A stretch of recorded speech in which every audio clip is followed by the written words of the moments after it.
All right, we will call the meeting to order. And thank you. We are at Blue Mountain Union School, and we'll just start with a roll call. Names: Krista Hewling from Jeffersonville, Chair. John Carroll from Norwich. Callie Beck, student member, St. Johnsbury. Mark Perrin from Middlebury. Dan French, Secretary of Education. Oliver Olson, Londonderry. John O'Keefe, Manchester. Peter Peltz, Woodbury. Kyle Kuchwa, student member, Georgia. Okay, thank you. So we did start a little bit later than we originally hoped. We were anticipating having 2 new members and doing an introduction activity, but the new members will be appointed most likely by the end of this week. So just not in time for today. So that's why we changed the agenda. And we first want to welcome the superintendent and principal, if maybe. Let me go grab it. Okay. Well, if you want to come too, I think is the principal joining us at 11 too. Yeah, they will. Okay. I think they're out shuffling things around and getting ready for the morning. So. Fine. And Good thank morning. you, and thank you. You just gave me a quick tour around the school, Yeah. and you had a busy night last night at the board did. meeting. So thank you did. for getting in and here to welcome us. Yeah, thank you very much for being here. It's great to have you and have you be able to come out here to Little Blue Mountain, who you've certainly had interaction or conversations with over the past couple of years. So thank you for coming out. And do you want to talk a little bit just what happened at our last night's board meeting? Sure. So as you know, Blue Mountain, which was a supervisory district, is now part of Orange East. And so we've been working over the past 6 months to bring those pieces together and continue that work. But last night we were able to approve finally, after many months of work, our SU budget and our assessments that did achieve the goals of centralizing both special education and transportation. So we now are in compliance with what we need to be starting on July 1st, which was a big step. We've been working on that at the SU board since about September. But we came to an agreement last night on how that was going to work and got there. So I'm very happy to be able to report that this morning. Thank you. And I know that was a busy night and come right in this morning. Yeah, and I get a contract too, so that was great. Even better. Well, and then thank you. And I know that we're going to have more of a panel and more people coming in to talk to us at 11 about some of these issues in the student experience. So thank you for Absolutely. welcoming us. Thank you very much. Glad to have you here. Okay. All right. Are there any amendments to be made to the agenda? The one amendment I was hoping to make is if we could move the 9:30 break, seeing that we just started at 9. Not sure if that is really needed. Would people be amenable to having the break after, so around 10:30, 10:45? Right before we have 10:45, we have the panel coming in. Would that be okay with everybody? Yep. Okay, just a moving of the break. With that, if we could move to the consent agenda. And we have 3 items on the consent agenda. One, we have minutes from February 20th, and then we also have a parent-teen education program and an approved independent school closure. So is there a motion to be made? I'll move to adopt the consent agenda as presented. Okay, thank you. Is there a second? Second. Seconded by Mark. Thank you. And I guess I had a question on this too, was the closure of the school. And it looked like it was over a year ago. And this brings up this reoccurring thing of finding things out much later. And Secretary, I'm not sure if you have any more update you can give on this, because it sounded like they still had one student or a part-time student, and how this was all coming together. If you had any more additional information. I don't have Okay. additional information on it, no. It was just an interesting one. Yeah. Okay. Any other comments or questions?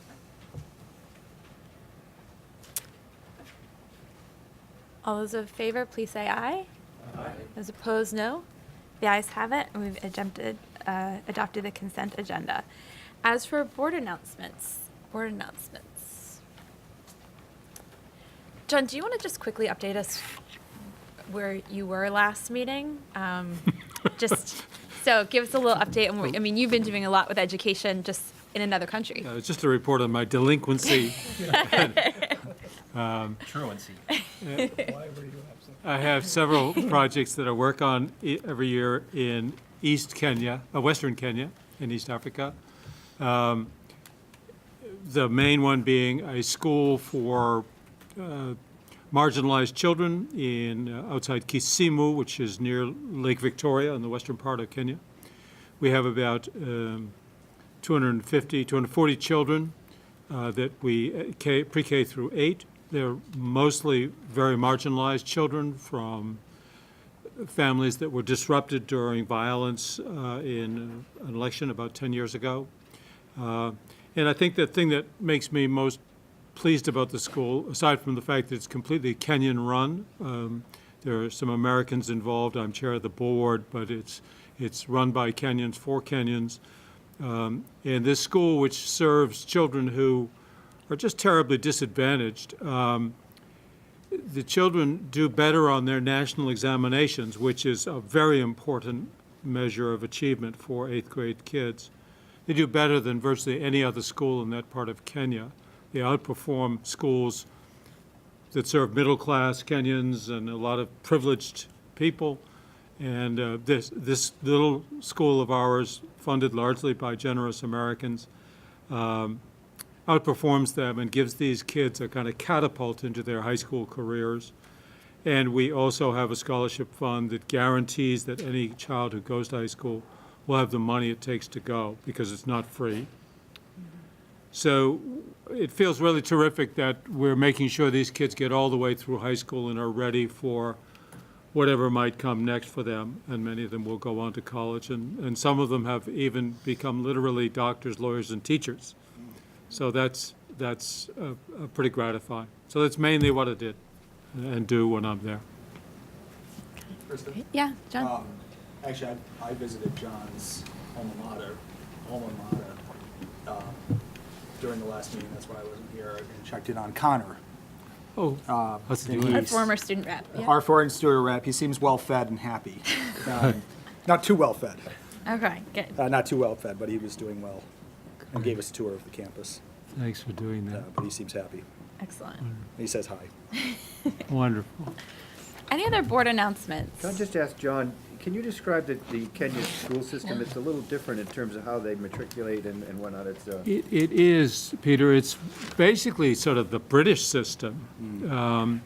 But it's changed a little now that it has pre-K. So we take children from the age of 3 in essentially a daycare program, and then 4, and then 5. So one of the great things about that is that we have these children for 11 years. They're under our care. They are known to our faculty personally. Their families, what they have for families, are well known to us. School serves our neighborhood, so it's a real neighborhood school. And as Peter was alluding, it's the British system not only of organization where you go, you have a very important examination at grade 8, called the Kenya National Primary Examination, KCPE, and then you have another one at grade 12 when you get to high school, and those really determine the course of your life. So empowering these children to do well academically on their KCPEs is just really a ticket to the future for them, and should they not do well, it's really marginalizes their lives. Their life expectancies are different. We provide 2 full meals a day to the children, which for most of them is the only meals they have. We're the only school in the area that does that. And food is important. It gets kids there, and it keeps them there, and it builds family support. So if you don't do well on your 8th grade examination, it's tough sledding after that. So I might say the system of education is very didactic. It's sort of stand and deliver, repeat after me. My daughter, who is a 1st grade teacher in a charter school in inner city Springfield, Mass., went with me and taught for a couple days with the faculty there. And what she noticed was that the system that they have for education, the didactic system, doesn't make any provision for children who are learning at a different pace or in a different way. So you could see, she could see, I couldn't see it, but she could see that children just were not getting what was being presented in this stand and deliver, rote, repeat after me kind of teaching. So but maybe that's the way it was here in America 50 years ago, before we wised up that children learn in different ways. And I think that I might say is sort of the big takeaway of my experience there is that what you see there is like America was 50, 30, even 100 years ago, but mostly maybe 30 or 40 years ago. It's sort of a developmental delay. There's, for example, very little tolerance for homosexuality. There's great tolerance for multiple wives, which is astonishing to me. I mean, I have friends who have several wives. So it's, well, America never was quite like that, but we certainly have only become enlightened about certain things only in our lifetimes. So it's coming there. I mean, these are countries that want to have what we've got, and they know that, for example, bringing girls into the education system and having them become well educated and be part of the economy is essential if they want to be a 21st century economy. So it's a pretty exciting place to be. So after 8th grade, they move on to Pardon me? after 8th grade, after this test that they take, they move on to different To schools. a based variety on of how high they do. schools, and the high school you get into is based on the grade you had. So high schools are characterized as being C high schools, D high schools, A and B high schools. So doing well really in 6th grade, 7th grade, 8th grade just determines the trajectory of your life in so many ways. And the A, B, C high schools are very expensive. So we set up a fund to guarantee that every one of our kids can go to the high school that will take them. Well, thank you, John. Other board announcements? Bill, do you have an announcement?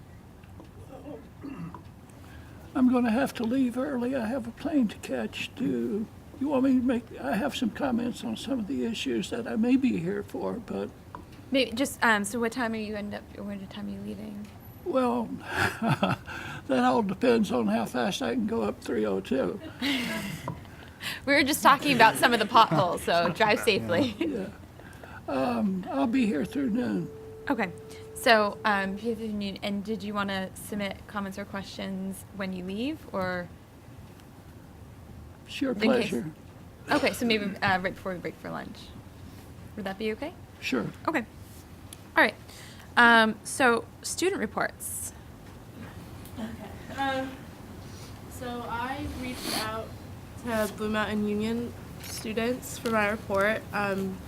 Power of social media. I contacted Morgan Beck, who is a student here. And I asked her some questions. I said, please give these to your friends who also, because Blue Mountain, they attended a lot of our Act 46 meetings. And I was curious why, because a lot of other students didn't, and I was wondering what made them different. So I asked them about 5 or 6 questions. I asked, how did you learn about the Act 46 process, and how did you react initially? And one student sent me, I learned about Act 46 at school when a lot of buzz started to surround it. In the beginning, I didn't know exactly what it meant for our school or otherwise our futures. I didn't completely understand it, so I didn't think much of it, and I didn't really acknowledge it. But as I gained knowledge on the topic, I realized how important it was and that it was something that would very likely affect our whole community. This is when I took more interest in the topic. I started checking with the newspapers more often and kept checking with teachers and staff at our school to interpret what each article meant. What I thought was really interesting, because sometimes it can be confusing. It's like I had to reread everything, so I thought that was nice that they had a teacher that they could go to get help in understanding it. And another student, I asked, how did teachers help you get involved in Act 46? And they said that teachers at the high school level were very open about Act 46 and the possibilities revolving it around their school. And and as a smaller school, we know that our high school may be closed because of the lack of students, and our teachers encouraged us to make our voice heard. and a lot of students became interested in the topic and began researching more throughout Act 46 itself and what it could possibly mean for our school. And once they were clear on the principles and the standards of Act 46, teachers encouraged us to write about how we felt and show it to our school board members, our principal and superintendent, which I thought was nice because last meeting when Kyle and I were talking about student voice, so I thought that was great to hear. And I asked them, well, how do you express your student voice at Blue Mountain? And they said student council is their main outlet for student voice. And they're recognized throughout the school as a group of leaders who speak on behalf of the student body. And so the student said, without being a member of the student council at Blue Mountain Union, I would not have the same open opportunities to express my voice. And I said, how easy or hard do you find it to share your voice? And they kind of related it back to Act 46. And one student said, after we found out about Act 46 and the teachers filled us in, we all became very vocal, but what we thought and said didn't make it past our peers and teachers. The people in our community have always told us they want to hear what we're saying, but when it comes down to our opinions, they felt it doesn't always matter. And that's when they decided to take action themselves, and then they end up going to meetings, and that's what finally got them noticed. So I thought that was kind of, we were talking about how hard it is for students to get to board meetings and stuff, how they kind of had to really fight for themselves, maybe getting more teachers to help them get involved. And then I asked them what some issues are that they care about in their school, and overall, all the answers were relating to teacher-student relationships. So they find that sometimes students have a hard time respecting the teachers around here because it's such a small school, and they're always together, and so they just sometimes building that trust a little more between teachers and students here. They feel it's getting better with the new administrative team that's coming in, but they said it's been a little shaky in the past. They think it's just because it's such a small school and everyone's always together and people sometimes just get frustrated. And then I finally asked them, how involved do you think your student body is in school decisions? And one student, Morgan, said, I believe when the student body as a whole is passionate about a topic, we have as much power as we want, which I thought was great to hear. She said a large majority of the high school students have been attending Blue Mountain Union since they were 3 or 4, and we're not willing to be torn from a place that feels much like home. I remember talking to my mom almost every night about Act 46 because I wanted to be sure I knew exactly what was happening. I think that sets us apart from every school involved in Act 46. Our community, parents, and teachers were all fighting for our school, so we followed our role models, which I thought was a nice way to kind of end it. So I just really admired how they went in Act 46, and I thought it was amazing that they came to meetings. And I think it's nice to see that they acknowledge their teachers' help, and they acknowledge that maybe need a little more. And I think that it's a really nice community here with the students. And so I think it's a good step to getting ideas on how we can increase student voice throughout Vermont education. Just little steps like board meetings and kind of giving them more opportunities that they don't really have to fight for, making it more accessible. And yeah, no, I was just really impressed with their comments and how quickly they responded. They were very excited. So it was nice to hear from them. I'm really impressed with them. I did contact Callahan. I was like, do you need help like making these connections? She's like, oh no. No, I just like the that. social media is all right. Yeah. That's it. She's like, no, I don't need the adults to get involved. We can, Social media kids can find each can other. do a lot, yeah. They were good at that. Yeah. And could you maybe talk about, because our last meeting we talked about the idea of civic engagement, and this seems like a really authentic way that they were engaged. It was a topic that was going Yeah. to affect them, and they really jumped into that process and tried to learn more. And did any of it come up in your questions? Did they talk about the idea that would this have happened without this authentic experience? And how do you recreate that? I think when it that doesn't goes exist? back to what one student said, just when we're passionate about something. And I think one of them said we're told more, because when they first found out about Act 46, they had no idea. They didn't think much of it, which I think most students didn't. Like in my school, they had no idea what was going on, and we weren't involved directly, but like every student should know what that process is. And so I think if we just gave students more information on what we're doing, like I think they would be more, they would show their passion, because I think once they found out what this was and that they were involved, I think that's what got them involved. So I think if we just educate students more on what's going on in lawmaking for education, they would definitely share their voice more, because they have the passion. They just don't know what's going on, because they don't know. They're always, like, obviously students are very busy.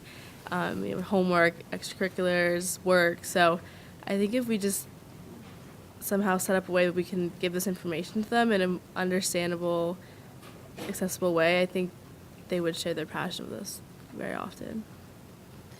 Any questions? Yeah, Peter. Were the students resistant to 46 when they first came in? I think. Wait, do you mean? They were anti-46, I thought at the beginning. Well, I think here they were because they were gonna change. There was Right? a whole merger business. They were worried Yeah. about their school closing. Yeah. If they merged. Like that was. So that's why they got. So they were obviously against because they thought they were going to close their school. That's what the students interpreted it as. So that's why they kind of stood up because they didn't want their school to be shut down. Other questions? Anything else, Kyle? Do you want? I got similar information as Callahan, so I won't repeat that. But the other information I got was some of the issues that they're having with proficiency-based grading, because like the 10th and 11th grade, 10th, 11th, and 12th grades are still trying to make that process and make the jump where there's a lot of the time, and some faculty are having some issues connecting it to curriculum. And the 9th grade has been all right because this is the first year that they're implementing it. So what they're going to try to do is in the next couple of years is focus on working to educate students and staff on like why this type of education is happening and how it can connect to the curriculums and just try to figure them out. Where a lot of these students have spent their entire school career just going with the classic ABCD, and they're just trying to make that lead to this new 1, 2, 3, 4 grading system. So that's just been the kind of biggest pushback. That's the other issue besides getting involved back to 46 that I had gotten, which was just like I said, the proficiency-based grading. And so they have moved to the 1, 2, 3, 4 Yes, system. they So are. that. The K through 4 is using all proficiency-based grading and proficiency-based report cards right now, and it's 5 through 12 that's kind of using a little bit of letter grades, and they're starting to try to make that transition. So they're saying hopefully they've spent a while working on the curriculum, and hopefully the next year's goal is to try to fully implement it into the system. That transition's hard when you're in the middle of doing that. Okay. And we will have a panel coming and discussing quality, equity, and proficiency-based graduation and student experience too. So, so you can, it's kind of a preview for that. All right. Any other questions for students? All right. So for report, as I said earlier, we have new members that should be joining us by next meeting. So we should have traditional. So thank you, Mark, for coming yet again. Stacy really wanted to be here, but she couldn't make it. She had multiple absences, so she was really feeling she needed to be at work. So thank you. Let's see.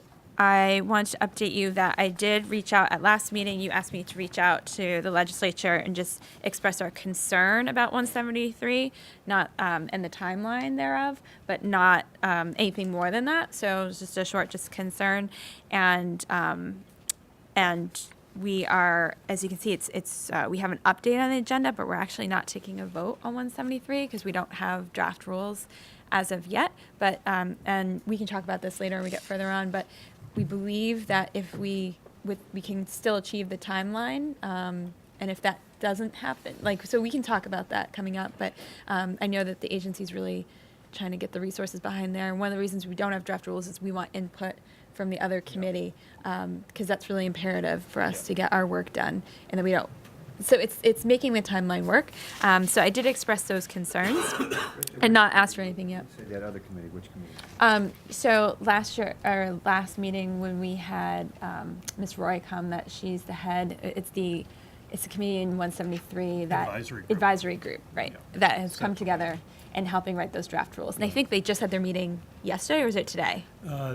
No, they're meeting next week. Next They don't draft the rules, we draft the rules, but they're set up in statute as an advisory group to the whole process, and certainly the rulemaking is something they're keenly interested in. But yeah, Megan Roy, who's the special ed director for Champlain Valley School District, reported on that last week. I sit Right. on that as well as a member. And so they weren't going to be able to comment on those rules and then have the agency get back Right. and take those comments to heart and put that back into rulemaking. So we should have we'll have an update later today, but we won't have draft rules to vote out. So those will hopefully be in April. And that input is coming in from the And that advisory would be the group. timeline, April would be when,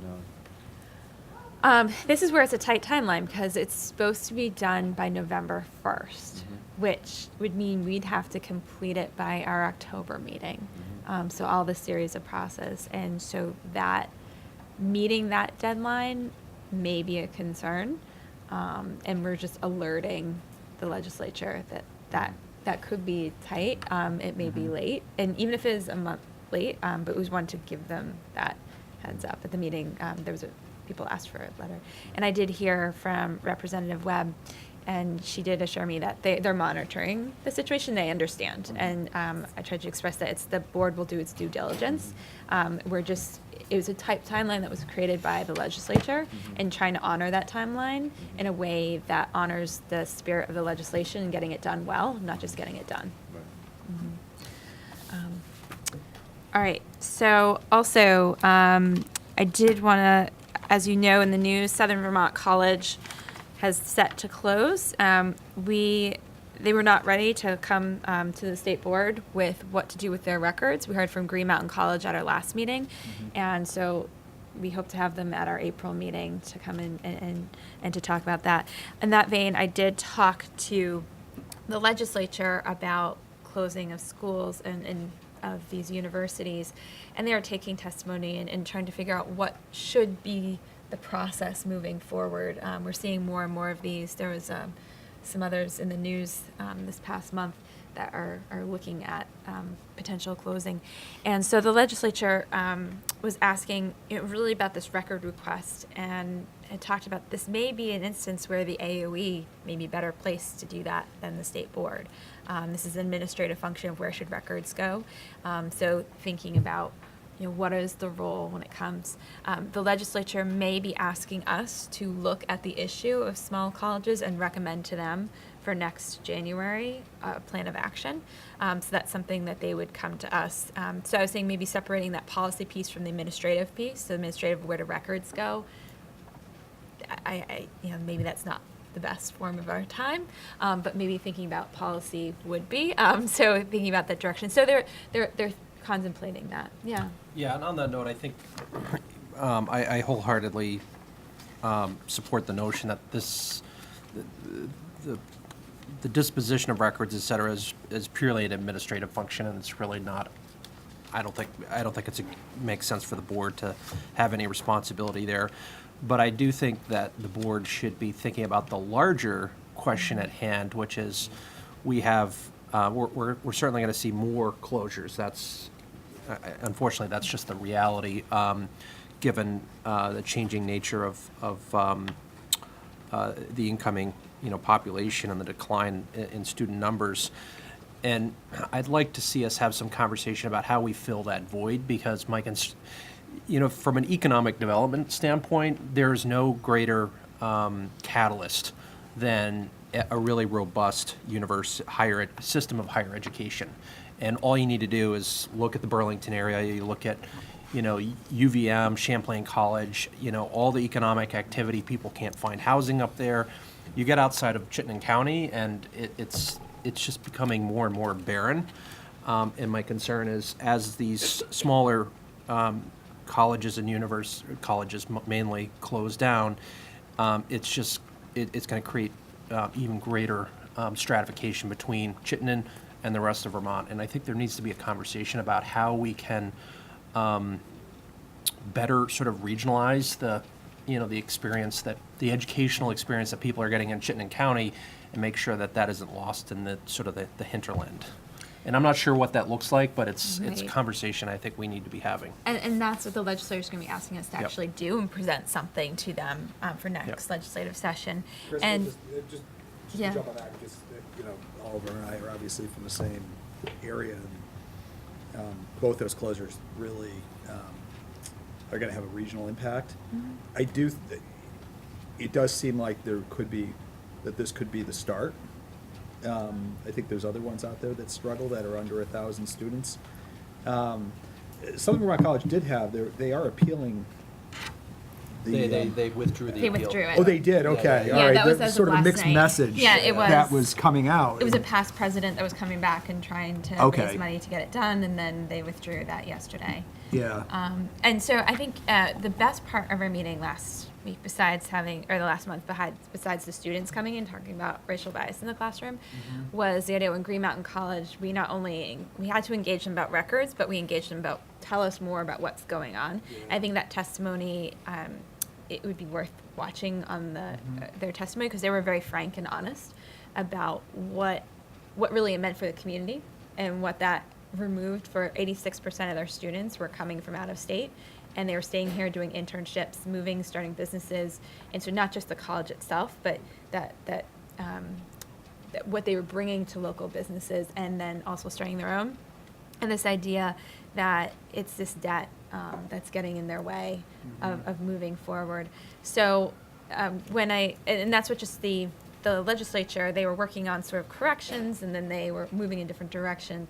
And to Oliver's point, that's the way, when I talked to them, it seems like we need to have that bigger conversation about what do we do, and it's not just for education, but it's for economics too. Yeah, the one thing that somebody mentioned to me yesterday was in the paper, they were reporting the number of employees at Southern Vermont College and the number of students. And it did seem like, and I'm sure it's something that happens in smaller educational systems, but, you know, they had a pretty, I think it was they were boiling it down, maybe a 3-to-1 ratio of staff to students, which seems that it would be a tough rock to push. So I guess that's And one of Oliver, the, you were investigating that, is that, so that number, the 2.8 to 1? Oh, no, that And- was, that wasn't high, that was. Oh, it's different. That was, Okay, sorry. no, sorry, that was daycare. Okay, okay. yeah, it was, but it was like I forget Same the ratio. numbers. I'll look it up, but it was in the Okay. Bennington Banner, so for as much as that's accurate, they did seem like they had, you know, and you've got, you know, in a small school, you know, we've had 2 schools that have closed and they both have a president, for example, and then they both have facilities departments. They both actually have talked about that. Green Mountain advancement. talked about trying to merge with other schools. Mm-hmm. And so when they testified, they told us that this college presidents were on board, but it was getting the boards to agree. Oh, interesting. That was the difficult part, Mm-hmm. and that prevented that. And they did say if they had merged, they would have actually remained open. That was when they came to testify. That's what they told us. So that was, again, I think some pretty strong testimony that they came, and it's a part of a bigger conversation. Yeah. Just a question. Yeah. You mentioned the records retention request or issue. Is there any way to separate that in the General Assembly so that that's not connected to the larger questions, so that action could be taken on that this session? No, they're doing that. Okay. Yes. Yeah, So- they're working on Yeah. that. We've Yeah. proposed some changes to Great, that, but that's a mechanical issue. I mean, my impression of the Burlington College situation is we don't want to see that happen again. So we're trying to be proactive as these colleges are identified, that we deal with that issue forthright, and they come up with a solution as part of that closure process. So the legislature is working on that specific issue right now. And that's what they're saying. Part of that legislation would be directing the state board to have the conversation and bring something back to them. That was one of the things that they were contemplating. Phil?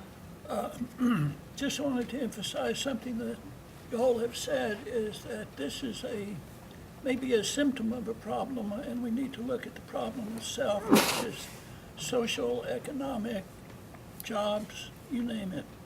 And I think that has to be looked at in that kind of perspective, and just not picking up the pieces after something has happened. Yeah, I would say the bigger piece there is the decline, the demographic reality. That's what's driving a lot of these issues. It's as much as it's economic development, it's being proactive. It's just we have some demographic challenges that we have to address across, you know, our sectors of our economy and our public infrastructure. What I thought was interesting was that was when they testified, a lot of these students are coming from out of state. Right. And so they're bringing dollars to the state. But right now, when we're looking at the student, it becomes less attractive. I've been working with students right now. They're all getting their letters for college. And they're all going through and they're getting their awards letters. $60,000 a year, $50,000 a year, $40,000 a year. That's a hard decision to make if you're 17, 18 years old, deciding, do I sign on for over $100,000 worth of debt? And some students are making the decision not to do that because of the price tag, and they're looking at alternatives of what they can do. And I think that's part of the bigger picture, Bill, you're talking about, is that a lot of these students that are coming from out of state, they might not be able to, they used to be able to afford as families can't anymore because the prices are out of reach. Yeah, Just John. I mean, you know, and I think that, you know, it's a Vermont issue, but, you know, the Globe had a great story on all of New England. So it's not just, I mean, even, Yeah. you think of Boston as the great college town, and there's small schools in the metro Boston area that are also closing, that are struggling too. So I think, you know, we can't just assume that this is like a Yeah, no. a Right. Oh, no, Vermont it's a bigger- crisis, that right. it is much bigger than that.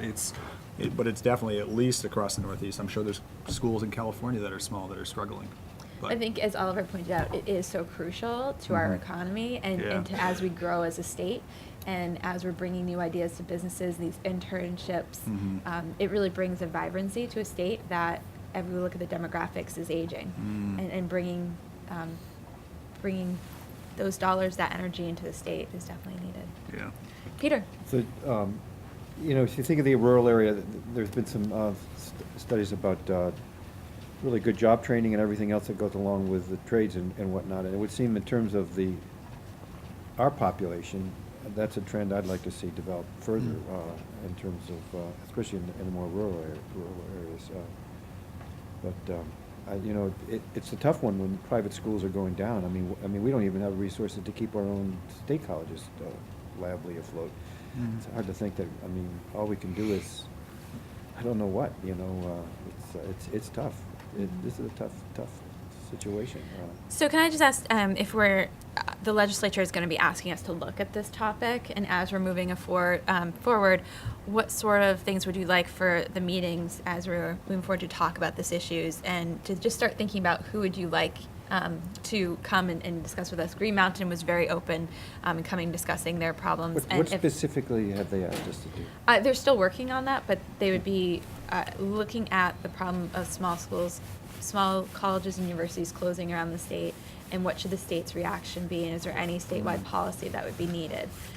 So they're working on their exact directive to us, but that's the gist of what it's been communicated to me, is that they'd be looking for. And then, wait, Bill, and then yeah. Or is this on the same vein? It's the same vein. Yeah. Is that if the legislature is asking us to look at that, I think it very important that they be told what we've just been discussing here, that the problem is much bigger than just education. And if it's a demographic problem, that's one piece of it. We need to be looking at that, and it has to reach across agencies. And I'm just wondering, has the governor got such a group in play? Yeah, I mean, it's a particularly the demographic lens is a cause of significant concern across agencies, and it's one that you know, the governor's approach to having capital for the day visits is really apparent when we go out into those counties on a daily, you know, on that full day as a cabinet, and the trends we see pretty quickly, the need to address that across agency boundaries, and that's, I think, the big policy challenge before us as a state is how to do a better integrated approach to that, and part of it will be economic development. You know. One continuation on that is that if they are asking us to do that, make sure that they do attend to the staff question. We don't exactly have a deep staff here. But we do have the power to convene, and we can bring people to us to talk about these issues. But yes, I get your point. Oliver? I'd love UVM to be part of that conversation. I think they're really the elephant in the room, and I think they have the potential to actually be a big part of the solution here. UVM is, you know, historically, they're based in Burlington. They have enormous brand appeal and brand power. I mean, outside of Vermont, people know UVM. People don't know most of the other schools, and many of these other schools, particularly the ones that don't have a significant endowment, are going to be at risk. And I think we need to have a conversation with UVM about sort of what their vision for the future is, and does it possibly include, you know, partnerships with some of these other schools, or, you know, providing some satellite campuses outside of the Burlington metro area. And presumably also we would want to speak with the state colleges and CCV. Yep. Okay, anybody else that you want me to add to the list? I mean, regionally, Castleton has struggled. I mean, they had a round of layoffs at Castleton, and I think that I'm not really quite sure I totally understand the difference between Castleton and UVM. They're both state schools. I mean, you've got Northern. No, yeah. They're chartered different. I mean, what is Yeah, the very different.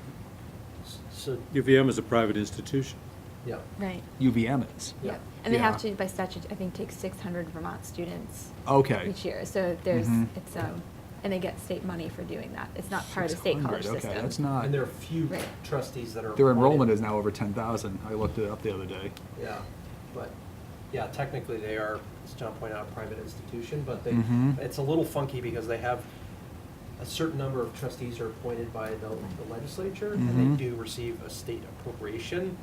But then Castleton falls under the banner of the. State college. the State college, system- yep. System, which is, definitively, a much more public system. Mm-hmm. And then you have Johnson and Linden that just merged That came together to kind of. Northern Vermont Northern, yeah. University. So Which is they- also part of that state college Right, system. yeah. right.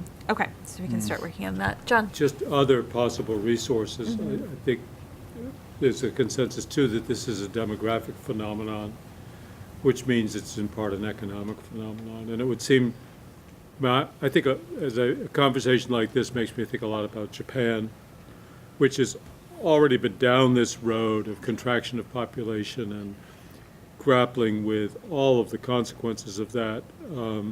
And we're sort of entering the same, and many states are entering the same phase of contraction that some other countries have encountered, and we can learn from that. So it would seem like it wouldn't hurt to hear from some economists or demographers who can shed light on the sort of large system forces at work that are causing this to be.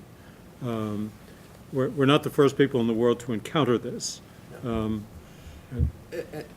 the demographics are interesting because part of it is simply a factor of the contraction of the population, but another factor is generationally, culturally, has been a big shift in the last couple of decades, and it's really accelerated with the millennial generation. Just they like being in urban areas, and they like being clustered together. It's a very different cultural sort of attitude than existed, previously. Right. If you think back to the 1960s, the Yeah. cities were on fire and, things were We all going, came here. the rural areas were very attractive, and it's almost the inverse now. Exactly. John? I guess the baseline is, in I don't know if I can name off every college that's in the state. I mean, I guess we should have some kind of table that shows, endowment seems to be, for a private school, seems to be the one thing that guarantees you're not going to close up soon. Like Middlebury has a really large endowment. And then you've got Marlborough College. I mean, just to see a list of all the So colleges just a that list of all the colleges, universities, and It's- sizes and endowments? Yeah, like, how many people, Endowments, enrollment. yeah, just simple data that Yeah. just shows us what are we starting with. And then, Secretary French, could you help me? There is somebody that's been testifying quite a bit around this issue from a trade organization within Vermont. AVIC. Is it AVIC? Okay. And that is, Isn't there a higher education council in Vermont?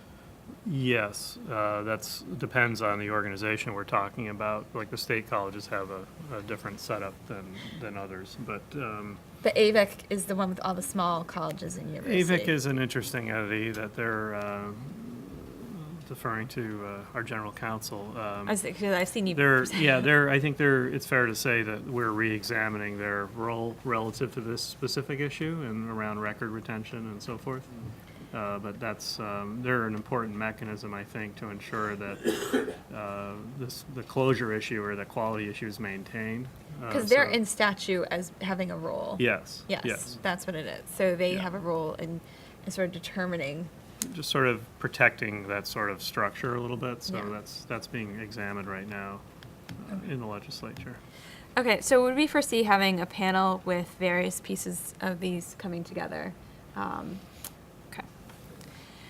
All right. Anything else for under that? Mark? Cost, I know we're touching on it a little bit, Cost of the school. Cost of the schools and cost of post-secondary education as a whole. You touched on a little bit when you were talking about your students. Technology, the online courses and what it is, the investment that a student's making in their future in terms of where they're going and their return on investment is something that I think is getting in post-secondary's way as well. And, that ties in with opportunity and people wanting to stay in Vermont, specifically our students or people wanting to come to Vermont. And I think there is opportunities for rural areas to expand, their place in the world of higher education in terms of what they're being able to offer. So when I think of technology, I'm thinking of, anything to do with, internet connectivity. And so I think it is all tied together. It's not just in Vermont, it's around the country, it's also around the world. So it's also broader than just some of that straightforward, how do we get schools to work? And one of the things we haven't talked about is our role even with dual enrollment. So we have every high school student in the state of Vermont is entitled to 2 classes, and maybe how is this rolling out into these different schools? We looked at data. I remember it was Heather presented to us in Essex. So I think it was, and she was deputy maybe a year and a half ago, and that may be something that we could certainly. revisit. Yep. Is the dual enrollment and Yep. how is that? It's an how's important that component, yeah. Right, because that's a piece of that. Yeah. So are these schools, when they're closing, because we did find in that original year and a half when she presented to us, that students were more likely to use the dual enrollment if they were located close to a college or university. And so with these closing in more rural areas, what does that mean for our rural students and their access to dual enrollment? John? I suppose we want to be guided by whatever the General Assembly asks of us. But I could certainly visualize a day-long conference convened by this board dedicated to the questions, and I think some guidance from Dan and the administration people who are clearly thinking about this globally and systemically. Education is just a piece of what they need to be worrying about. But I could imagine also, for example, VSAC being a resource. I mean, they have a lot of interface with kids, Vermont kids, struggling to afford college. But I could easily imagine a day-long conference dedicated to this, and possibly even as a follow-up to that, a conference such as is put on by the Grafton Foundation, where 2 or 3 dozen key stakeholders and visionaries about a topic like this can convene and come up with sort of a white paper way forward that sometimes can sometimes be really useful. But that You mean the Wyndham Foundation? I'm sorry, Wyndham Foundation, right. So I guess I'm advocating that we think about creating fora that are different than our regular board meetings, because it's a very discrete topic. I mean, it's a vast and complex topic, but it's very discrete and separate from our routine concerns. And I think to that extent, in order to understand the issue, dealing a little bit with colleges, it does seem like there are those colleges that are growing and thriving in Vermont as well. So I think we also have to figure out why I can come up with a pretty good handful of schools that are really growing and thriving. So I think we also have to look at, those ones as well and figure out, and then there's some that are struggling. There doesn't seem to be any sort of in the middle. It seems like they're either struggling or thriving.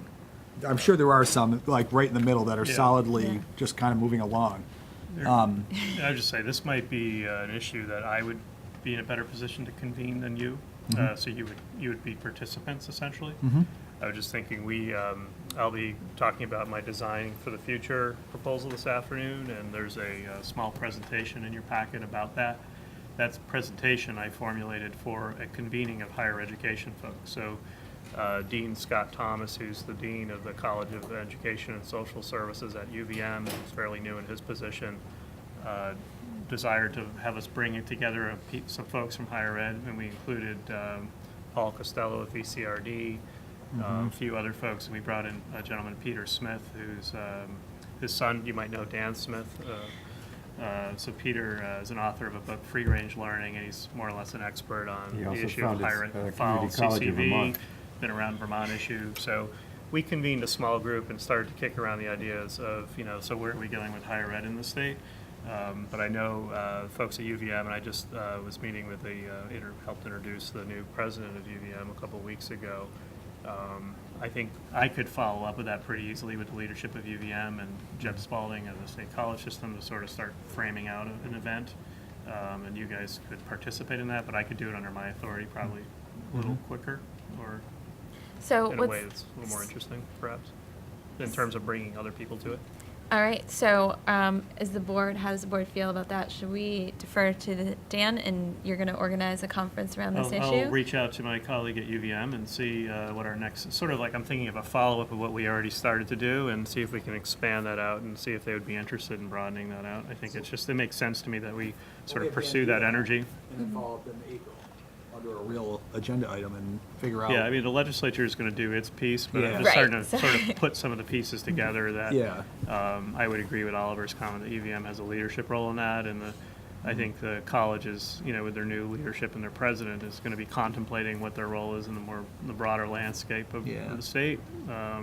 But we have some energy already with Dean Thomas's leadership to convene these different groups, and we had some folks from other agencies in state government and economic development and so forth participate in that. So it might be useful just to sort of use that as a segue into a broader conversation. Could you give us an update on that in April? Sure. Would that be, and then Yep. in that update, not that we're asking you to create any information, but to some of these things that people were asking for about lists of colleges, I'm assuming they'd be out there, but to help us get a Yep, we better can grasp start of the assembling issue. that information. Okay, so for April. Yeah, And when then I- I would add to that course offerings, because that seems to be another Yeah. big theme. Like, you go up in Burlington, and there's like Yeah. between Champlain College, UVM, and you have all this breadth of Yeah. offering. And then you get in a lot of these smaller colleges, and it's a lot of the same kind of Yeah, stuff. what That's very limited. what I would like to do is, sort of, I would say deflect it, because we don't have the staff to work on this as a project per se, but Right. I think a query that would go out to say, look, we're thinking of organizing, so, an opportunity to examine this issue. We'd welcome the opportunity for you to submit a profile of your institution, including these variables, and Yeah. put it on them to submit some information to us, so we could start to compile that as part of an event. And would you know. AVEC have some of this information? I don't already think so, too? not to the extent that Oh, okay. the questions you're asking, I would rely on the colleges to do that. Okay. And there's been, my understanding of working with the National Center of Educational Statistics, that there's been some federal requirements that sort of force them to start to organize their data in a similar format, so it might be very easy for them to generate sort of that profile piece, is what it sounds like you're asking for. They might already have that sort of a more or less standardized format, so. We've engaged UVM, even in Bennington County, on different projects under the idea that UVM is the University of Vermont. And they've been very open to expanding their footprint. And I think they want to be a state player, just not in Chittenden Yeah. County, but they've been very open to doing things even way down in Bennington County. So I think that there is potential there. Yeah, don't know what I it think is. just the broader, their authority and their ability, sort of on the branding idea, that they Yeah. have a leadership function in this conversation, that would be important to leverage, I mean, it's just interesting. I mean, they were considered a pretty selective university, and you have like this large pool of applicants who are applying for UVM, right? That's the brand. Yeah. And some of them end up at UVM, but a lot aren't accepted. And I'm thinking We'd there like could to be have an them in other opportunity. schools. Yeah. You didn't get here, but we have you spot over here. All right, so I'm hearing, so Dan, you're okay with giving Yeah, I an think update? I just would like to, universities. I'll take that energy and sort of I'll reach out to my colleague at UVM and start to think about a follow-up event and Okay. work you guys into that as sort of a convener kind of role, so we can make some sense of the landscape a little better. I think it would be great. And for April, whatever data we do Yep. have, I can starting start giving working the on that. board Yeah, that you bet. information? Perfect. Bill? One thing I haven't heard in clear, precise terms as yet is, what is the objective of this meeting? And we need to be clear about that and not get too amorphous. And are we closing colleges? Are we consolidating them? What are we doing Yeah. here, and what is the objective? I think that's exactly why I'm suggesting I should convene that, because I can start to, with my colleagues, sort of frame this out in a way that would be beyond, because you have a limited scope of authority on this, I think, Right. but an important role. So we can just sort of start to follow up on our previous conversation of a broad sort of convening, and we'll identify, we can plan kind of quickly on that, and I can share you, get some input from you on that, but we can start to generate some sort of framing Which of it. gets to my second question or concern, is how do we make sure that we involve Vermonters and representative Vermonters in this? If we have an elitist group of people who are privately meeting to restructure the world, that doesn't go down too well politically or for democratic reasons. Yeah, I think what I would be seeking to do is, as we did in this other, there were entities in this other group that were not interested in my vision for this at all, but it was useful to bring them into that conversation, and I think I can frame it out and certainly seek your input of how you would want to see it refined. And I But think by April too, we'll Yep, have a better sense sure. of what the legislator is directing us to do. So right now, it's kind of this big request, but it hasn't been refined as of yet. So it's been committee. So once we, I was just letting you know that is being put out there, and they are going to be directing us to look at some sort of policy for the state and to recommend to them by next session. So that's why if we start engaging in this issue now, we'll have more of a voice of authority because we'll actually be more versed in it. So thank you, Dan, for helping us Christie, move can I in that just add a quick direction. side note? The early college enrollment increase is pretty noteworthy. The numbers have really increased significantly. And maybe that's something where the dual enrollment and early college could be, again, part of the conversation where we do have more oversight. So that could be part of that too. All right, so that's all I have. At this point, we want to move forward to strategic planning and talk about everybody should have this document in front of them, and it may look like, oh wait, I remember this document, but where has it been? And so this we actually voted out in February meeting of 2018. So if you remember, right before we started tackling small schools and Act 46, this was one of the last items. It got handed out. Yeah, I didn't realize it was 3 pages, so I Oh. handed you, do you have another one? Where's? You have another copy? Yeah, you can have mine. Oh, sorry. Here we go. Okay. All right. So this was put together and we voted out last February, and it broke down into sort of our vision for the state into 3 categories: this idea of equity, excellence, and efficiency. And this is really as far as we got in our strategic plan before we started in on the all-encompassing work of 46, and we put everything else to the side. And this is something I hope that we can pick back up and start working on again. And I wanted to put forward something to you and to see how you felt about it so we can start moving forward. This really breaks down into 3 big buckets, again, that equity, that excellence, and that efficiency, and that is found on page 2. And we tried to go and define it, and it's interesting when I go back and look at this document because we're such a different board from when we created this document. This is pre-46, and I can see some of the growth we've already gone through as a board to thinking about how we look at these issues have been redefined. We've talked about more. We've, I think as a board, been so much more involved in looking at school by school, looking at these reports district to district, going through and getting a lot more in the weeds and probably have a different understanding to bring. Also, when we look at equity, we make no mention of the idea of race, which we talked about at our last board meeting with implicit bias. If people that weren't here, that is definitely a part to look at last meeting too, was when the students came in and to talk about what they had experienced throughout their careers in education, and they came from a wide range of schools, and they all ended up at South Burlington High School, but they all talked about those experiences. So we don't mention that. And so the idea that I want to put forward is that we take these three and form 3 different groups that will work on these. And what we've done in the past, which has been helpful, is we meet here at the board meeting for the first hour. We meet with our groups, so that way we can get the work done. We go into 3 separate tables. We all work on within our topic and then bring it back to the group as a large. And so if we have a group looking at equity and going back and first maybe looking at the definition, one of the things that came out of our last meeting was this idea of historically marginalized, which is in ESSA. So it lists out exactly what in the state plan, what it means by historically marginalized, and would that be appropriate? So we're not recreating, we have different definitions of what groups we're looking at. So that came out at our last meeting, which might be helpful. And I know, Secretary, you talked about there's some other definitions that may be helpful for us, but maybe not. You talked about CTE, that they do break things out by gender and non-traditional, and how much would that play in? But there are these definitions in other documents at the AOE, and so maybe going through and using those definitions for when we're talking about equity, because we talk about here opportunity for all students regardless of social economic background or disability, but it may be a better definition is thinking about historically marginalized, because that would fit the language that the AOE already uses.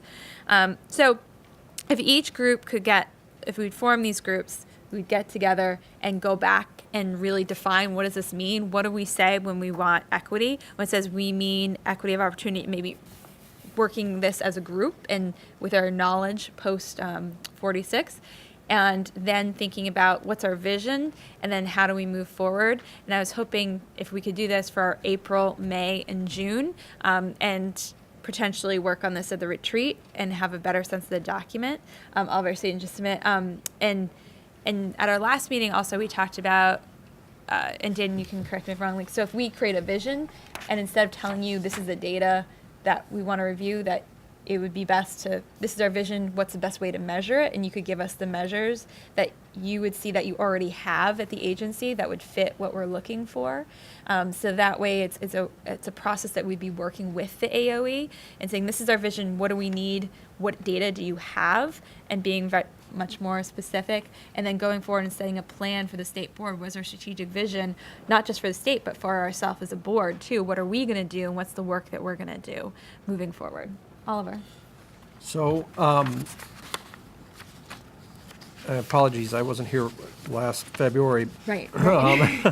But, one thing that strikes me, looking at this with fresh eyes is it's interesting, we just spent 20 minutes talking about higher education, and this vision limits us to pre-K through 12. So I guess that's a question I want to throw out there. Do we want to limit our vision statement to pre-K through 12, or do we want to expand it to include higher education as well? Or 0 through. Right.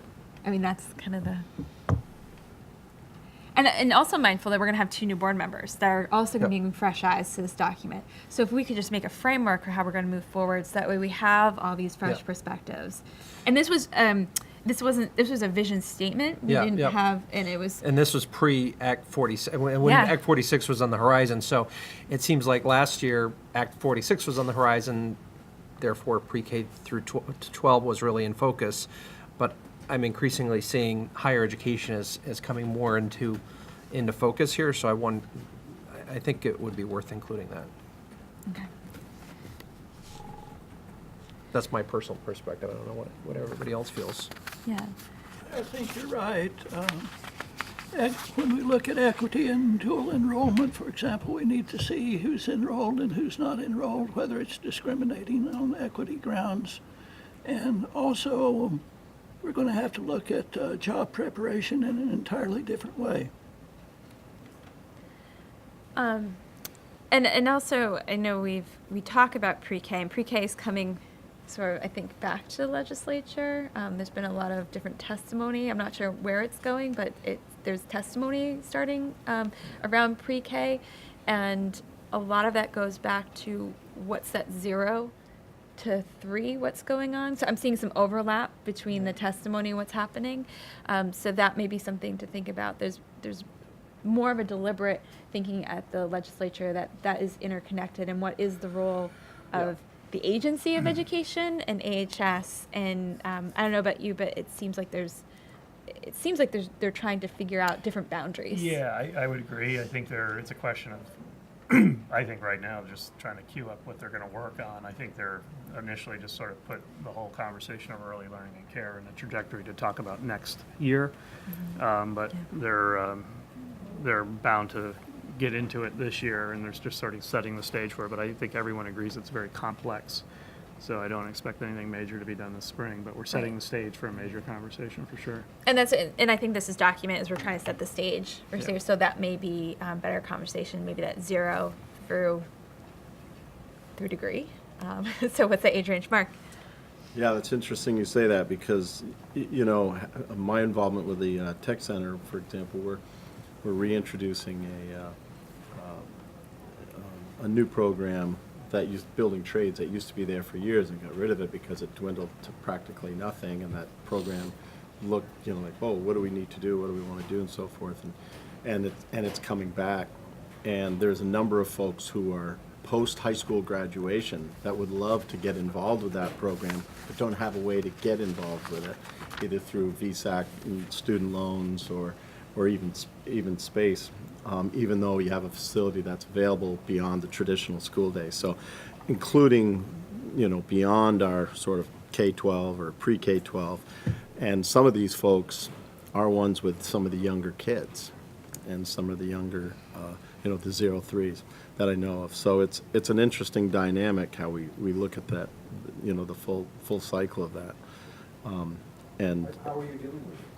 how are we, it goes on, the enrollment seems to be more than what we can handle at this stage for. You're taking these older, the older people? No, we're not. They're allowed into CTE programs only if there's space involved, if there's space available. But it doesn't look like there will be space available come the fall. So what I'm hearing is definitely expanding the boundaries of what was in this document. How about the idea of working on this for an hour and getting into smaller groups and really delving into this issue? And that way we'll have that the first hour. We can come back and report out to each other how it's progressing. And if that's something people are interested in, what I would want is your first and second choice. So I can make some groups, being mindful of people's interests and also being mindful of having different.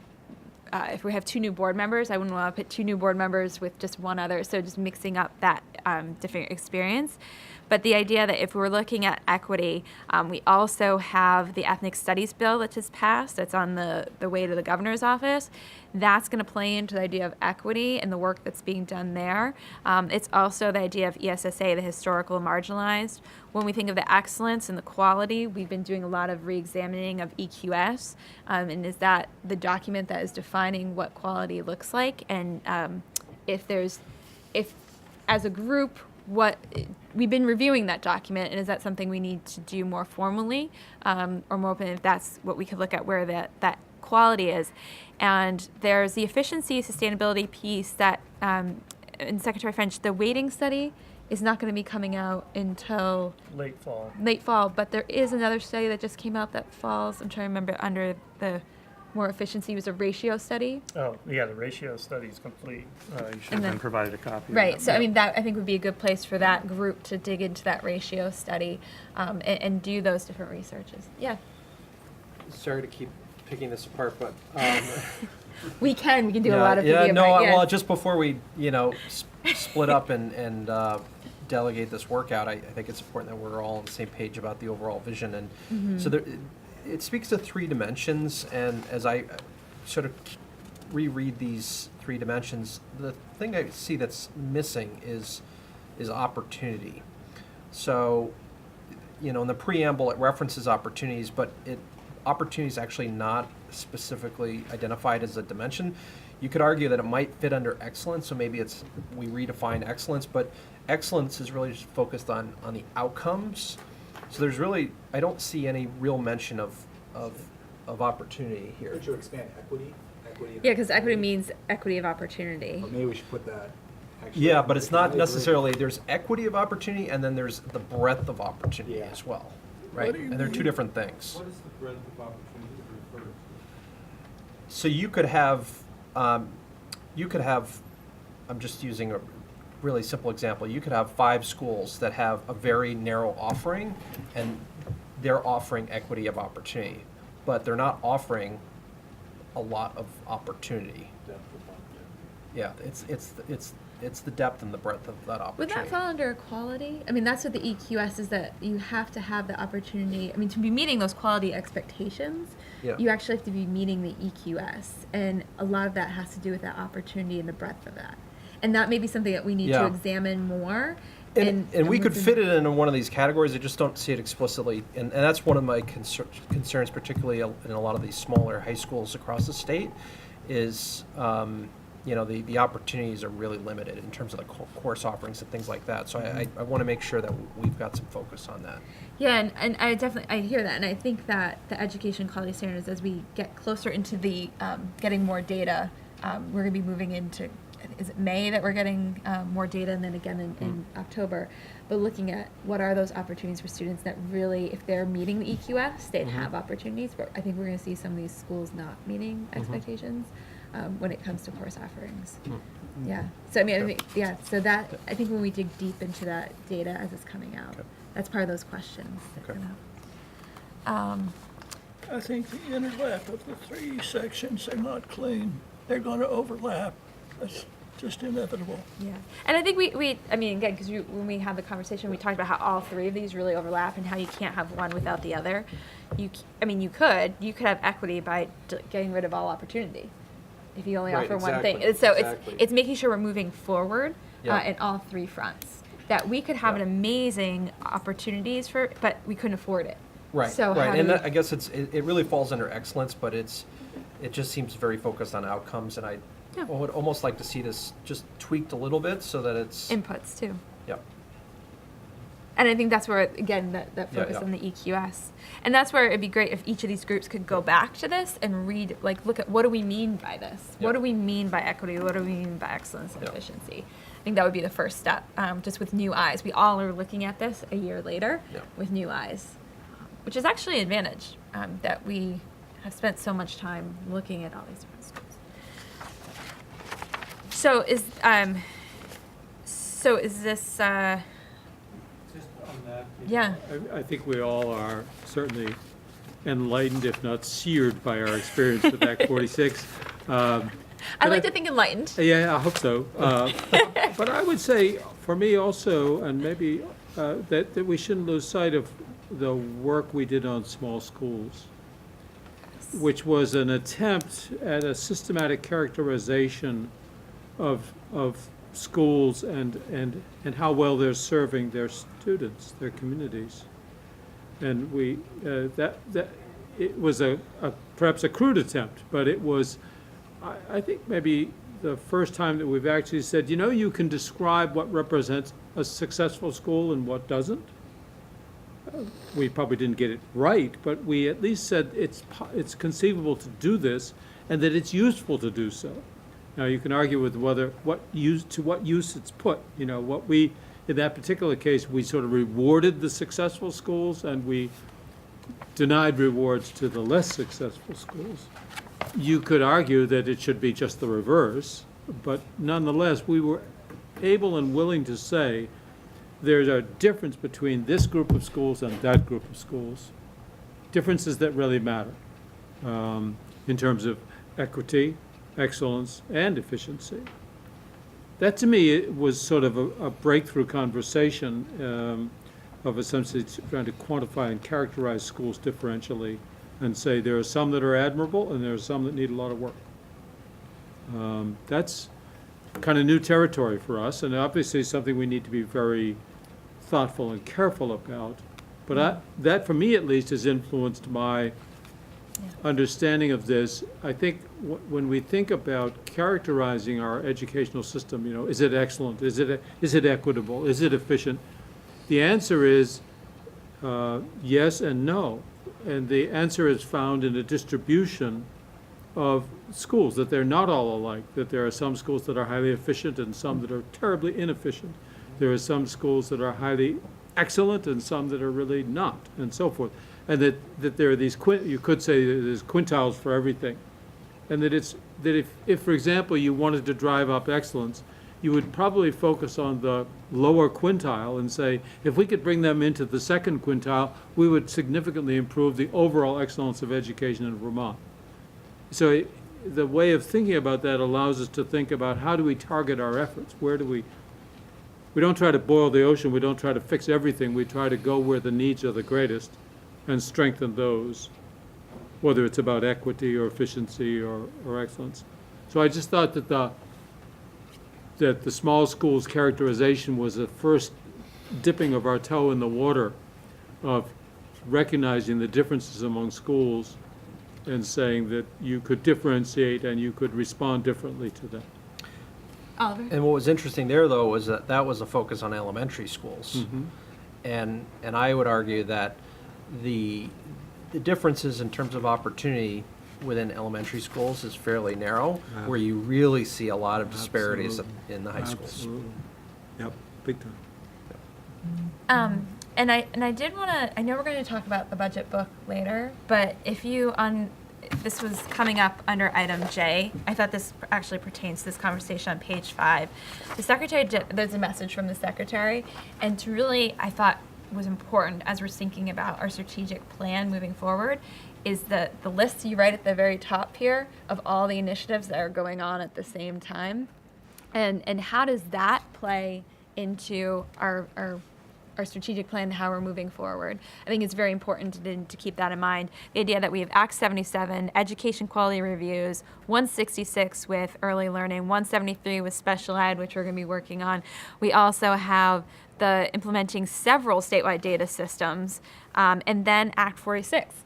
Just for, and as you point out, any one of these would be a large change, and we're trying to do all of that at the same time. And how does that play into our strategic vision moving forward with all of these things going on in the background? I really appreciated the message here and just trying to drive home. And I think that was part of our message even to the legislature, that we need to tread lightly a little bit as we're figuring this all out, and making our strategic plan and vision manageable. Yeah, and to the point of my afternoon speech, I think we need to work on getting coherence. That's the issue. So to what extent your visioning could serve as a vehicle to bring coherence, or is it just going to be added to the list as yet another thing that has to be navigated? That's the tension. And that's why I really want to make sure that we have same definitions, because then that doesn't help. That makes things exacerbate the situation if we have different definitions for things. So we really need to look at what the AOE has and start working within some of those, especially when it comes to definitions like historically marginalized. If that is what the state is already producing to look at equity and looking in different quarters, and has some pretty strong reasons about why it's being used in a certain way. Our major reason is the federal government has defined it this way. So that's right. But the data then is being collected in that way, Right. And it's aggregated data too. That's right. And then some things can be pulled out in the state level, and some cannot because of the end size. Which is, I think.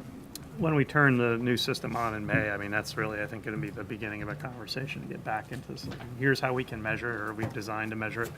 Does this work? Does it not work? What is our definition of quality or equity or excellence that we need to go back and revisit in order to capture the right data?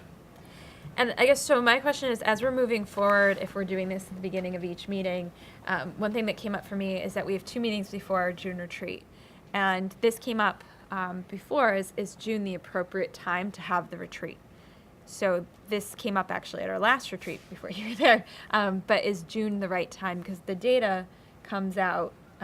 Yeah, well, this year it'll be May. May, but yeah, next usually year December. will be December. Yep. So that's something just to think about, is this work that we want to do at the retreat this June, or do we already want to change the retreat to match more when the data is being released? So this year would be okay, as far as meeting in June. We could, because then the data will come out in May, and so we could dig deep into some of the data that's coming out, and I think we'll start answering some of these conversations and might start directing the board and where we need to go when we see those results. I think I'm reiterating a point that somebody made, but as far as the strategic vision, I'd like to see it reinforce the initiatives that we have going on right now. I think that's what you were talking about, versus somehow creating new ones in here. I think there's a lot of, what do you call it, initiative fatigue? Is that what they call it in the business? In schools, yeah. In schools. I Yeah. mean, friends of mine that are teachers Yeah. tell me all the time, oh my God, there's a new thing that we're working on now. So if we can use this to actually take the initiatives that we have and push those ahead, I think that would be really helpful. And evaluate them based on the criteria. And evaluate them based versus, Are they working? yeah. I just, and I know we've said this to the legislature before, but it does seem like every time the legislature meets, they've changed the rules. I mean, they've created new mandates already, now the ones on the governor's desk. And I think, and you're going to actually have to deal with that, I think, in the classroom, right? Because that's going into your bailiwick. But it just seemed like we're constantly changing the rules, and we've never mastered, we're not allowing anyone to master anything, and then we're moving the bar again. So I think as far as the strategic vision, and I think it does right now stay pretty focused on that, but as far as we can do that through this document and push ahead what we've got going on, I think that would be really helpful. I think you point out a contradiction there is the laundry list of all of those things does not represent coherence. Yes, you're right. It represents 8 or 9 different, very demanding initiatives. And when it gets to John's question of how are we measuring that, which is really the question that we should be looking at, we're not. Right. And I don't think all those initiatives I wouldn't put them all at the same level of importance either. Yeah. I think it'd been possible to have them all at the same level of importance, but I don't think we do a really coherent job of saying, if you have so much time in the day, do this. Well, what's interesting, Act 46 asks school districts to have a pre-K through 12 vision. And to Bill's point, we don't really have a vision, we have a series of initiatives.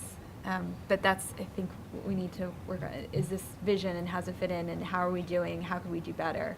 And what could we recommend to the legislature for what could be done better? And personally, I think as a board, one of the things that we could do better is having more of those policy discussions before we get to January, and having a more robust document that we could give the legislature on policy suggestions. Even just looking at tweaks and what's working, what's not working. Yeah. And that's one of the things I think the state board can do, is we can serve the legislature's out of session. We have the time to dig deeper into some of these reports and go and have testimony, as John said, and bring people in. I guess sometimes I feel like maybe the legislature has this, I actually call it a Vietnam style, where they take a hill and then they leave it. And then they take another hill and they leave it. And it just seems like they implement these policies and then they never seem to go back and revisit them, whether they're working. And maybe sometimes they do, but like pre-K is a perfect example of, coming out with this policy and it's clearly not working to the way they wanted it to. I was at our town meeting in heard her about huge that. earful. Yeah. I was moderating it because the moderator didn't show up. That was Oliver, by the way. He's out of town. Well, they got elected He's your anyway. Yeah, he got elected anyways. I'm moderating the meeting, and he still gets elected to the next meeting. Oh, nice. I know. But anyways, I think your evaluation is a little generous. okay. Okay, so moving forward, if we could just have then, I'll touch base with each member and just let me know a preference, which group you want to focus in on, and we'll move forward and arrange time so we, at the beginning of the meeting, separate space, go through, start digging into this, and start working forward. And as Oliver said, have some fresh eyes on the document and really see what needs to be added, changed, or amended. All right, anything else with strategic planning review? One question. Yeah. Is EQS going to be the same as what we looked at last time, or have you changed pieces of that? Education quality standard hasn't changed. Yeah. I can't change it, it's Yeah. a regulation, so. That's something that would have to change to this board. So if there's any changes my made to that understanding is document, you own it. yeah. Okay. So that may be a Pieces are recommendation. moving fast. Yes, Yeah. so that may be a recommendation Yeah. of that committee. If you're looking at quality, does Yeah. education quality standards need to be updated? It was updated last in 2015. And as to your point, what can we measure that's actually Yeah, I in think there? that's the efficient way for you to get into it, is to look at the measurement of it. It sounds sort of like tail wagging the dog, but we set up a framework for that. It's your rules. We're about to turn on, for the first time ever, the visualization of how we anticipate measuring that, So I think it's a very efficient way to start back into the conversation about, well, what do we think about how we're measuring it? And knowing there's a provision in the law that kicks in 2020 where the secretary has to go out and hold people accountable who aren't measuring up well. So to start with that and to see if to get your critique of that, is it sufficient? Are we missing some measures? Because it's a composite view of a lot of different data points. That's the nice thing about it, but it's complex, you know. And there are components of it that don't get turned on for a couple of, I would say a couple more months anyway, until like late December. We have the school climate survey, for instance, which isn't in our plan to be launched initially in this May. But to start to get your feedback, I think it's a very efficient way to get at this larger issue, is just to start looking at how we can measure it or not, you know. Right. The great danger is the tail wagging the dog. Yeah. Is we got to remember that we're interested in the dog. Right. not the tail. But it's as opposed to just sitting and contemplating, well, you know, do I think it should be higher ed or not? You know, if we start with a measure of it, it's sort of a useful way to get in provoking that other conversation. But yeah, I would agree, it's important to keep the dog in sight. All right, with that, if we could take a quick 15-minute break, I believe we have, and then we have students and we have a panel coming that is going to be talking to us. So if we could just have a quick 10, 15-minute break. All right, excellent. All right, so coming back for a recess, and thank you for coming and joining us. We have students that are coming, that's why we have more chairs. But as we get started, if you could just say your name and your role here, and then we'll get started, and the students will be coming in another 5 to 10 minutes. I'm Tracy Puffer. I teach high school English, broadcast journalism, and our senior exit project. I'm Judy Murray. I'm a BMU board member and vice chair of the OASU board, parent and community member. My name is Nicole Bell. I am the curriculum director for Orange East Supervisory Union. Emily Nisley, superintendent. John Burrell, middle school, high school principal. Scott Blood, elementary principal. So they've joined us here. We titled this the Orange East SU kind of teacher-student panel on quality, equity, proficiency-based graduation requirements, and student experience. There's a lot in there. So we really opened it up and just said, well, what can you come and tell us about any of these issues? And so if you want to get started, and then we'll have students come in, and then we'll transition to have questions from the board. Sure. So what I thought I might do to start is set the landscape a little bit, because I think that might be helpful in understanding the greater picture of where we are. So as you remember, Blue Mountain was a supervisory district for a number of years. It has now joined in with Orange East, which is a much larger supervisory union. So at this point in our development and our journey together, we are in somewhat different places. And so we're working on how do we make sense of that? How do we respect the work that people have done over the years? And how do we move forward together? John was the director of curriculum for Blue Mountain when Blue Mountain was its own SD. So there's a lot of work that went on here that I think he's going to speak to, and the students that you're going to hear from today are going to speak to. He still wears that hat in some ways, as well as being the high school principal and teaching high school social studies, so he has a number of roles.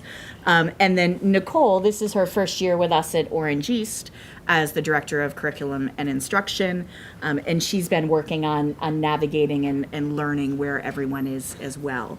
At Orange East as an SU, our central office staff is almost completely new and in their first year. So it's my first year, Nicole's first year. A lot of newness and a lot of learning has been going on. So John prepared for you these packets that you have that has some information about the work that we've done here, because we wanted to connect that a little bit to what you would be hearing from students this morning. So Thank you. I hope maybe that would help set the stage, because I think that we do operate 2 high schools currently in Orange East, Blue Mountain being one, Oxbow being the other. And then many of our students also attend Thetford Academy, because Thetford, which is part of the SU, designates TA. So that's a little bit of the landscape there as well. Thank you. Good morning. So, Krista, through our email exchanges, and it's nice to finally meet you, what I put together for you this morning was just to show the board where we are as a school in terms of the work that we've done around specifically the personalized learning plans.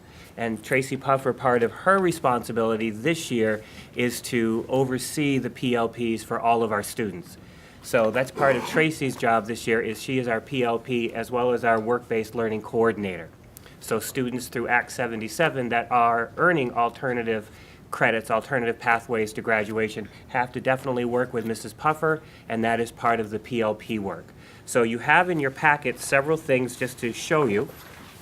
We have a standardized, personalized learning plan format that we are using throughout the school for grades 7 through 12. That includes not only looking at students' profile, but our school board has adopted Vermont's transferable skills as our BMU graduation proficiencies. So students start as early as 7th grade and 8th grade working with the BMU graduation proficiencies and uploading and linking work that they do in their classes to demonstrate as part of their 8th grade exit that they've met the transferable skills.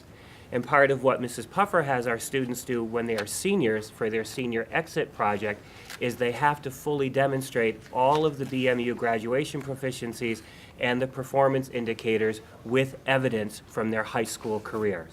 And that's part of the work that Tracy does with our students throughout the year, but also as part of their senior exit.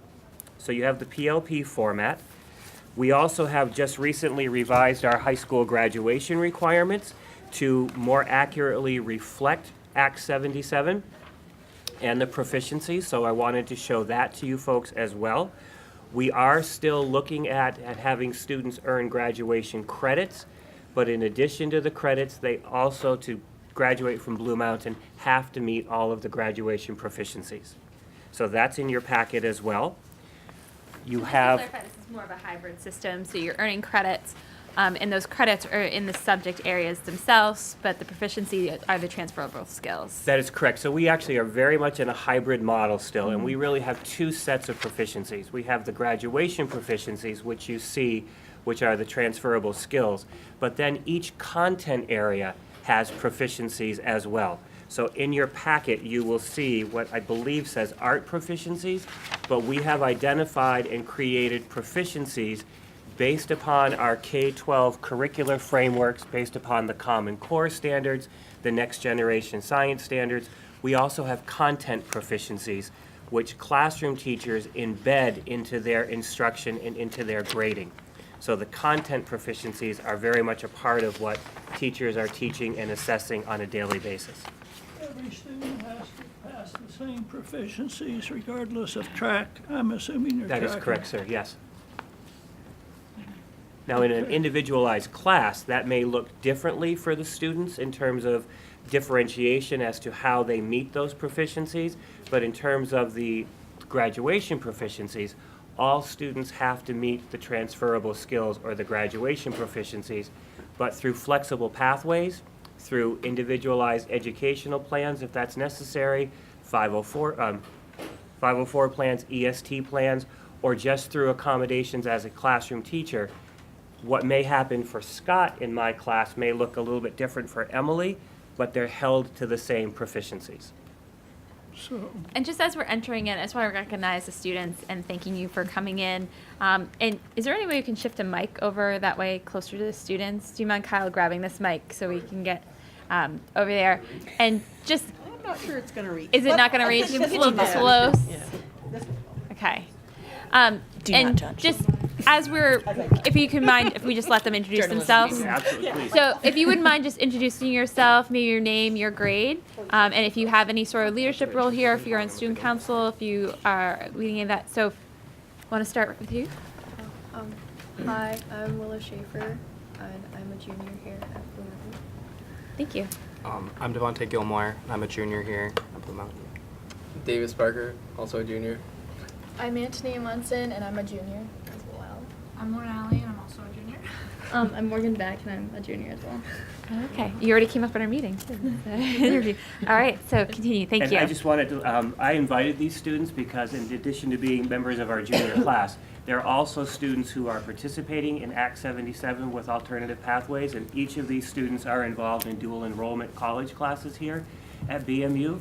Two of the students that are sitting here today are also looking at or are in the process of applying for early college admissions.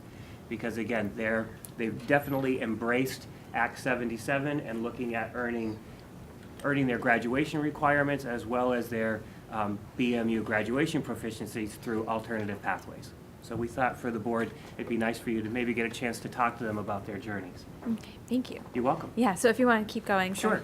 The last thing in the packet, and this is something you had mentioned, Krista, in your email.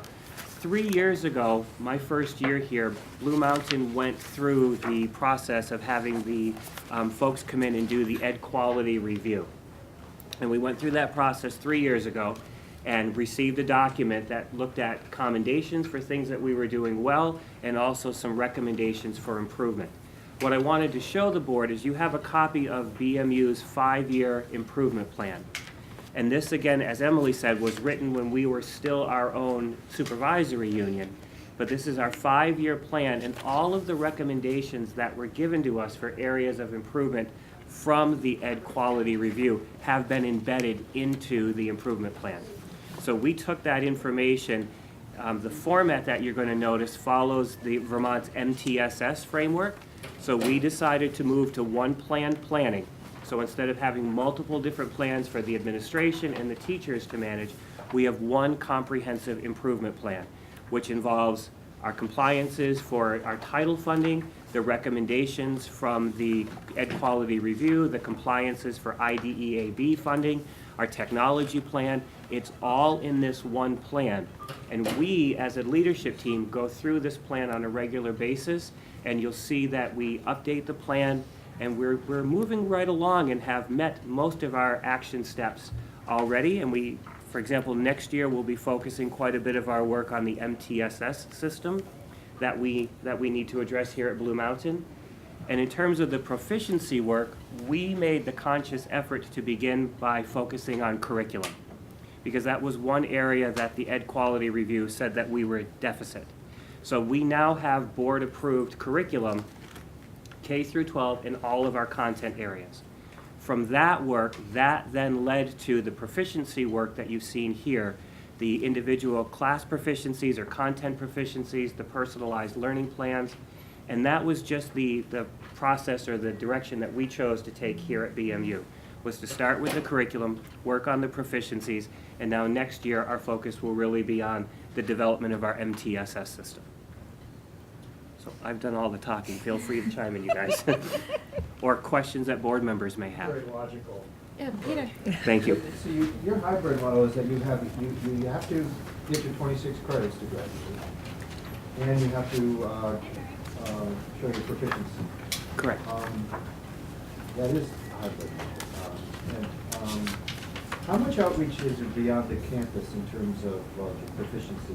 Do students engage themselves in learning experiences beyond the campus? Can I address that? Please. So I started using these proficiencies with seniors 3 years ago, 3 years ago. And they're able to use any experiences that they've had outside of school, either experiences that they have gotten through the school setting them up for them, or things that they have done on their own outside of school. So when they go to meet those proficiencies, it's not just looking at what have you done in the different classes that you're taking. It also looks at what things have you done out in your community. For example, we have one senior this year who in her freshman year of high school, totally outside of the realm of Blue Mountain Union School, did some fundraising to help make some improvements in a local gym so that they could play basketball games there for our middle schoolers in the town of Groton. That's something that she's going to be able to use to help meet a proficiency. In addition, we have a variety of students that are out in work studies that are using some of their work study experiences to meet these proficiencies. They can meet them in a variety of ways, and we sit down and talk about, okay, so here's what you've done, how does it fit this particular proficiency, and then we write up a summary of this is what I did and this is how it fits the proficiency. And they can use a wide variety of things to meet those proficiencies. It does not have to just be what happens within the walls of this building. Yeah, students, do you want to speak to any of that? Have you been able to incorporate any outside experience into your, and do you want to speak to that just a little bit? I don't really have much to say. That's okay. Well, does my dance thing count? Yeah. So I take a dance class in St. J, so that meets like one of my PE credits that I need besides varsity sports. Outside of, creating a proposal for like a tree planting on the school property, so that would meet one of the proficiencies. A lot of students are involved in other activities, student council, National Honor Society, and some of those things that they do, athletics, those things are also things that can meet those proficiencies. Speech and debate as well. Yep. That would apply to transferable skills. Correct. I hear you. Now, you still have content proficiencies, correct? Correct. But those are embedded into the courses that they get credits for. Correct. Yeah. Right, okay. If everybody gets the same content proficiencies are required, doesn't that make a minimum floor for what you've got for your curriculum? I'm sorry. Sure. That always makes it fun with the announcements. Yes. You can hear what's really going on in the school. I'm sorry. Okay, everybody has the same content proficiency. Doesn't that form a de facto minimal curriculum for everybody across the school?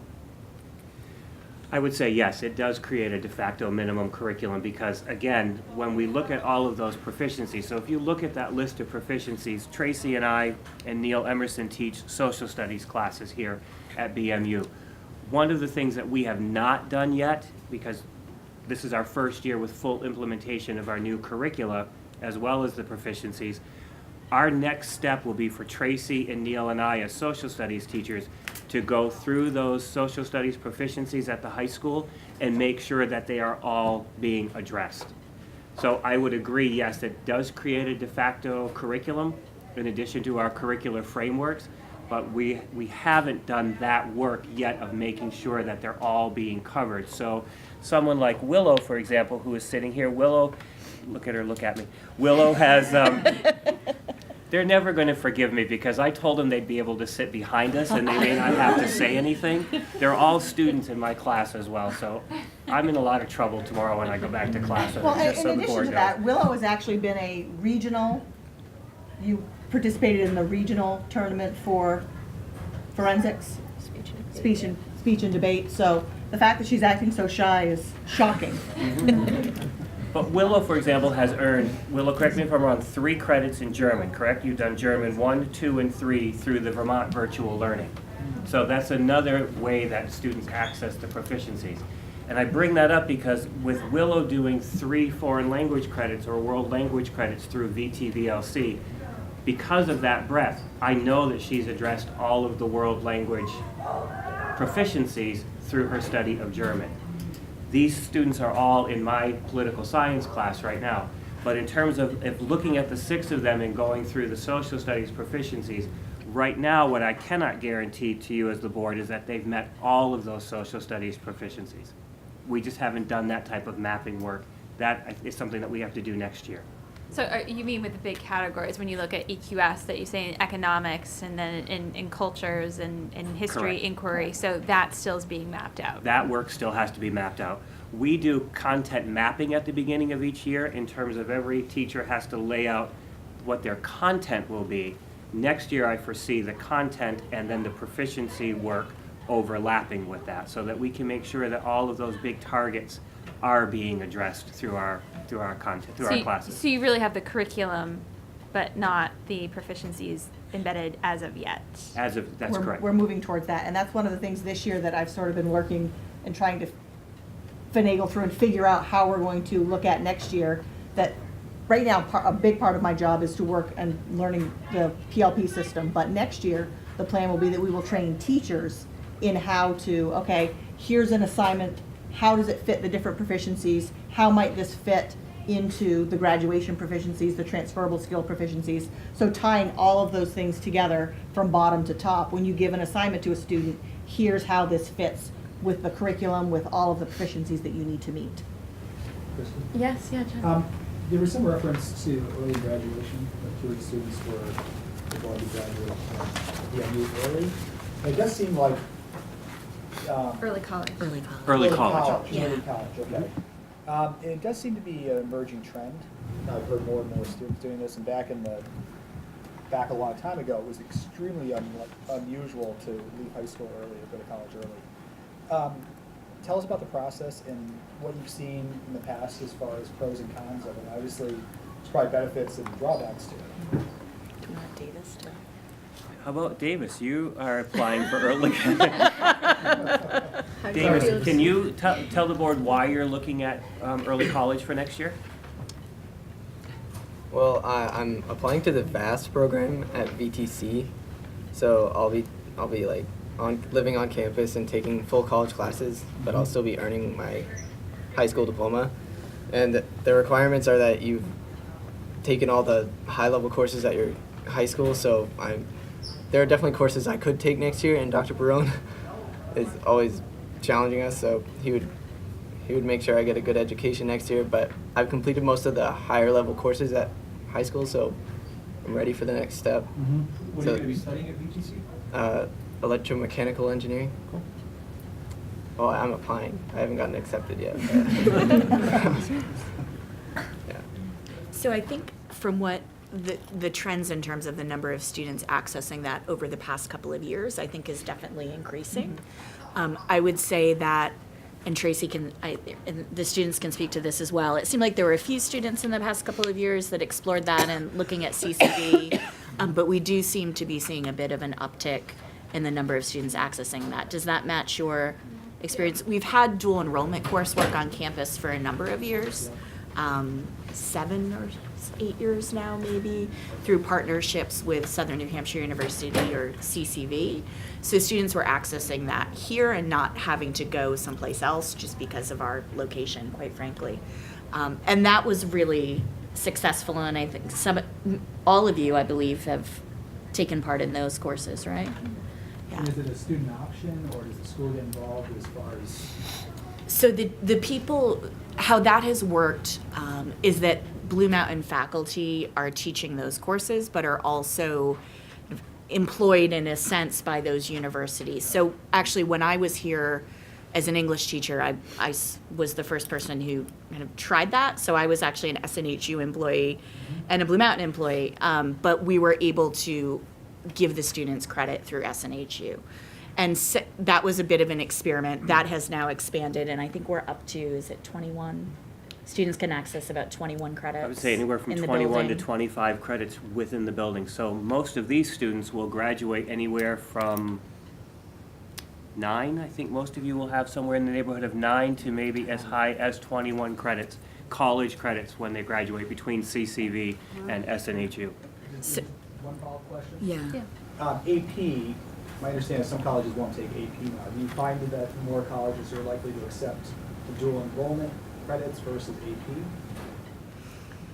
We have found differing levels of acceptance of those, of the college credits. To be honest, in the beginning, some of the difficulty, I think, with those credits transferring had to do with folks who had received those credits through SNHU understanding the process of how college transfer credits worked. And I think at that point, we, as a faculty and a staff, maybe didn't do a good job of explaining that to families, that they needed to get the transcript from SNHU sent to the university. And so there were problems in those credits transferring that I think were based on there not being a good understanding of that process, particularly because we have a high, many of our students are first generation college students. And did you find, maybe the student has 12 credits, but this college might cap it at 6? Right, yeah. Did students understand ahead of time that they would only get 6 credits if they went to University X? I don't think so. I don't think that was part of the landscape. And I don't know, I think Dr. Barone perhaps could speak better than I could over the past 2 years or so, what the student experience has been on that. But I think in the beginning, that was a stumbling block. CCV, I think some of those have been a little clearer, but also many of our students go to a Vermont State College, and so maybe that's part of the ease. But I think people thought, because we offered the course at Blue Mountain, it was on their high school transcript, but they also needed to get a college transcript sent. So anyway, but things like that we don't think about really are barriers. About how to navigate the system. About how to navigate the and helping systems. people navigate that system if they've Yeah. never been through it. Peter? The courses that were taught here, were they taught by teachers that were certified to offer college courses? Yes. And how did that happen? So- These weren't brought in, these were your in-house teachers? Right. So we had to have folks that on staff who were able to meet the requirements for those universities. So you had to have a master's in the content area to be able to be approved to teach by the university. They weren't affiliated with any particular college then, they were allowed to. An adjunct. Right. It was you were appointed as an adjunct. Yeah. So that's a little bit, so if you had a master's in education, and you were teaching a history class, you wouldn't be able to teach that college course. It's only if you had a master's in history? At the point that I did it, and it may have changed, but I can say at the point that I did it 6 years ago, I had to prove that I had the equivalent of a master's in content level in English language arts. So that's a stumbling block in That- some cases. Right, and we were able to do that. I think that, that has gotten slightly more flexible over time. So I teach I did the SNHU history class here 2 years ago, and this year I'm doing political science through CCV. My master's is in curriculum, and my doctorate is in educational administration. SNHU required me to send them my undergraduate transcript so they could look at the classes that I had. Plus, I had also taught history at the high school level for a number of years, and I have a background teaching AP history. So I was grandfathered, if you will, because I don't have a master's in history or in political science. So they take it strictly by a case-by-case basis. And who was they, who did you get For me, it was Southern New Hampshire University and Community College of Vermont. Could you speak to, because this is what's happening a lot at Blue Mountain, but how is this now with the SU, now that you talked about this at the beginning, that you are now an SU? And curriculum and graduation requirements are at that SU level. So we have an SU board member, and Angela, and then you're, are you the chair of the Blue Mountain or Just the Blue Mountain Just board. Blue Mountain, Yeah. okay. So, but you're also curriculum at the SU level. So how is this transition happening? And is it similar to what's happening in your other high school? And if not, how are you working to make those experiences more common between the two high schools rather than not? You want, or I can, whatever. Well, I mean, as far as the transition, I can speak to that. We're in the very beginning stages. As Emily shared, we're very newly configured, new administration. And we're in the process of working with teachers from across the SU to kind of assess the landscape of what's already out there and start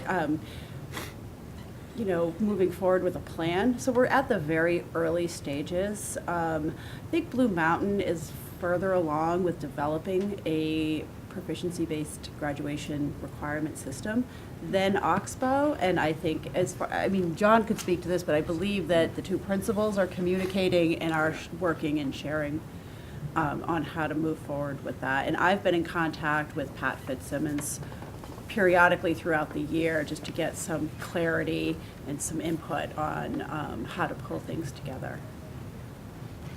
And so could you speak, are they similar, and are they using transferable skills, or what's happening within the other high school within the same SU?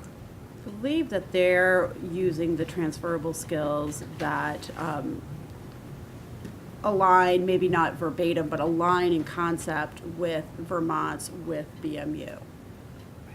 But no, they're in different places. So as a student, if I were to go to Blue Mountain and then go to Oxbow or vice versa, those would be very different systems for me to navigate. So one of our goals is to work on making that more cohesive, because I think that there is we do share a tech center. So all of the high school students who take advantage of career and tech ed go to Riverbend. And now that we are all truly in the same SU, how are we going to make the experience work better for students?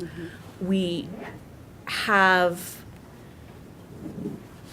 a landscape currently, just to speak, I think at the elementary level, that's very different in each building. It's very siloed. So every single elementary school in the SU currently uses a different math program. There is not any sort of aligned curriculum at the SU level. This is actually the first year that there's been a curriculum director at the SU. And much of Nicole's time this year has been doing some of the data work that's had to be done and other things. How many, how many elementary schools? So we have Bradford, Newberry, Thetford, Waits River, Blue Mountain. And that has been a product, I think, of what historically has been a very high rate of turnover at the SU, and people really having their own systems and their own decision-making processes around those things. I do have a sense of hope from the SU board that they do realize that that's something that we need to look at, because even for instance, all of the schools that feed into Oxbow High School are seeing students come in 7th grade in very different places in math or in literacy. And so they are asking the questions of us as leaders at the SU of what are we going to do about that?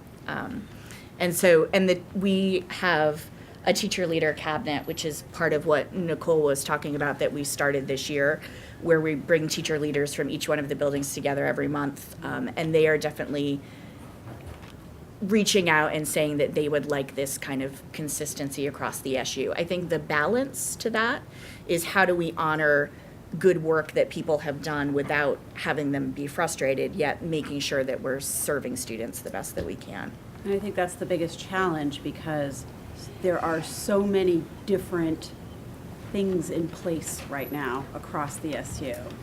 Different curriculums, different programs, different approaches, different configurations. There's just so many different things that it's been a slower process to try to bring them all together.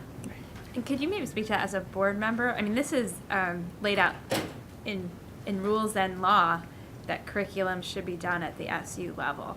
And I know that was a major concern of ours when we were talking about this throughout 46 and Orange East in general, and having all these different sort of systems working when it should have been 5-6 years ago that curriculum should have been united.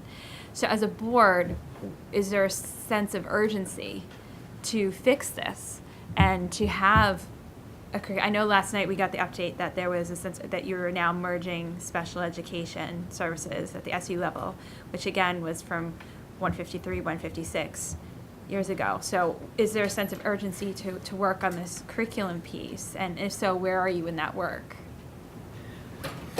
I think will be another challenge. I think that special education, you'll find, or what I was learning is also semi-siloed. Mm-hmm. And so they are working on that. I shouldn't say they. We are working on that.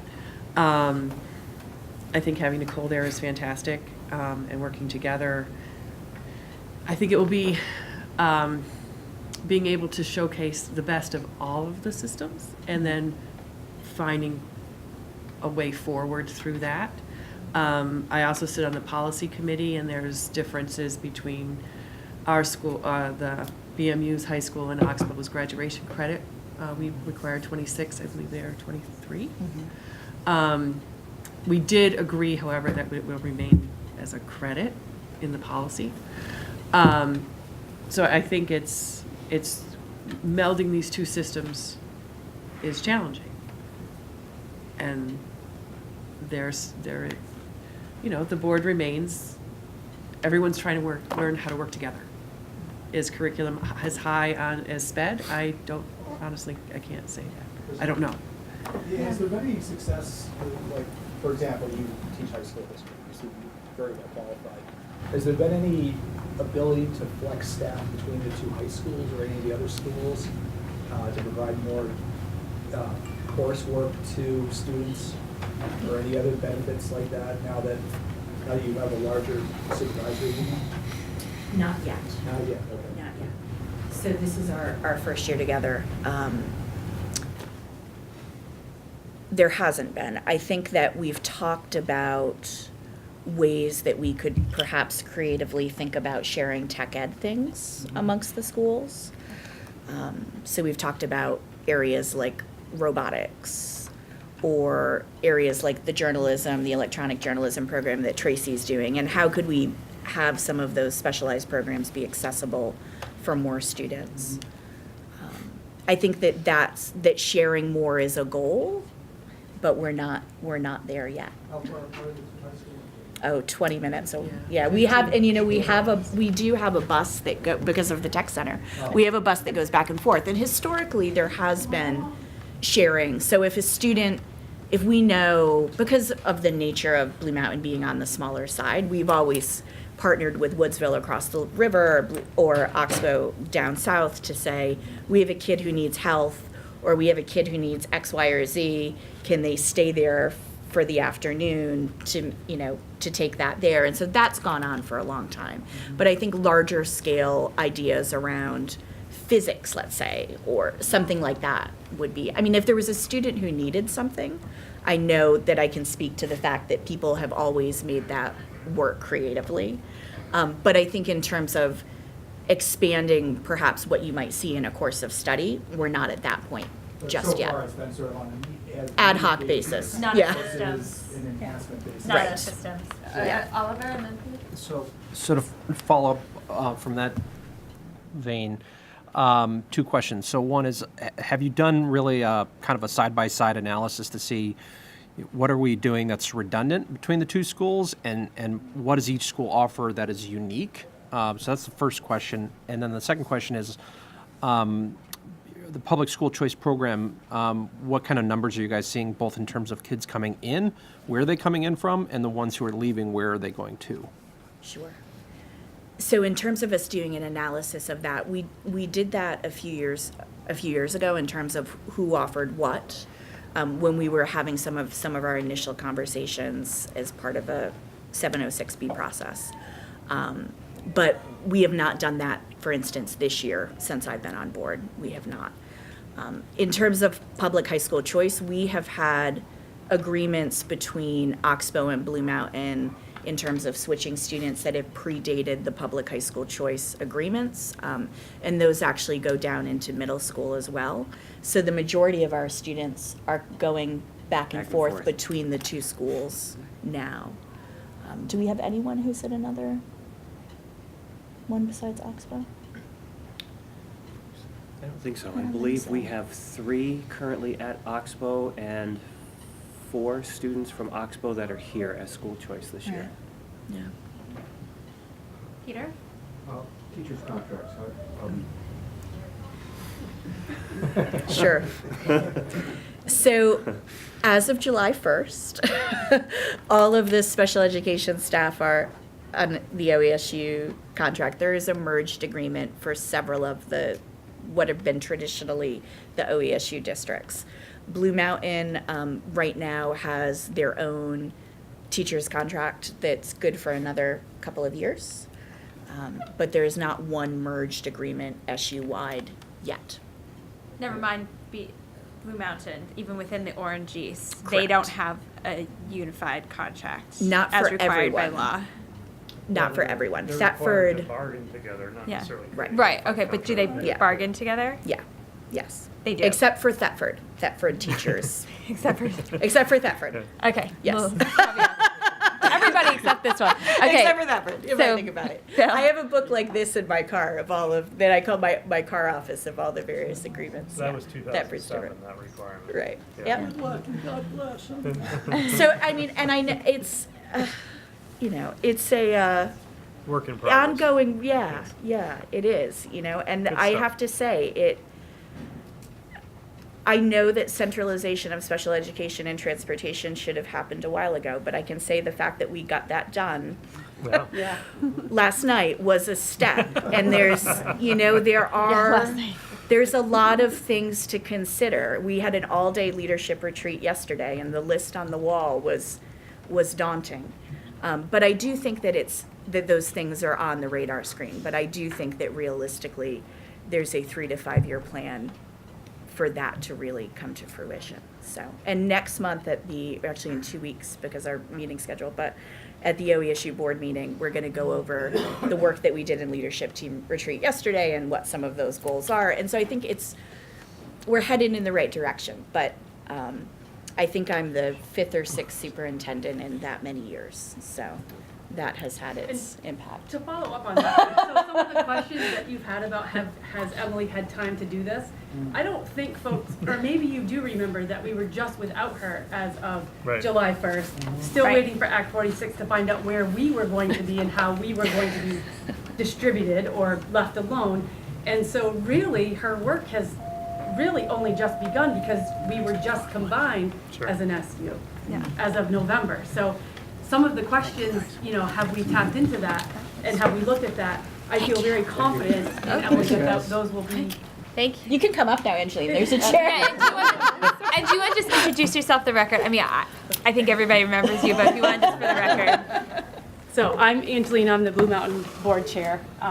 So I would like for you all to remember the process that we went through. And yes, while we just completed the special education and the transportation piece, I am very confident that once the SU and we figure out, as Emily had said, that everybody is using a different curriculum system, a different math program. Our job as a board is to make her life a little bit easier, and that's her job to pick out what the best curriculum is, but I am very confident that, as she said, that in 3 to 5 years, hopefully we can be a part of that as well to get that completed. Hold on, Bill has this. Yeah, Bill's been waiting. Help us think through this question. We were talking about equity in the hour just before you guys came in, and then I start thinking of equity in terms of this, and you've got this minimal curriculum that we're talking about, and some get minimal plus. And if you're going to Act 77 or dual enrollment, then these kids have a greater opportunity as yet. So the question is, how do we assure equity when we have this disparity of offerings and disparity of some kids get a better program, if you will, than others? I don't know the answer. Can I address some of that in special ed? Because that's exactly what we've done for our focus for. Yeah, do you want to introduce yourself for the record, please? Yeah, hi, I'm Donna Welter. I'm the current director of special ed here at Blue Mountain, and next year I'll be one of the 3 coordinators working with the new director of special ed. And equity was exactly what our focus was in looking at reorganizing special ed. Aside from whatever board decided, but within special ed, that was the focus, was equity. Because when you're talking about programmatic, special ed is a perfect place to look at. You have, special educators have lots of different training, and it's all over the place. When you have a higher content teacher in history, you know certain basic trainings that they're going to have. In special ed, in fact, that's not true. You know they're going to have an ed degree. How much training they have in terms of programs to work with kids is all over the map. So part of what we looked at is that this is an opportunity to distribute the leadership and reorganize and work with special educators and teacher leaders so that across the SU, we would be working that if you were in Bradford and you then came to Blue Mountain and you needed a particular kind of reading program, you'd get that, right? So that one kid was going to Thetford and they might be getting some special education in mathematics, but then they might go to Newberry and nobody has a math background. So we're really working on that equity piece within special education, which I think can help serve as a model as the whole SU moves to equity. But that was among special ed. Again, board, they make different decisions when they consolidate. We looked at it as an opportunity to address what we saw as a very inequitable system. Not, What about the rest of the school? I think once we move to a coordinated curriculum, and we will, it is a priority. It really is. And we've got some momentum in that direction now. Once we come together and decide what an OESU student needs to know and be able to do, and once we decide on those competencies or those proficiencies together, then we can kind of address equity.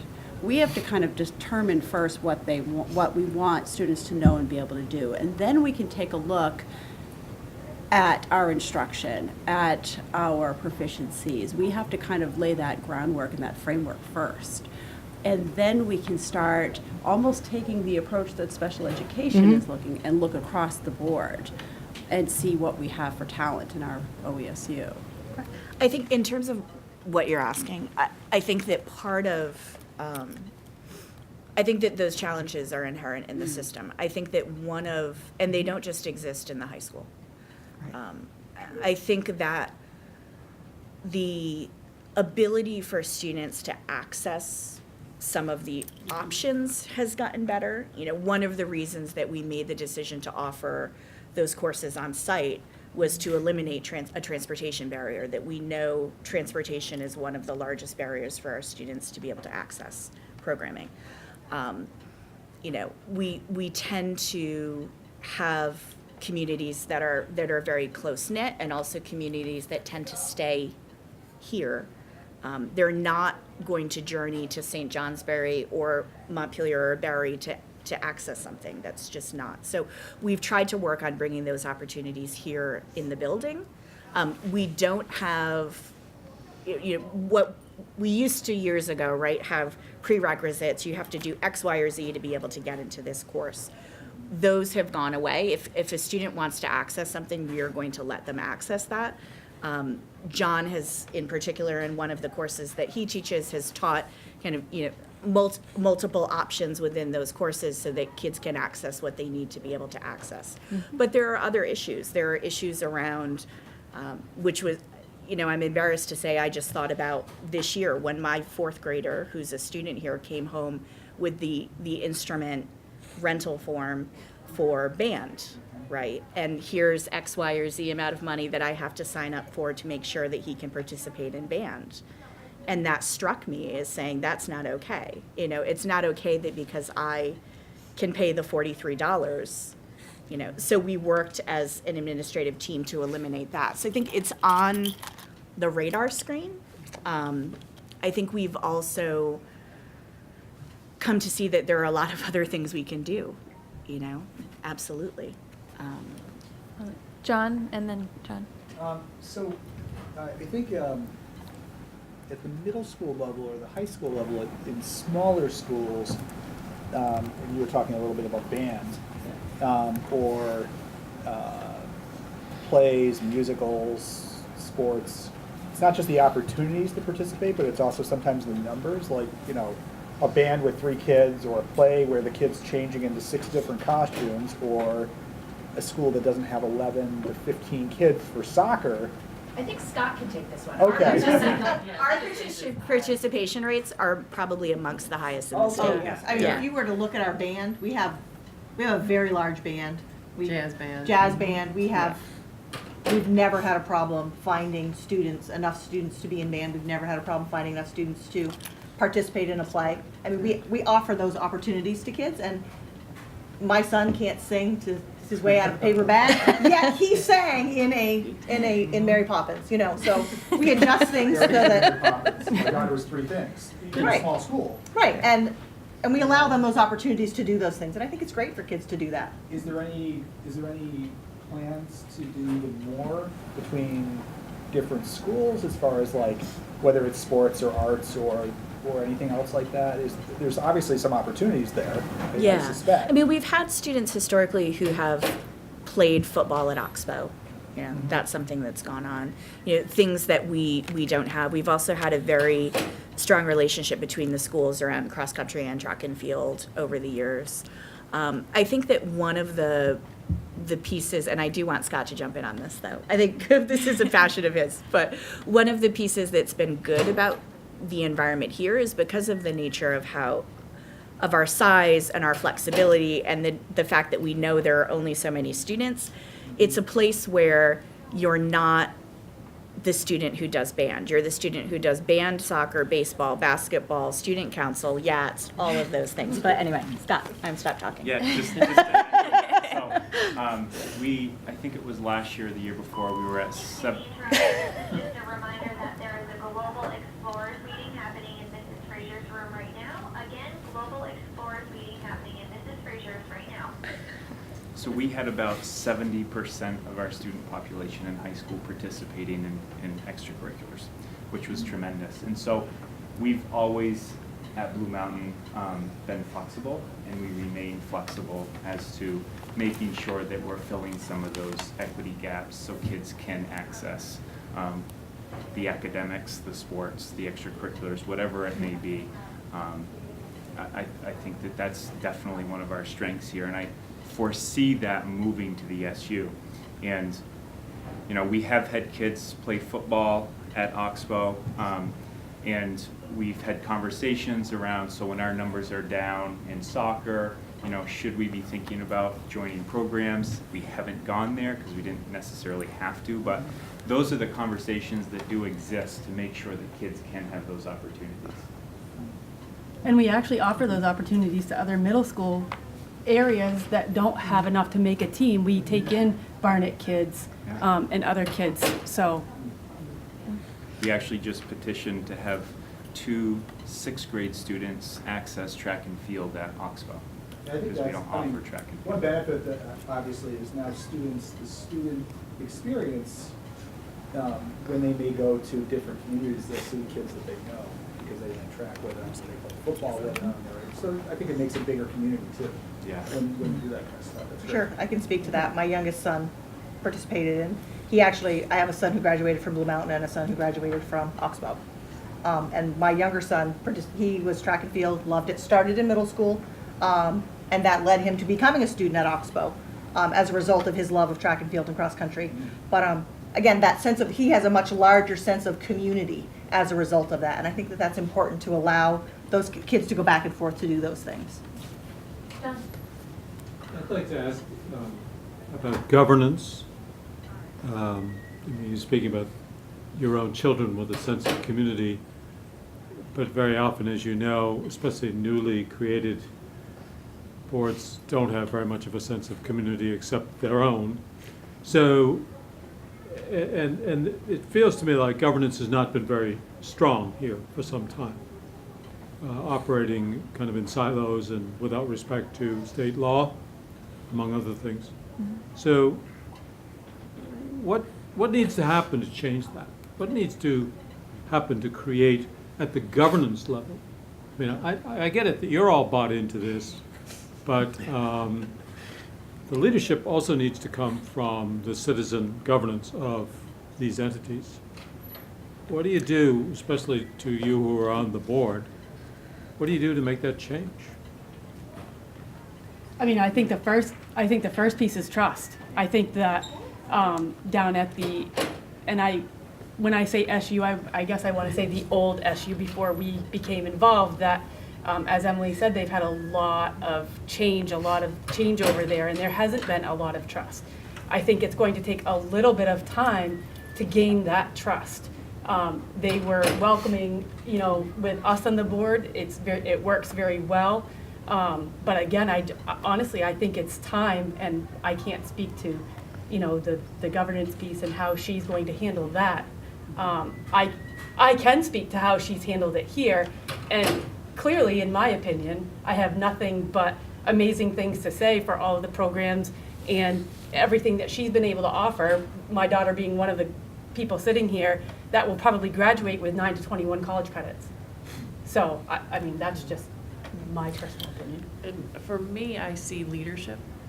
I think that there's been a lot of turnover in leadership and not, for me, for an SU to be out of compliance for as long as they have been, I don't know whether the board gave leadership enough support. And that's me just kind of looking in from the outside. I certainly don't have any experience on the ground of that. It's just kind of what I've seen happen here. So I think as long as we have a good leader with a vision and an ability to articulate that has the faith of the board, which I do think you have that, I think that's going to help. And the board members learning to work well together for the whole is also a piece I think that's going to need to happen over time. but I mean, they talk more. I mean, you can see, remember, when you're, every meeting, When we first There's- went, nobody talked at all. You It didn't was even look at each so other. dysfunctional, I can't even. Mark, and over to Oliver. So how instrumental was the Vermont School Board Association? I know we're the State Board of Education, but the VSBA in terms of board leadership and board development is really key. And for years, they've been offering training and so forth. You're not too far up from where a lot of the annual meetings take place down at Lake Hemler.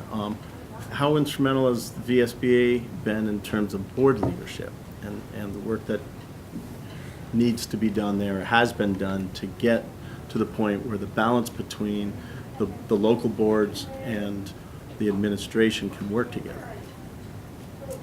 Do you want me to Yeah, we take that from the OESU? Yeah. Okay. Yeah. So, Press school board. so we're currently, when I came on board, one of the first things that we wanted to take a look at was policy at the SU level, because we also didn't have much there. So we're currently working with the VSBA to do a policy audit. So there's one board member from each one of the boards who are working on that project, and it's going quite well. Judy's part of that work. And so we had some policies adopted and some policies rescinded last night, and that work is continuing. VSBA has been supportive generally. You know, I think that we have talked to them a lot about doing board training. I think one of the challenges right now, and I think this relates to your question, John, around governance, is this sense of unknown. And so although Blue Mountain has come into Orange East, in the landscape of Orange East, we're still left with questions around Bradford, Newbury, and Oxbow, and the pending court case around all of that. So there are still questions there. I do think that the board's ability to work together has improved. I do still honestly see what are historical sets of tension between Newbury and Bradford, and also I think between Bradford and some of the communities that make up Blue Mountain. And that has existed for a long time. When Blue Mountain was formed, the hope was that Newbury would come here. And part of Newbury did, Wells River, but the rest partnered with Bradford and went to Oxbow. So, right now the town of Newbury is split between 3 school districts. So those aren't new. I think that one of the challenges we're facing right now, and we were able to get over it, but in terms of the special ed piece and that coming together at the SU level, that did impact some of those small schools in a way that was less than beneficial. And so now we're kind of faced with what those budget implications are in those local budgets, and also faced with the very complicating factor right now that we can't actually, at the moment, warn local budgets in 3 of those districts because of what's going on with Act 46. So there are a lot of pieces that are challenging right now, and a lot of things for board members to feel frustrated about with one another.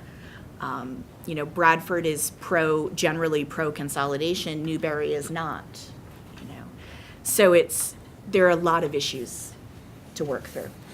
I think the SU board, because that brings together a lot more towns, is in a slightly different spot. Thetford comes, Waits River comes, Blue Mountain comes.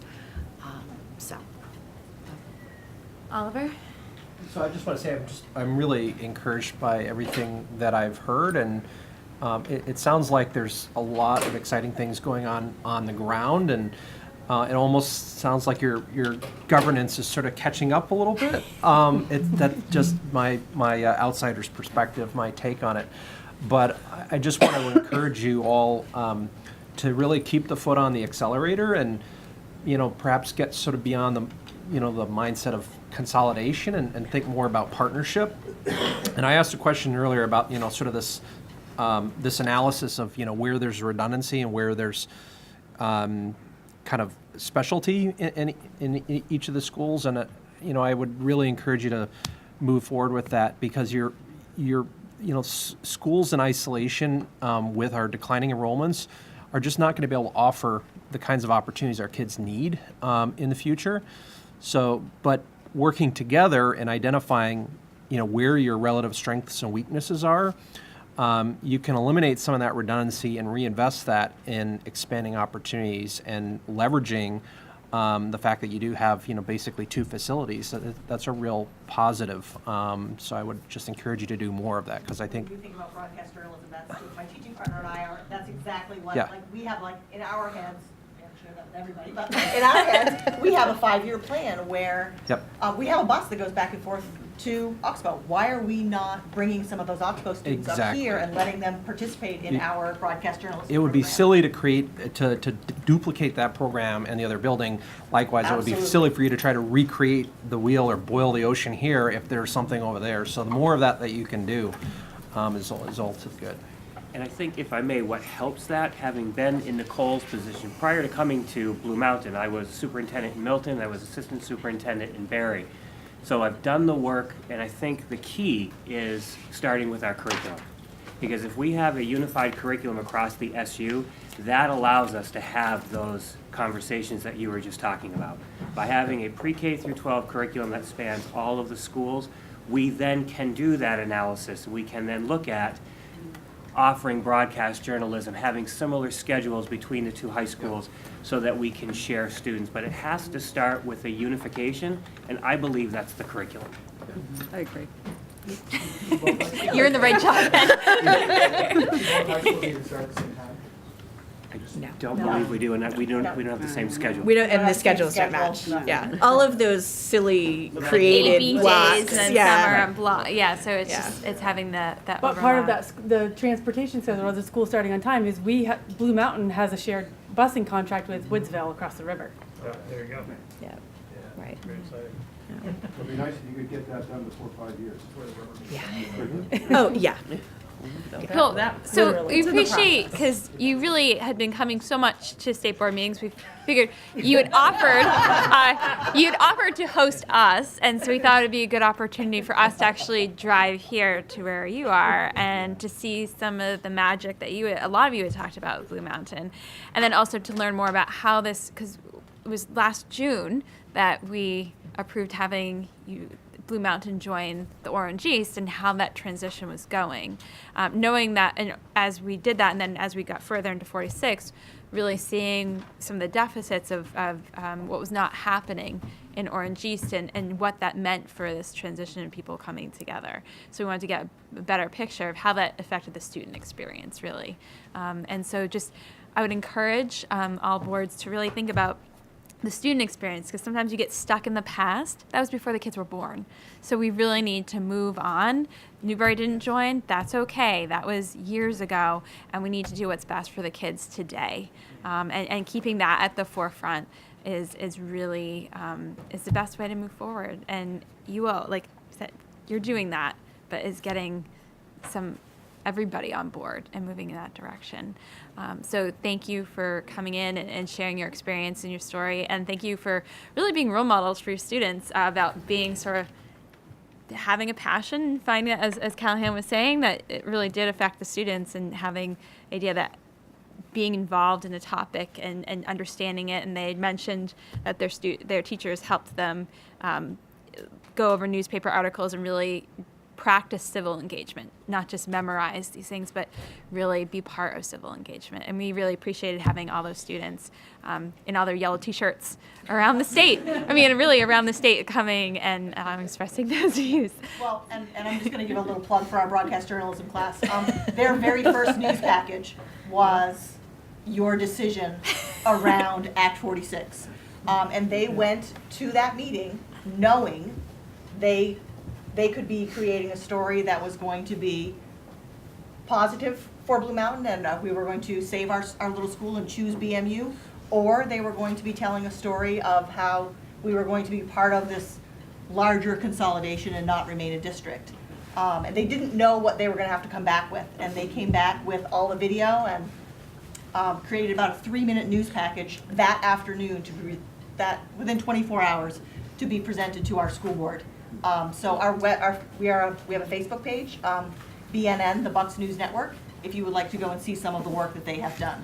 I think you might be on it later, right? Weren't Yes, these we days- have to do Okay, that. so if you could send us a link to that, even to me, and then I'll send it to the rest of the board. So on That would be Friday, great. our broadcast journalism class is we're moving now towards doing more broadcasts in our studio. And so you'll have about a 20-second little news brief with a voiceover about what happened here today when you were here. That's all it comes down to, 20-second news brief. That's a roll. Remember, she's a freshman, she's All right, well, thank you very much. Thank you. Yeah, Thank you. Thank you.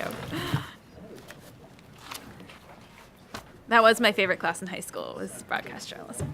Really? Yeah, oh, I loved it. Loved it. Before the bells, we had a TV show every day.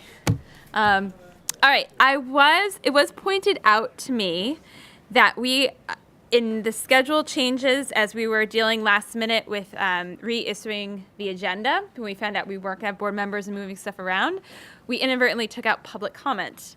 So there was no public comment. So after talking with council, I'd like to add in public comment at this point, which is a little, there's one greater foe than the other. It's to add something in after the amendments, but in the name of making sure it's public comment, we'd like to do that. So we've had few visitors. Is there anybody here that would like to issue public comment?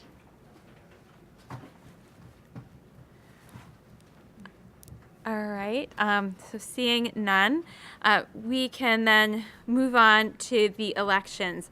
And this is a very kind of awkward spot for elections. We wanted to make sure we had elections first because we had one member leaving before noon. We had talked our meeting last month about how it was awkward to have your first meeting. The first thing you do is then vote for leadership, and wanting to wait at least till after lunch so you could just break bread with people and meet them before you're trying to take a vote. Exactly. And then end up, we were planning on having new board members, and that didn't come to fruition. And so we're in the spot where we have chair, vice chair, but we also have two members that will be joining us next month that then would not have a say. So I think it would be appropriate, because right now with the election of officers, the only thing it says in our rules, it has to be biannually, because it refers back to statute. And we traditionally have it in March, but I even went back to the 1200 rule series, and it's not in there as it has to be March. So it just refers back to the biannual, so it refers back to legislation, which then says it has to be biannually. So with that in mind, I'm wondering if the group would feel comfortable tabling this until next month, until we have full board members here at the table to have a say. Yeah, makes sense to me. Would anybody want to make a motion to such? Move to table the elections till at least next month. At least next month. And then in the meantime, would you want to add anything? What should be happening in the meantime? Do we? Maybe perhaps a friendly amendment to that motion would be to have the current leadership continue until Yes, okay, so. on an interim basis. So the motion would be to table it to at least April and have current leadership serve until that time. Is there a second to Mark's? Seconded by Callahan. Okay, any discussion? Okay, so all those in favor, please say aye. Aye. Those opposed say no. The ayes have it, and we've put up the decision until we have our new members. And then just, I guess, as an opportunity just to ask you all, because we said to at least April, and we have a lot of people, everybody here has transitioned on and had that awkward first meeting. Where it's like, hi, how are you? Now what's your name? Let's vote. So is there anything that we would like to see? We were trying to put this off to the end of the meeting at least, just so people could interact and talk before having to vote. I would maybe defer. Oliver, you didn't have to worry about this because you joined in a year that wasn't a year that had elections.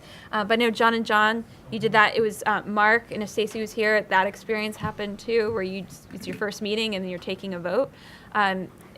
If for the meeting, for warning it, or putting it on the agenda, is it appropriate again to put at the end of the meeting at least? At least. Okay. If not, there may be. Okay.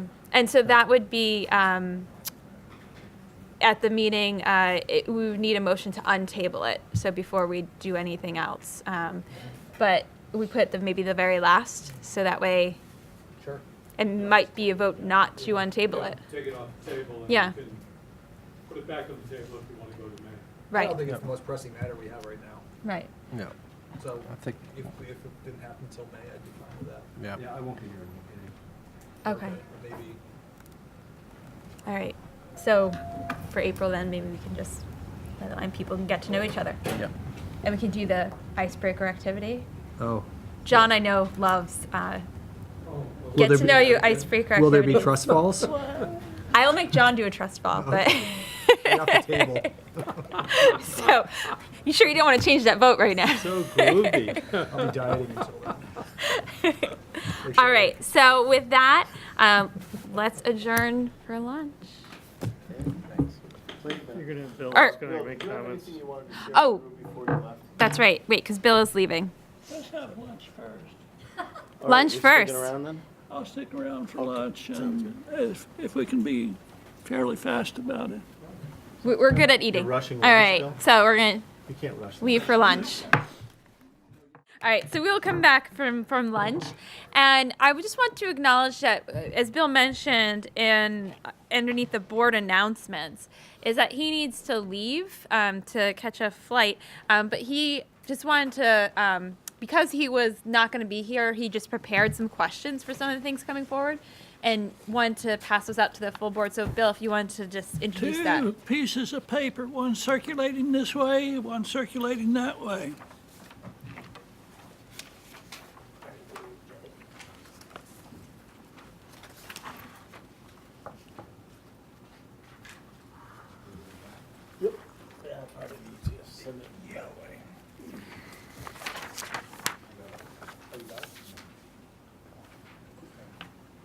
Okay, 2 things. I'll start with budget book review. And John, I think we need that stack this way. Yeah, it needs to make its way all the way around. Yes. Thank you. Okay, the one that says budget book review and comments. By statute, we are to review and comment. It doesn't say who we comment to. And excuse my scratchy voice, it is what it is. So here are some comments that you can take for what they're worth, or spread them around and as a comment for the board, or whatever you wish. But I took a look at this thing, and it was kind of fascinating to look at. The first 44 pages are basically about the agency and categorical funds, and we don't have the background data on that to look at it and review it. And I make some editorial comments that we probably should be making some kind of comment to somebody. Then there's also the financial standards, and you can read it for yourself. First thing is meeting conventional accounting standards. And we were just talking about this during lunch, is local districts have to use accrual bookkeeping, that's dual entry bookkeeping systems, and GAAP budgeting procedures, auditing procedures. Apparently, the state is running on a cash basis, and the books are really cash basis kinds of books, though it does have some reversion stuff in it. But it raises the question that I think we should raise, is that perhaps the finance record-keeping system needs to be looked at. The second thing, the contradictory numbers, is very important. And I think it really needs to be looked at. We keep hearing that Vermont is a high spender, and John and I keep arguing about this. But the thing is I don't know if we're a high spender or not, because in the budget book, we have very different kinds of figures. For example, in one place it says the student count is 78,773. But in another place, it says we fund publicly 95,936 students. Well, that's 17,000 students that we seem to have not accounted for.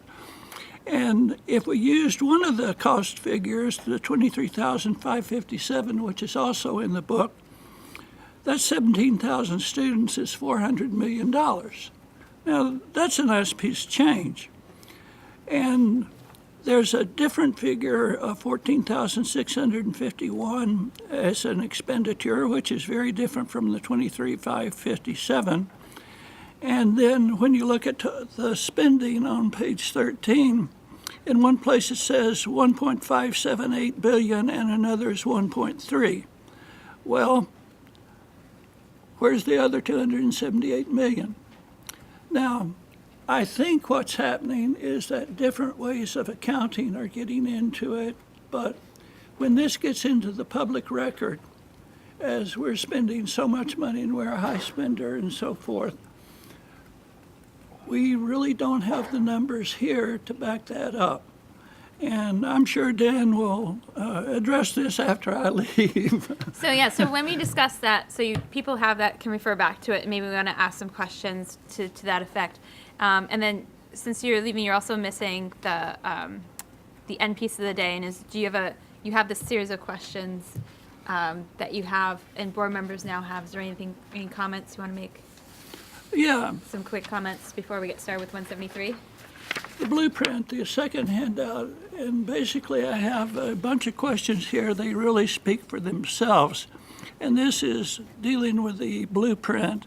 And the main things I would say is that there are, in my opinion, a number of places where categorical statements and evaluations are made and they're not backed up with the evaluation data that would justify that. And the one big mega district, which is point number 2, the thing is that I did not see was the solution it's trying to solve. And then what do you do about the public input situation? And if we're a democracy, we have to have some kind of input by the public. Universal school choice, again, this is advocated for, but there is no documentation about whether this is a good idea or not. And it doesn't reconcile with the research literature. The rest of that I will just leave at this point in time. I'm looking at it quickly to see if there's something I want to emphasize, but if anybody's got a quick question, now's the time. So, also, Bill, just thank you, because I know you're trying to be in 2 places at once. And so trying to be on a plane and get good questions out. So thank you for putting these down in writing for us. Does anybody have any questions on that quick? I don't think so, but people can look this over and you might get some. Don't rush, don't rush. Okay. Maybe I can follow up on, you and I've talked about this a little bit, is the sort of the design approach versus the, I forget what the other alternative, the representative approach? Yeah. Yeah, it's my characterization. Right. And I think, my first instinct was, well, those are nice words for centralized versus decentralized, or expert versus democratic. And so I was thinking, well, maybe a more ground-up sort of thing is better. But there's something to be said for what I think you're proposing, which is put together a postulation, a proposal based upon the opinions of people who have opinions about these things. I mean, maybe they're experts, but and then put that out and let people take shots at it and say what's wrong with it. The alternative is to arrive in all the communities with a blank piece of paper and say, what do you think we ought to do? And that's the long way around the barn. I mean, it's real hard to ever discover a consensus, whereas by putting forward a proposition, as this blueprint is.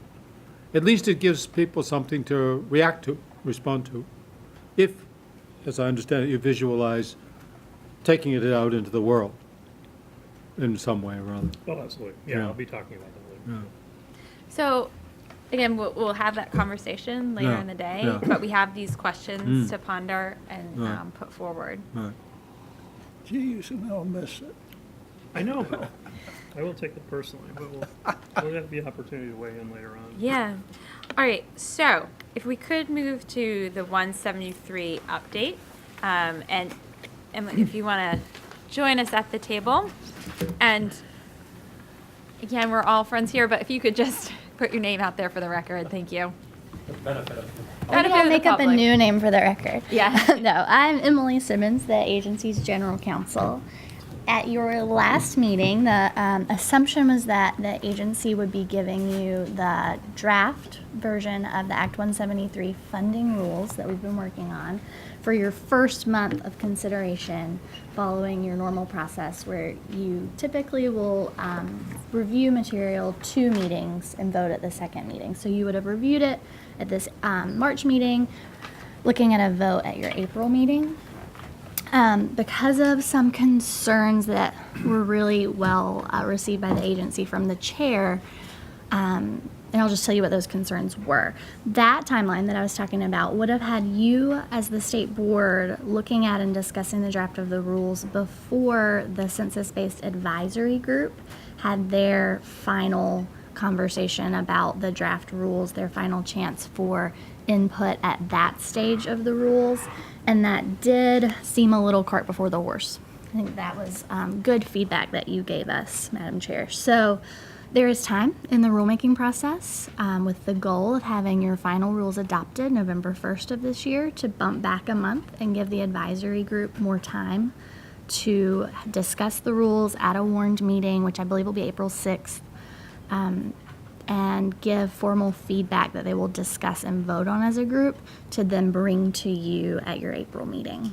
So the Census-Based Advisory Group has the agency's draft rules as of today. Those are going out or have already gone out via email to all the Census-Based Advisory Group members. They'll provide written feedback to agency staff via email. And my understanding is that to the extent that those edits are small or obvious or are unanimous, the agency will go ahead and update the draft for the advisory group's meeting. I anticipate that there will be some contradictory feedback from members of the advisory group. They'll need to discuss that and take a position at their meeting. And the agency will make a judgment, obviously, what the best version of the rules is to present to the state board. So it's interesting navigating the reporting and feedback relationships that Act 173 set up, right? The agency still works with the state board to give you our best thinking on rules. You still are the rulemaking body, so it is your policy decision about what rules you put forward in the formal rulemaking process. The new element that Act 173 has created is the census-based advisory group, who have a formal role of advising you of their views on these rules. So we're just all figuring it out. I think it's going pretty well. I've been in the back reviewing, doing a legal vet of the draft rules, which it's an iterative approach, making them tighter and tighter. So the rules are the draft rules are a public document at this point. There's no reason that you couldn't, as board members, have them. But as far as time on your agenda to discuss them formally as a group, we're recommending that you do that in April, looking to a vote in May. You would go to the first step of the formal rulemaking process, which is ICAR, Interagency Committee on Administrative Rules, in June. Assuming everything goes well there, you'd have the summer for public comment, which is plenty of time under the state's Administrative Procedure Act. Then you would have the rules back for your final consideration in August and September. So can you just go over the public comment? So you need 3 months, correct? 3 Or months is a meetings. good rule of thumb. 3 months is not a hard and fast rule. ICAR, that body of that interagency committee, those are generally attorneys in different agencies of state government that have been appointed to ICAR, they have the final say over what public comment requirements your rules will face. And that's on a case-by-case basis. The content, the complexity, the public interest as they see it. Generally, 3 months is what agencies are recommended as an outside rule of thumb. Now, when does the committee do its thing, and when do you give us a draft again? At your April meeting, we're expecting to formally have you consider the draft rules that we're proposing that you take forward through the formal process. Theoretically, we have to adopt by November. Theoretically, you're supposed to be done on November 1. And just to make sure we have the timeline, so if it would be next month, we would see them. We would wait a month to actually vote it out. So that would put it in May. Which is your normal practice. You're Right. not legally bound to do that, but just following your normal practice. Normal practice. And then ICAR in June, July, August, September, then would be public comment. And we need to have public comment then done by our September meeting. I mean, I'm trying to make this timeline Your work. public comment would start in June. It would start in June. And we would then need to have, I'm just wondering if it's a normal practice to wait a month. So if we had June, July, August, and then rules at our September meeting and vote them in October meeting. So that's if there's no concerns and we are ready to, that would be, I mean, it's a very aggressive timeline, but it's still possible. Yes. So you answered one of my questions, which was around the timeline. So I'm glad to hear we're going to at least have one meeting before we formally initiate the process, because that hasn't always happened and has created problems before. And that's why we've changed.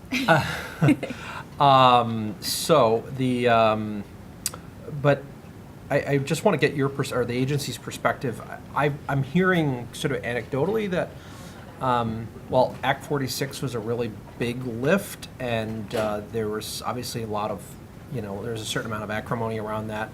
I'm hearing anecdotally that these rules may, the impact of these rules is pretty significant, and well, the impact may not be fully understood out in the field yet. That as the understanding develops, that we might want to be prepared for some rather contentious discussions, and that's what I'm hearing anecdotally, and I'm just really curious what your honest perspective and perception is. Honest and legal. Yeah. Do you want me to do the honest piece? Yeah, it's a legal piece. How about I just want us as a board to be prepared for what we should do. How about the legal and the honest? Some more context thrown generally on the table might be helpful too. So the changes in Act 173 as a piece of legislation are huge. The Secretary has said multiple times that this is probably a larger impact on the system than Act 46. So that's the agency's stance, that this is monumental. With that in mind, the law, Act 173, is phased from now until fiscal year 2022, really, until you're fully into the new system, and has financial and practice elements woven together.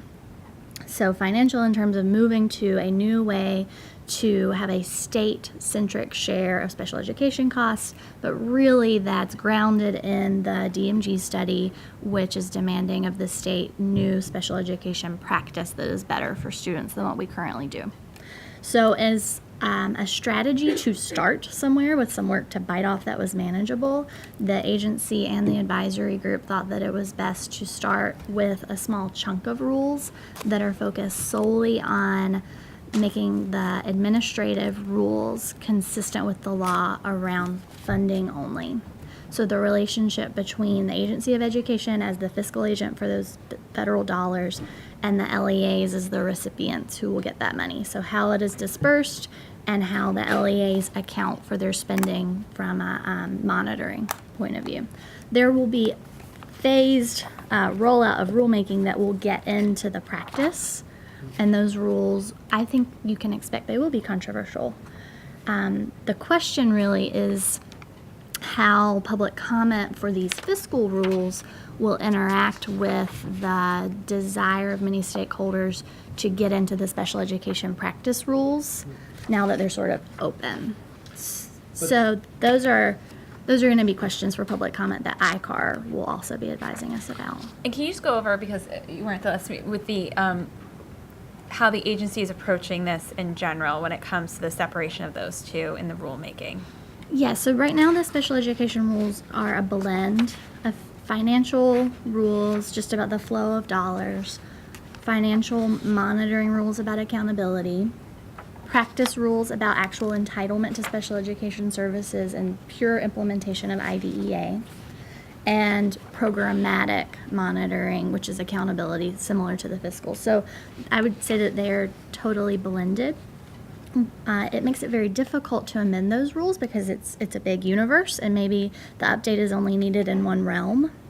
So we are starting with a reorganization, or recommending a reorganization of the rules into smaller sort of sub-chapters where there's a sub-chapter of rules. It will still be a series as your rules are organized that's just about the funding rules. And then a series that's just about the practice rules. It's what will we get in April? What you will get in Just April to is clarify. just the funding rules, yeah. Just the funding rules. But That's just funding. Right. Exactly. It's going to have, correct me if I'm wrong here, but it's going to, in many ways, it's going to constrain the funding, right? Which has an indirect impact on the practice. Yeah, it's phased in. I mean, and that's, part of the assessment of what is the context is, I think Emily was trying to give you on. It's a tactical decision was made to sort of do this piecemeal, and that wasn't necessarily without controversy either. There were some that wanted us to do the whole thing, which we didn't see possible. But to launch, and this is where the tension is, I think, between a conversation around delaying the process or not. We need to, in my opinion, launch the financial construct so that we can put people on a trajectory to get there, because there's a multi-year process by which they end up in I'll say, constrained or in a block grant place. We start out by doing some averaging, basically, of their funding and get them all sort of heading, regardless of where they are, towards where they would end up. So it's phasing it in, but we need to start that, or else we can't get there. So that's why this piece is it's important. And this issue of whether we delay or not, talking with Krista a bit about that, we have, if it's necessary to do that, so we have a mechanism available to us, I think, in the technical corrections, sort of a placeholder in the legislative process to do that. But my perspective is similar to sort of the ICAR perspective, which is like I need to see the whole thing, or at least what this draft looks like, which I haven't seen yet. I checked in, Judy was working last night at like 6 o'clock, and I didn't want You to have my copy, I scribbled all over it though. But I need to do that sort of assessment about what is the complexity, what is the anticipated impact, before I can sort of recommend a delay on this phase or not. So we'll be able to cross that bridge here shortly, but it is important that to balance that, we have to launch this process forward so we can begin that phasing in. And I anticipate, just on a high level, I think that's where the rubber is going to start to meet the road in terms of the feedback, because the whole model is really predicated on a change in practice in a lot of ways. And what we mean, a large part of that is using these block grant funds more flexibly to implement what we call MTSS, multi-tier support systems. So locals can make some investments pre-special ed, if you will, in their systems. So there's a lot of tension around that. The advocates are very concerned. The special ed advocates are very concerned about that. So we have some real complexity in front of us, but we sort of have to start down that path. The other piece I just mentioned as a sidelight, because I know I don't know if you remember your excursion to Rule 2200 or not, that piece. Do you remember that? I Vaguely? recall it. Yeah, so there's a piece on funding to independent schools that has to be dealt with as well. Let's get that done in a week, right? Yep.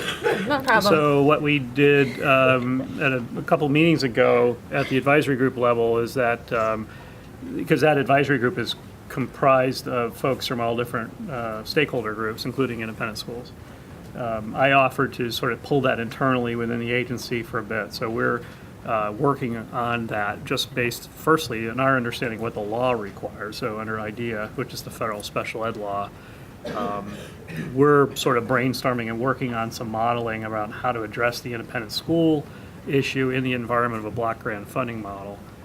We intend to produce some modeling of that and then bring in the stakeholders internally to the AOE. So we'll be bringing independent schools and VSBA and so forth to give us some feedback. And we're going to refine that prototype and then present that back to the advisory group.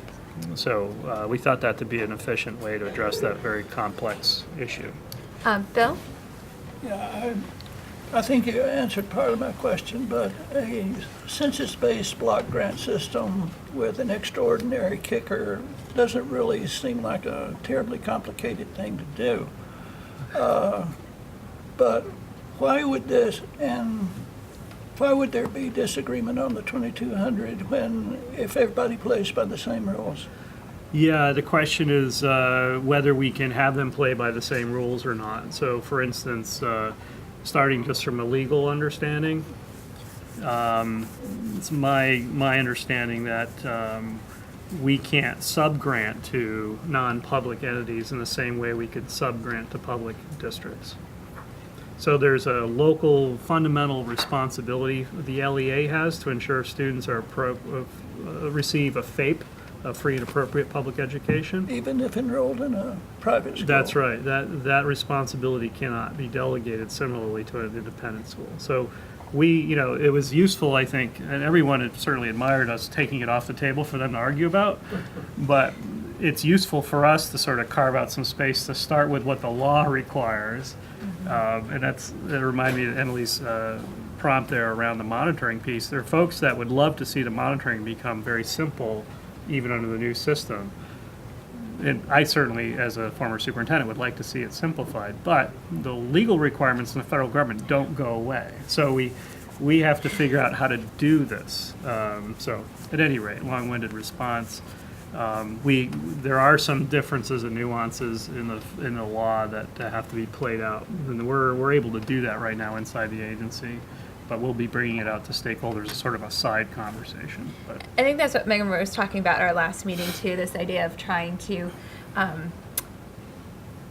they were very excited at first because there was this new Vermont system, Yeah, but I was then too. realizing, realizing it does not let go of federal requirements. So how do you bring those two into a line? It can be very conflicting and difficult. Yeah, I think to Bill's point, other people do it, so it's not like a block grant. It's like we're creating something that Right. other people haven't done or do. But back to my complexity theory, we have a lot of little micro LEAs in the state, so it's hard for us to think about how we'd scale that out in a way that still provides the necessary oversight that these funds are spent appropriately at the student level, So it's interesting. Oliver's been waiting, and then Peter? So just when we get this in April, what will be really helpful is if we could get sort of a summary synopsis from the working group as to where there's disagreement, because I think that'll be really helpful for us to understand, and where there's disagreement and what the different perspectives are on those points of disagreement. And then the agency's perspective on, what it foresees as being the more challenging or controversial issues, so that we can just kind of focus our time on those things. I think that'll be, that would be a very good use of the advisory group in this process. And as Emily said, we've had to work these relationships out a little bit. From my perspective, sometimes the advisory group thought they were the state board. No, we are going to work with the state board. It's a very efficient way for you to get some sort of diametrically opposed tension or feedback on things. So, I'm not looking for consensus. I actually would really like to hear the different perspectives. And we're certainly going to try to find that consensus. But I think it'll be a very efficient, to the point, is this a compressed timeline or not? Well, you have added horsepower in the form of a pretty knowledgeable constituency group that's been chewing on this. It's a question of whether we can sort of navigate the legal requirements and that feedback loop, provide you with a product that's a good launching point for your deliberations. Peter? So last time we went through the 200 and we earned special ed, what you brought up in terms of the role of central office and in terms of services, that struck a middle ground. That was a place that we did find that we could work. There wasn't. It was relieving the independence of some of the students that they were. You know what I mean? And this did, but we didn't. that died an early death. Yeah, I think, to harp on the sort of design model approach, we're starting from some design elements. Right. One of the big ones, the first one is we will follow federal law. Right. It's not like, how do we appease people? It's like, let's start there. And what we're talking about, We'll that see if is we federal can- law, isn't it? Well, I mean, to start, some political conversations get started with how can we thread a needle, right? Right. We're saying, well, how can we deliver this? Other states do it. How can we do this and, provide an easier monitoring system, provide more flexibility, provide, Right. work with our public and private landscape that exists Right. in Vermont. So we have those as design elements, but I And think- making sure the student get the services they need. Yeah, yeah. So I think, it's coming along. John? Yeah, just a question. So if the rules we're going to work on are essentially about funding, I can imagine, for one thing, that stakeholders will need to understand that we're only looking at that piece, and so there may be a lot of concern that's really about the practice, but it gets confused with the funding. But I guess my question in particular is, are there elements of the choices that would be made about how the funding works that will wind up constraining or determining the practices and essentially preempt choices and decisions that might be made about practice in the second inning of this process? Yeah, it's a great question. I think I would suggest you wait and ask that question once you see what's in front of us in terms of the financial components. I mean, fundamental theme here is we're building a block grant system that gives people more inherent flexibility. They don't have the flexibility not to follow the law, but there's more flexibility potentially in how they might make those investments. So that's a great question, I think. And that's probably the major concern of some of the advocates, special ed parent advocates, is that concern around not doing the rules all at once, is that they're worried about building a box, and then also now we've already foreclosed on some opportunity. Yeah, exactly. Yeah. So we should just try to understand. Yeah, we're going to have to carve it. Attorney Bill. I did want to ask this question, by Bill, of the board itself, because when you go to the bill and rulemaking, I'm just going to read this real quick, and I want to get some feedback. It says the agency of education shall recommend the state board propose rules that are necessary to implement this act. So I think some of the criticism we're going to get is this act is not just about financial, but it's about practice. And how do we answer that as a board, and how do we, that's the criticism that we're going to get. Can you do the whole rules at thing. once? Well, we can do it in stages and then double back and do the whole thing. Yeah, right, yeah. Just the way we did Yeah. Act 46. Well, the one thing is that we're supposed to have it done by November 1st in whole the thing. legislation. So that's where it's interesting timelines, again, that were set up in legislation about getting it done by November 1st. And the idea is the rules. So I'll just finish reading. The Agency of Education shall recommend to the State Board proposed rules that are necessary to implement this act on or before November 1st, 2019. The State Board of Education shall adopt rules that are necessary to implement this act. The State Board and the agency shall consult with the Census-Based Funding Advisory Group established under Section 9 of this act in developing the State Board rules. The State Board rules shall include rules that establish process for reporting, monitoring, and evaluation design to ensure, again, the achievement of all students. So I think I'm just seeing some of the criticism that will come to us this summer, if in public comment, if it's just the financial, is that the only piece of the act and how we're interpreting that. And I just want to see the comfort level of this board just pointing that out. Yeah. This draft that you'll see at your April meeting, you named those three, the monitoring, reporting, and evaluation. Those three prongs are covered in this section of rules. I don't think it totally answers your question, but I didn't want you to go further without realizing that little nugget. So now I'm a little confused, because I was hearing that there were sort of three elements, we were doing this in three phases. What we're taking up in April is just phase one, the financial piece, and that's going to put us on a track to having that adopted by November 1st, but then the act requires us to have everything done by November 1st, so I guess I'm not understanding how the other pieces fit in. I think to Emily's point, everything that's required there will be done in this phase one. Okay, but We've had to, I'll put words in her mouth, but part of our initial assessment was to look at our current rules, which have a lot of things sort of woven together. Right, So right, we're yep. using this as an opportunity to restructure the rules. So there's that structural element, what I'm calling about phases, where You're we're going disentangling Okay, some you're going things. beyond Yeah. what the act requires. We're going to accomplish that, but also solve a construct problem with And- our rules. Okay. The agency is not going to be sitting around while you are in the public comment phase with this first set of rules. The minute that you are done with us on this draft of rules, the same staff will then be turning around to the next set of rules, and it's going to be on a rolling basis for the Okay, next okay. year and a half. Okay. So you would see the rolling basis first being the financial piece, second being, what's the second into the third? I don't know that I can off the top of my head say what we're calling the second and the third, but Okay. they are the remaining pieces of our existing special education rules, which the assumption is, and again, we haven't gotten all the way into this work, but the assumption is that there are many rules that govern practice that are not going to remain in the rules. So say that we have a rule on a very specific time requirement, for instance, we might make a decision to recommend to you not have that specific rule and respond to that kind of oversight need in a more broad way. Just to sort of guess ahead, even though we haven't started on that work yet. Because the overall theme of the act is to move towards a block grant, more flexibility at the local level. So we want to relax some of those constraints, if you will, where To we the can. extent that we are still compliant with federal Exactly, law, yeah, yes. yeah. Okay, got it.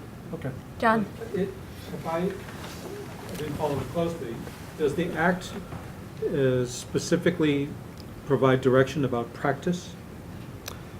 Yes, the way I characterize it, this is just generally speaking, there's two studies that informed this act of legislation. One from UVM that would deal with the financial piece, basically saying we're inefficient. The other piece from DMG Group saying there's some practice change that should also happen in your special ed delivery model. You know. So if that's the case, and the changes in practice rules are not adopted by November, whatever it is, First. then could one say, in fact, that all the rules necessary to implement the act have been adopted? I mean, you seem to be saying that you don't need to adopt the practice rules by November 1st in order to comply with the directive of the statute, and yet I'm it's with you. hard to I'm understand. confused. I'm not Yeah, following. and I'm not fluent enough to answer that. I think I would reserve, until we produce that draft next time for you to ask that question again, and we'll have a more definitive answer for you. Because I think part of it is the terminology, we're saying practice rules, we don't, Yeah. So And I that's want where I to think we line it got a up little- for. I think John and I are yeah, the same way. You're When detecting you it. said Yeah. phase one financial only, that's. Yeah. a little Our different than analysis what is this that we were going to be able to comply with law. I haven't heard that otherwise from my Okay. folks. So I think we can provide you a better explanation And I next can time. fill in a little of the quizzical feeling that I think is understandable by saying there's a huge need and a call in Act 173 for new professional development to the Yeah. field around the DMG report, and we throw out the DMG report a lot. What I would summarize from that report is to actually, instead of using support staff with our neediest students, to actually put our most skilled educators with our neediest students, right? It's a flip in practice. So Vermont as a state is going to be figuring out what that looks like and what practices we should actually be recommending to educators over the next, I would say, year. And so there will be a need for learning and professional development really to come before the rules that we'll hold people to, partially because we are, as a state, figuring out how we will do this work. So I think it's a tension. It's a cart and horse tension. But I do a good job of laying out a sort of a project plan for this, like where we see the calendar coming together for it, so you have a better sense. Little simple Gantt So we'll chart. see that when we see the draft. Sounds like an idea. Yep, good. I'll make a note. So what are you calling it, the 173? Project plan. Okay. Are we confident that ICAR will get it done quickly? Yes, sure. We will do our homework on the legal teams and the agency to make sure that you've checked all the boxes that ICAR will ask of you. How about that? I'm talking about how how they're gonna act. I mean, whether they're gonna actually, Yeah, you're referring to the surprising experience that this board had at ICAR with the well, we're not former alone. rulemaking I- process, which was uncommon. Yeah. And I guess, I mean, this is why at the last meeting asked to write a letter, just so letting the legislature know that we were a little uneasy about the timeline, and that's what people had voted to ask, that we're just questioning whether they can work. I think we've had discussions where we question, but we're trying to let this process play out before we do anything too preemptive. Yeah, we're almost there to have to make that decision. Right. So I think by our April meeting, I think we would have that sort of decision. Yeah. And I think everybody wants to do what's right, and Yeah. we are hoping we have the time and resources to make that happen. Yeah, I think we'll be in a good position to make that assessment, which is the good news. I mean, this, like some other initiatives, this one's not a question of, well, this was delayed for some reason. No, this has moved pretty much as fast as it could have moved, as outlined in the law. So it is, I mean, we couldn't have started in the summer, really, in spite of the secretary transition, because people aren't available to do the work in the summer. The advisory group isn't available. So I think everything has moved forward more or less as outlined in the law. The question is this too much to do? It's an open question in my view, but. Yeah, Oliver. So just back to the ICAR process, my recollection is that the last time the board went before ICAR and ICAR turned it down, not unsurprisingly, so because there are some pretty specific requirements that were defective that last go around. And one of them, as I recall, is there's a financial analysis component, and given that a lot of these rules have to do with funding, I want to make sure that we have that analysis. And I think, and I can't remember the exact specifics of the requirements, but I believe that the rulemaking authority is required to present to ICAR evidence to show that it's undertaken some financial analysis of the fiscal impact to local districts of the rules, which, given the nature of these rules, could be that could be in itself a significant endeavor. Well, it is the subject matter of the rules, so it's Yeah. hard to miss it. Yeah. We have alluded to the calculator a few times. Emily Byrne, I know, is sitting behind me. Her team has put together a forecasting mechanism, is what I would call it, so that each district can see what its census block grant will actually be with good. current known variables. I think, was that link that was sent out? Do you have that? Yeah, we Calculator. sent you that too. Okay, yeah, good. so you- Okay, so and we'll actually have You can play with not that. just the calculator, but we'll actually have an estimate of the financial impact. We're trying to give you whatever we give the field for materials, so you can start to see the complexity of what we're talking about. Yeah, It's, okay. and I think it's interesting. I mean, so we can disseminate that to business managers, to SPED directors, but as we start ramping up the implications on practice, that's really when you're going to start to see the rub. And to the extent that the formalities of the rulemaking process require you to analyze the impact of the rules, you might argue that it's not the rules that are causing the financial impact. They are implementing the law, which has brought about a financial impact. So I think you're raising an interesting question, that the rules themselves are not the policy driver of the financial impact with this law. But how the rules are crafted will have an impact. So I would suggest we want to take a really close look at that requirement, because they're pretty specific, and that was one of the points where the last go around this board was defective on that point.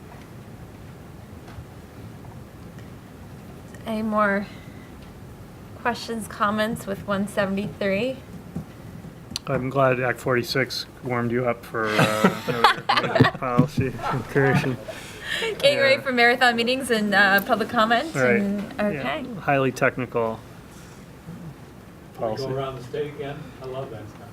We could, we actually have to, right, with our public comment. To take public comment, it has to be in distinct geographic regions, correct? You want to start thinking about what your operations preference will be.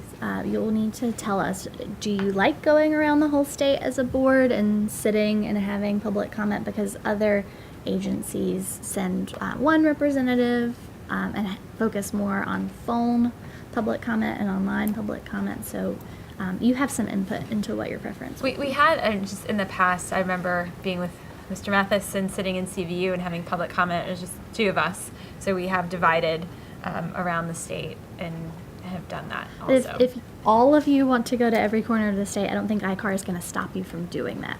Yeah. But I think that's a good point. I mean, we should, think about the public that's going to be most impacted by these rules and probably have the most to say about it. And I suspect maybe there might be some parents who might have something to say about this, and their ability to attend a meeting during the day, during working hours could be. So, maybe we do some sort of around the state, but I like just to pick off your cue about something maybe online, and some more creative ways to get feedback would be helpful.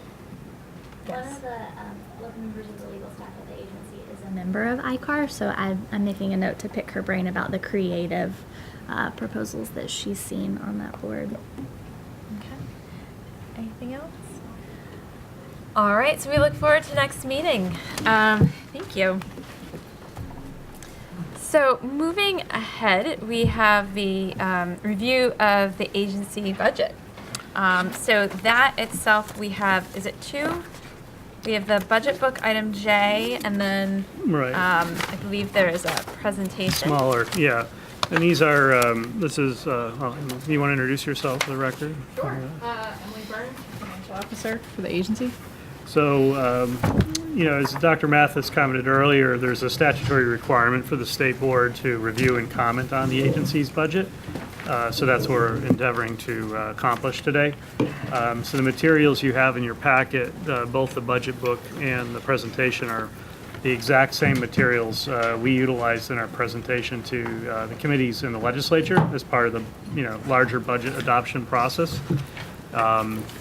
So we can walk through that with you a bit, probably with a presentation first, if that's okay, and then open it up to questions. And but certainly, I don't have the fluency in this yet as a new secretary, and Emily has significant fluency in it.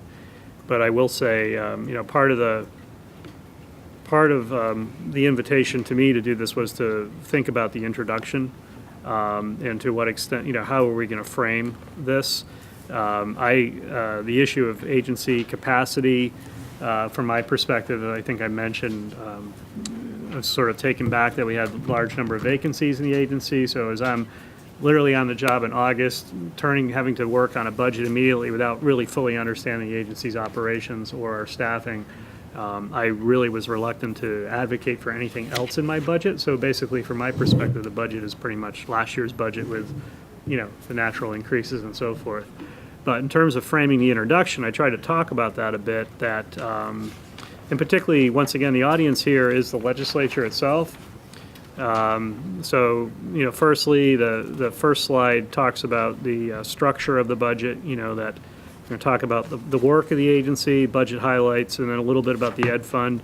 Dr. Mathis, in his comments before, focused a bit on the Ed Fund. That's really not part of our budget. And, that's one of the distinctions we try to make with the legislature, is that the Ed Fund, or the agency, is not funded by the Ed Fund.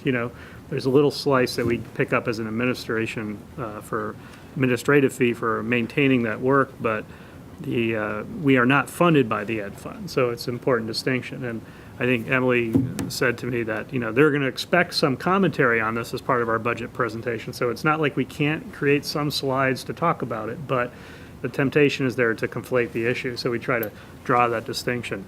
But really, the framing of the work, this is my contribution on this piece of, how the budget is presented.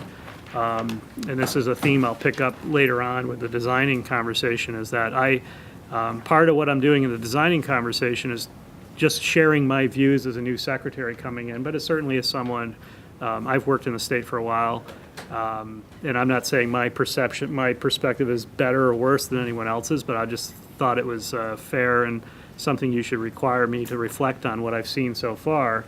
And my conclusion is we're operating in probably the most complex policy context that I've seen in my whole career right now. Even I started my career with Act 60, and I ended my superintendency with Act 46. But it's, as you can see, there's a number of major policy initiatives in place right now, but it's also the interplay between and among these initiatives that's causing some of the complexity. So we say, like, for instance, in all of these initiatives, Act 77 down through Act 46, there's a financial piece that flows through all of these. It's not like they're separate in that regard. So once again, my message to the legislature is you've done this. You've enacted this context. So when we start talking about capacity or not, really the question of does the AOE have adequate capacity is a question to respond to, does it have enough capacity to implement this complex policy complex? If we didn't have those things to do, it would be a different question or a different answer, Could you just, when Yeah. it comes to the current education policy context, these are all state initiatives, but there's also new federal. Yeah. I mean, so there's another layer to this, Yeah. which is even, I think, making your case even more. Yeah. Is when we think of ESSA, Yeah. ESSA coming in right with this. At the same time, Perkins Yeah. reauthorization, Yeah. which changes tech centers. So there's other pieces at Yeah. the federal level. And Is any other ones that we should Yeah. really put in context Yeah, with this on the federal? Yeah, the point was try to get it on one slide, but the other point was to talk about things we've done to ourselves. Okay, Right. so it's some of, it's easy sometimes to say, oh, the feds have done, what we're talking about are things we've done to ourselves. These are policy initiatives, the quality standards, these are things we've done to ourselves, okay? Not to say they're good or bad, it's just saying we take full responsibility as a legislature, as a state, for doing it. How much, and just a ballpark back of the napkin kind of thing, how much is in that category of what we've done to ourselves versus?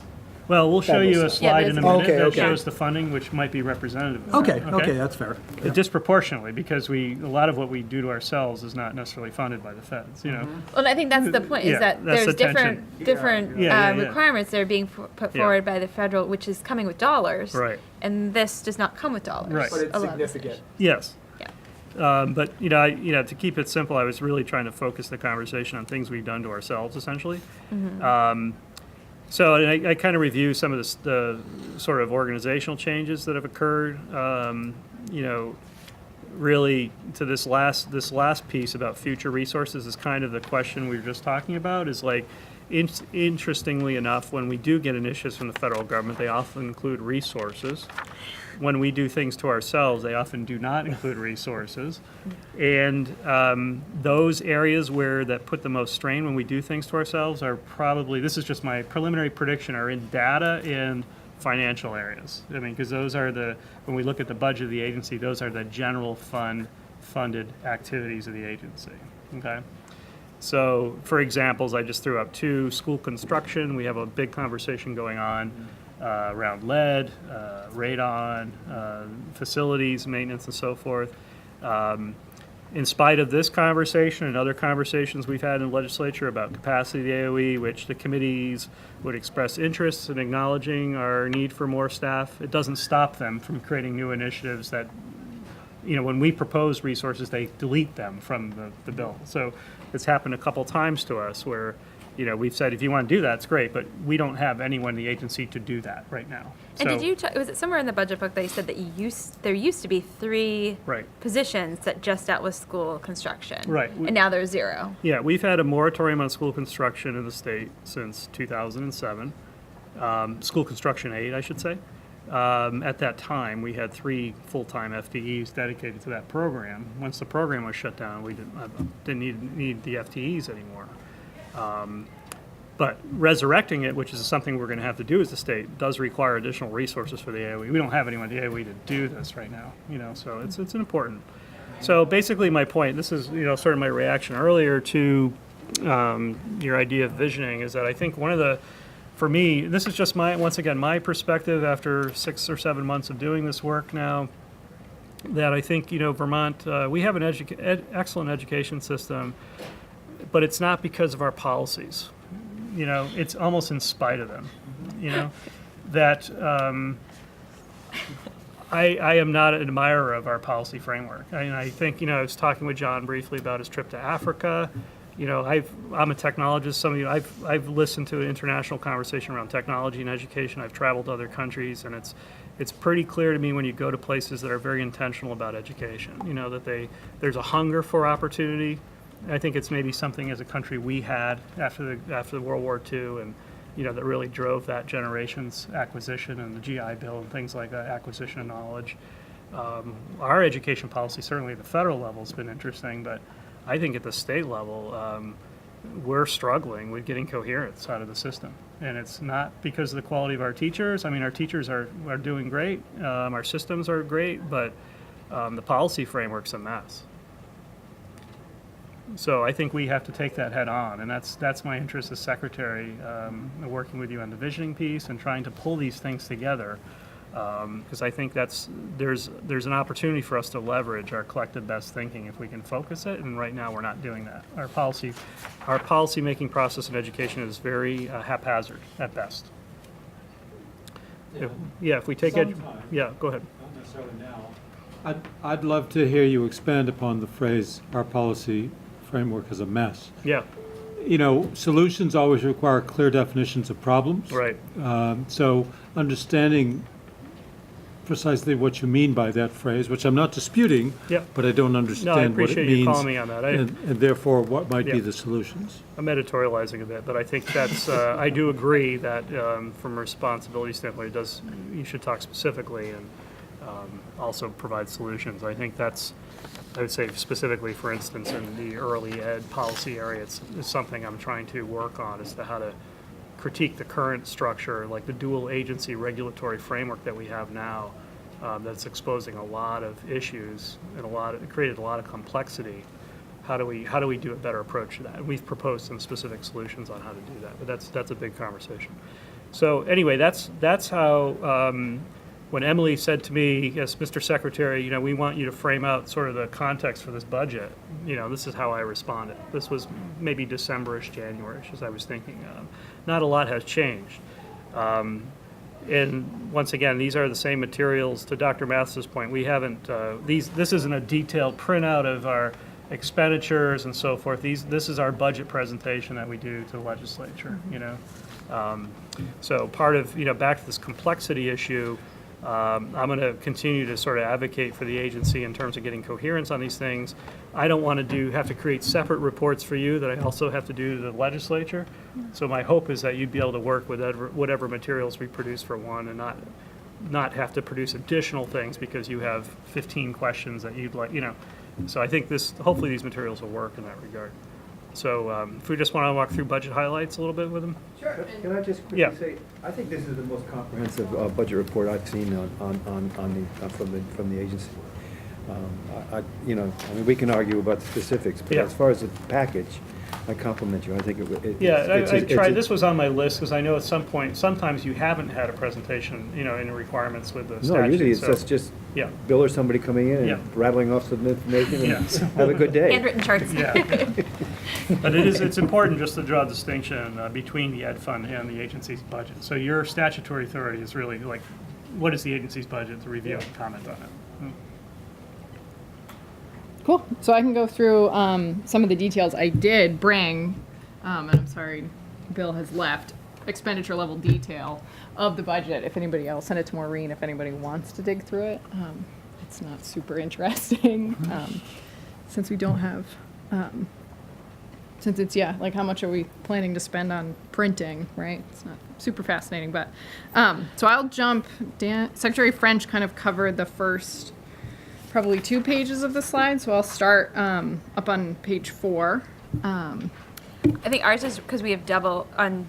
So what's the title of this slide? Agency of Education budget highlights. Okay. There's a nice picture On 4, of a kid. okay, yeah. We'll All go right. to the next one. Try to keep it. Page 5. To try to remember why we're here, right? Like Yes. the kids. So to sort of echo what Secretary French was saying, this is the presentation given to the General Assembly. What in my former life as the state budget director, a lot of those conversations were highly focused on the general fund, right? So like, oh, you got federal funds, cool, that's somebody else's problem. Oh, special funds, there's money that comes in for those, that's great. Well, what is happening with the general fund that we're allocating to your agency? And in that former life, I had watched the agency give some budget presentations and have budgetary conversations, which would, in a very short period of time, be like, here's what the agency is doing, and then all the legislature ever wanted to talk about was the ed fund, right? Like, and it was this sort of cannibalization of what operations at the agency are, how they work, what the what resources are needed at the agency. I think the sort of conversation that's currently happening is symptomatic of the fact that and rightfully so, legislators are interested in what their local voters are voting on, what's going to happen at town meeting day, and they want to talk about sort of those pressures. So the agency's operations kind of got pushed to the side. So we tried last year and this year again to really sort of hone in on what is going on at the agency, what is money spent on, where is the money coming from, and what does that sort of mean for the state support of education going forward. So there are 2 appropriations in the big bill, the budget bill, that support the Agency of Education. We're split kind of into 2 pieces. So there's the Finance and Administration, Legal Secretary's Office Division, and the Education Services, which I will probably call programs going forward, and sometimes that gets confusing. But that's really the people that are doing, data and federal programs, special education, pre-K, sort of boots on the ground. So what, another thing that I heard a lot when I was the budget director, and then again, starting last year, was that if you look in the Appropriations Act and you look at those 2 appropriations for the agency, you see that the agency has $163 million appropriated to it. And we go, that's a crazy amount of money, that's a lot. What's not apparent when you look in the budget, in the Appropriations Act, is how much of that is federal funds and how much of that is going out in grants. So there wasn't that sort of, it was just sort of look at that bottom line, look at all that money. Then you add in the ed fund piece, there's $1.8 billion of education money appropriated out of the Appropriations Act, but in reality, not very much of that is for the actual operations of the agency. So at the bottom of page 5, there's just this sort of, high-level look at if you sort of match up the tree diagram of what funds are actually supporting the agency. There's a ton of federal money that the agency is responsible for allocating to the school districts and supervisory unions. And just, what's the percentage? Since I know the color blocks, but yes. On the next page. Oh, okay. That just one. Yeah. Okay. So I'll flip to the next page. So if you kind of, one of the things tried to make explicitly clear to the General Assembly, right, is of the $163 million that's being appropriated to the agency, less than $30 million is what's being used to operate the agency. So you got $133 million that is coming into the agency and then is going right back out in the form of grants to schools, before you even talk about the education fund. Just the general fund listing is both the B500 and the B501 together. Constitute the $10 million. Yep. Right, so there's $10 million of general fund running through the agency, about $2 million in grants out to school districts.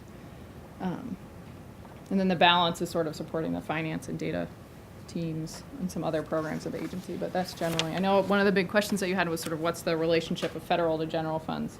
And I think kind of breaking it out if you look at it on its face, 80% of the budget is federal funds. So when you pull out all the grants, it is close to half of the agency is supported by the federal government.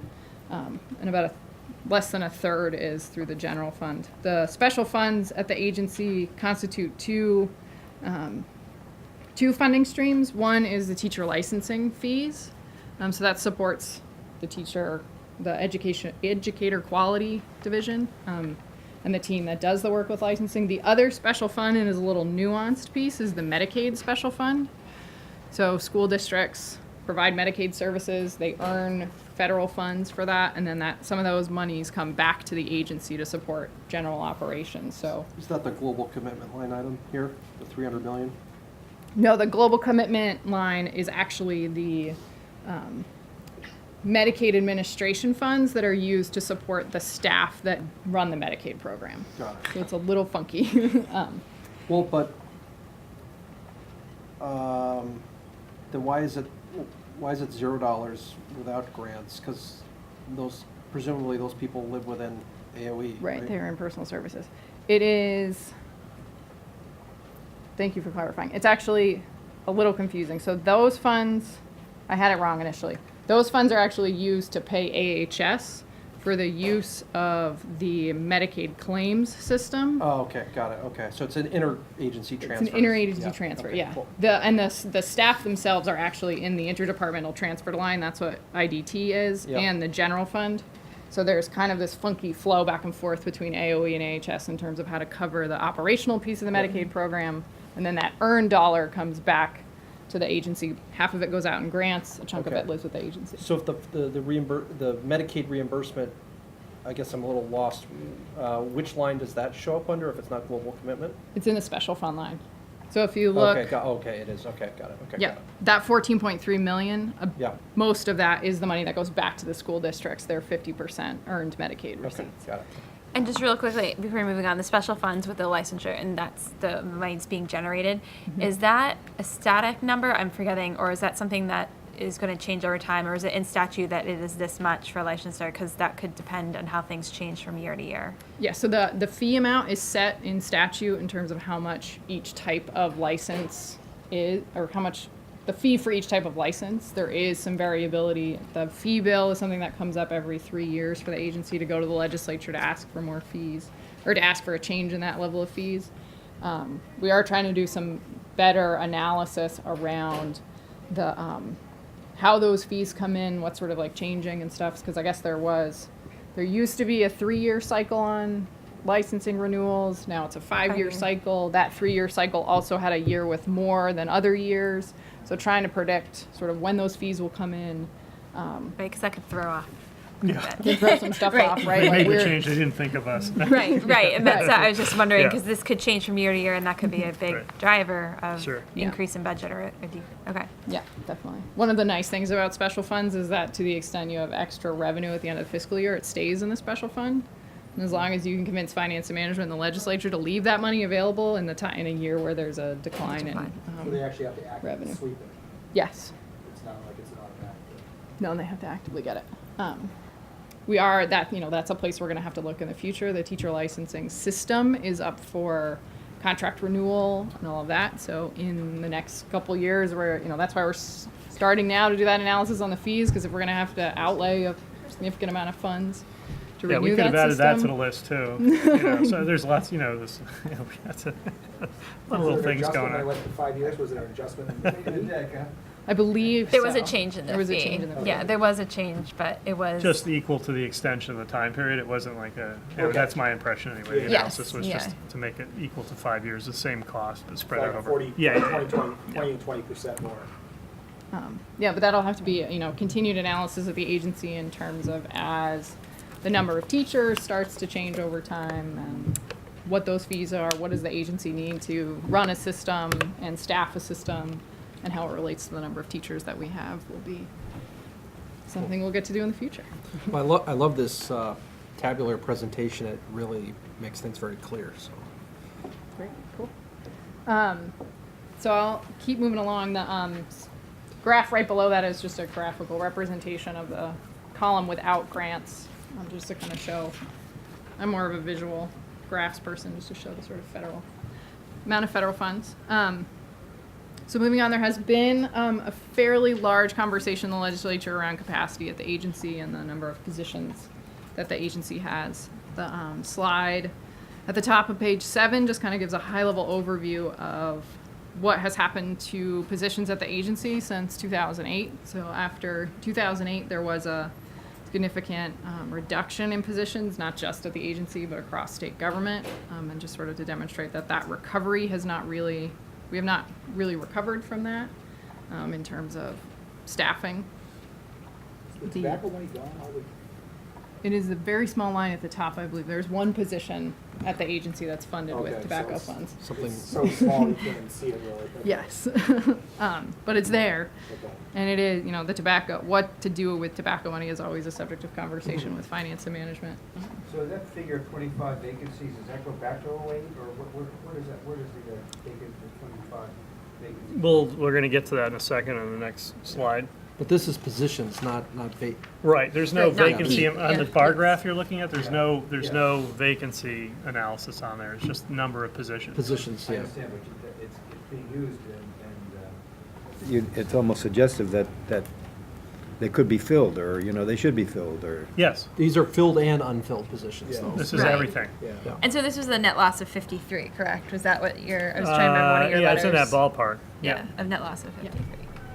And there has been the drop from 2018 to 2019 is reflective of the administration's decision to create the Agency of Digital Services. So to They the show up over extent there, yeah. they are technically no longer AOE employees, they are still supporting the AOE, but ADS is the governing body who would get to decide whether or not the 10 that we have get to stay 10, get to become 15, get to go to 5, and how all that will shift around.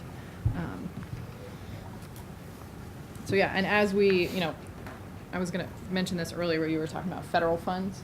So for the most part, most of the federal funds that run through the agency are gifted to us by the federal government, have been around since the Great Society. However, sometimes the administration does, or the agency does, decide to take on additional work associated with federal funds. Often that does come with extra resources. I think to the secretary's point around data and finance, a lot of times what happens though when those funds come in is you end up with a programmatic person who's going to write grants, work with people, but to the extent there's accounting and contract management and payroll and all these other things that sort of have to happen that are ancillary to those things, as love them as the senators in Washington try to find money to help to help Vermont do more stuff. It just means more work from an administrative perspective at the agency. We are finishing out 2 pretty big federal grants related to preschool work.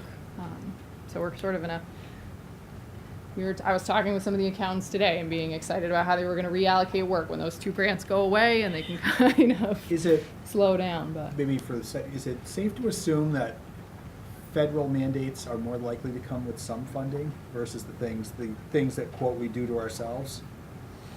I think that's a fair. I mean, what Emily's point is, generally when we do get funds are for program staff, but there's maintenance of the programs themselves that we don't, we have mechanisms to capture direct costs or indirect costs, but that can be hard.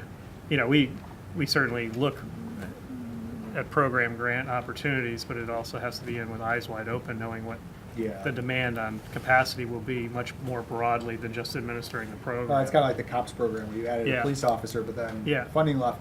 So, back to like the SLDS, which you've heard about, right? There's a pre-K component of that.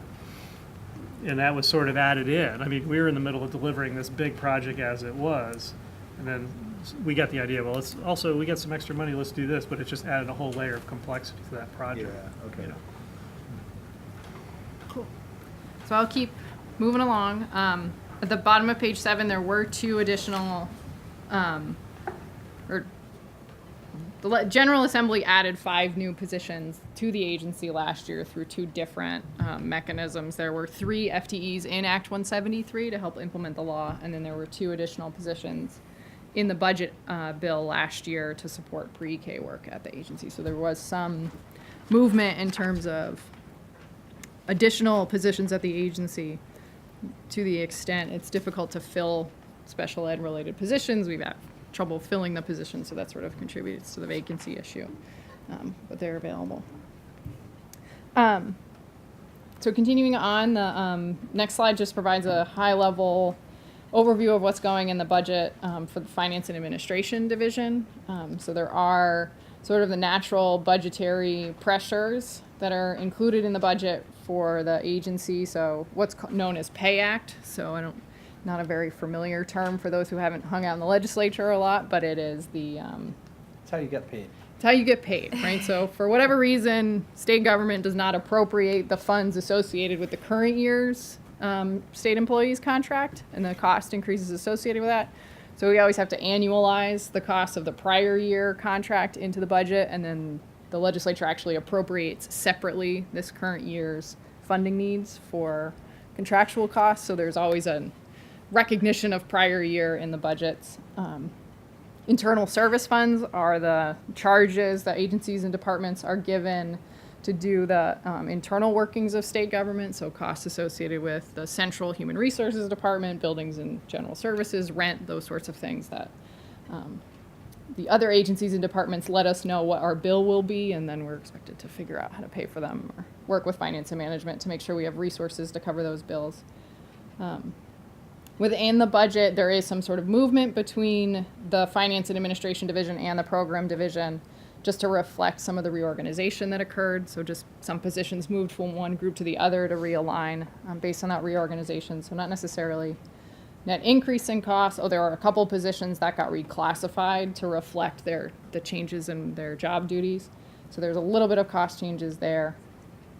One of the big changes, which I'll go into in a little bit more detail in a bit, is the changes for funding for the state longitudinal data system and the statewide school district data management system, which is the financial system. We needed funding so that we could pay for the ongoing operations of both those systems. The completion of 2 big federal grants. So the reason why we needed money for the SLDS is because the federal funds to support the SLDS end on June 30th. And the Race to the Top grant was one of the pre-K grants that I spoke about earlier that ends on June 30th. In this FY 2020 budget, there is a proposal to shift the state board to its own appropriation. So the costs associated with the state board were historically embedded in the finance and administration budget. So it was never sort of called out separately. So now it's going to be its own line in the budget bill. So it shows those costs coming out of the finance and administration budget. And then the last piece, the Act 173 positions that were passed last year were appropriated as a one-time appropriation. So this was pulling it into the agency's base operating budget to reflect that the goal is to have agency level support for the implementation of Act 173. 1 year Yeah. position. Yeah. Excellent. Okay. Yeah. John. I'm glad you appreciate the I do Yeah, that's appreciate that. wonderful. Yeah. Yeah. How does 3 this positions unfunded. appropriation request, 24.5 million, relate to the summary on page 6, where the without grants is 29.7? Yes, so there are grants, they are not comparable. So the 24.6 includes grants. So it's not, it's part of the 163.5. Okay. So the 163.5, and then when we get to the programmatic side, which is 138.9, those two add to the 163. Which I'll. Okay. So I would have thought the 24 would be more than the 29, but it's the other way around. The other way, most of the costs are in the programmatic side of the budget. So in that 24.5 of that, But this is the total agency budget, right? no, just the half that's finance and administration. Oh. So 24.5 is for finance and administration. Oh, it's the B500. Yes, B500. The 501 is a separate. Programs. That's a separate one. Okay. Yep. Thanks. I don't know why they're two separate things. I think it's just Yeah. history. And so what is the 501 for 2020? 138 something. 138.9. And of which, how much is granted out? That's coming up in the slides. Okay. In a sec. Yeah, it's just gonna go through 500. All right. Yeah, of the, just for interest, of the 24, 14 of it is granted out. So it's about 10 million, including state, federal, special fund to do for the administration of the agency. Okay. So the next slide is just kind of a high-level overview of the 3 divisions that are in the finance and administration appropriation, and just to kind of show what we wanted to demonstrate to the legislature is that in the event they wanted to reduce the general fund provided to the agency, they were really looking at cutting positions out of the finance division as the section of the budget that's supported by general funds, but that also sort of the administrative shun division, personal services is salaries and benefits is what's driving the general fund needs in that division. So for the, one of the big asks, I would call it big asks, is, of the General Assembly this year was the ongoing funding for the SLDS and the SSDDMS systems. Reminding them that the Education Fund doesn't support operations of the agency. The SLDS was paid for with federal funds, which were not forever, so they end on June 30th. So we didn't have a source of funds for ongoing costs of that system. And then the SSDDMS, there was a one-time special fund appropriation made. So to the extent that special fund wouldn't last forever, because it had no revenue stream, we needed an ongoing revenue source for the SSDDMS. Yeah, Oliver? So this might be a little bit of a diversion, but the school district data management system, what kinds of data are we managing within that system? Sure, so financial data and human resources data. So the accounting, So HR system. Okay, so it is, basically a statewide accounting system for school districts. So all school districts use this for GL, AP, AR, et cetera? They will, yeah. They will. Okay. That's a point of controversy, like how we get them there. Yeah, what's the Yeah. target? Yeah, date yeah. set? For everybody? Moving around, yeah. Right now, 2021, or July 1 of 2021. Everyone Okay. should be in it. Okay. So, and payroll as well? Yeah. Yep, Wow, okay. yeah, whole thing. Cool. And the goal is that the agency will have a sort of way to reach in and pull Yeah. all that data. Exactly, in a Yep. consistent manner. Yeah. So And it's a then- common chart of accounts across all, yeah. Right, Yep. common chart of accounts, and part of the reason why we went to a statewide system is what we heard from school districts was that the chart gets put out, but then there isn't any, the state has no ability to go in and say like, well, are you doing it the right way? Like, we Yeah, weren't going out and exactly. monitoring it. So if it's having a central system, having it managed centrally, schools can't go in and add and subtract without, without this messing with the statewide structure. So are we looking to pull money out of the ed fund for well, there's gonna be technical administration, but then there's also gonna be sort of functional administration, right? So you gotta have people that, handle like payroll changes and stuff like that. They can do Essential- that themselves. Oh, they can do that? They'd still do it But themselves. the question, You still want them to do that? Yeah, and locally. Okay. But they're, Emily, let her finish her comment, but Yeah. the big ask piece of this, I mean, the rationale we had to figure out was firstly how to pay for these programs. Right, but right. the rationale of putting in the ed fund for me was that this will be offset by a reduction in local education spending. Yeah. Because they're not going to be licensed in their own accounting system, particularly in the SSDDMS situation. Yeah. So for my end, that there's a legitimacy to Yeah. putting it in the ed fund because it's really, all you're saying Exactly, is yeah. shifting Well- a cheaper statewide cost. The SLDS is a harder rationale to make because it's not necessarily replacing the student Right. information systems, but it's adding Yeah. a core functionality that we'd have to be paying Okay. for otherwise. I mean, it just looks like there's a bigger opportunity, from a shared services perspective. So you're providing a slice of it, the Right. technology stack, but then I think there's broader opportunity Yep. for some efficiency that I hope you guys are looking at. Yeah, so. and that's to the point about, during the Act 46 deliberations, sort of promised you a book of work on SU composition. Yep. So part of that, we're putting that on our calendar for like July-ish. Yeah, okay. Part of that is to examine what should be the function of back office, especially with these Yeah. tools in place, right? So how many centralized payroll offices do we need Yeah. if these technologies are? Do you really need 100 FTE Yeah. across the state doing payroll when you could Yeah. probably do it with 20? Yeah, I don't. Mark. So recently, I was in with a school audit, and there was some criticism about the state data management system. Is this the system? Yes, most Yeah. likely. Yes, it has been a challenging conversation with districts, to say the least. What's the underlying platform? What's the underlying platform? It's Go ahead. Power School eFinance Plus is the. eFinance Plus is the product. It's now owned by Power School, which is a different company than it used to be. Learning but management system. Yeah, it's different. Okay, so it's not like an Oracle or something like that, okay? No. But it's, this has been a separate conversation, very I'll say controversial, but, it's very similar to the conversation on 173, is how quickly can we go? Where's the capacity to do this or not? So we've been, it's obviously, I think, the nice thing about this conversation, from my perspective, is everyone agrees on its purpose. It's like, just to hear your animation, it's like, oh, we can start to see the efficacy of doing such a thing. And the business managers are still largely supportive of that. But it's how do we get there? And the rub is, Emily in the background, talking with her earlier, Emily Knisley, it's like, how do you get there? How do you do your conversion of chart accounts when you're merging your school district and building curriculum and merging special education, and, so, but it's good if we can get there.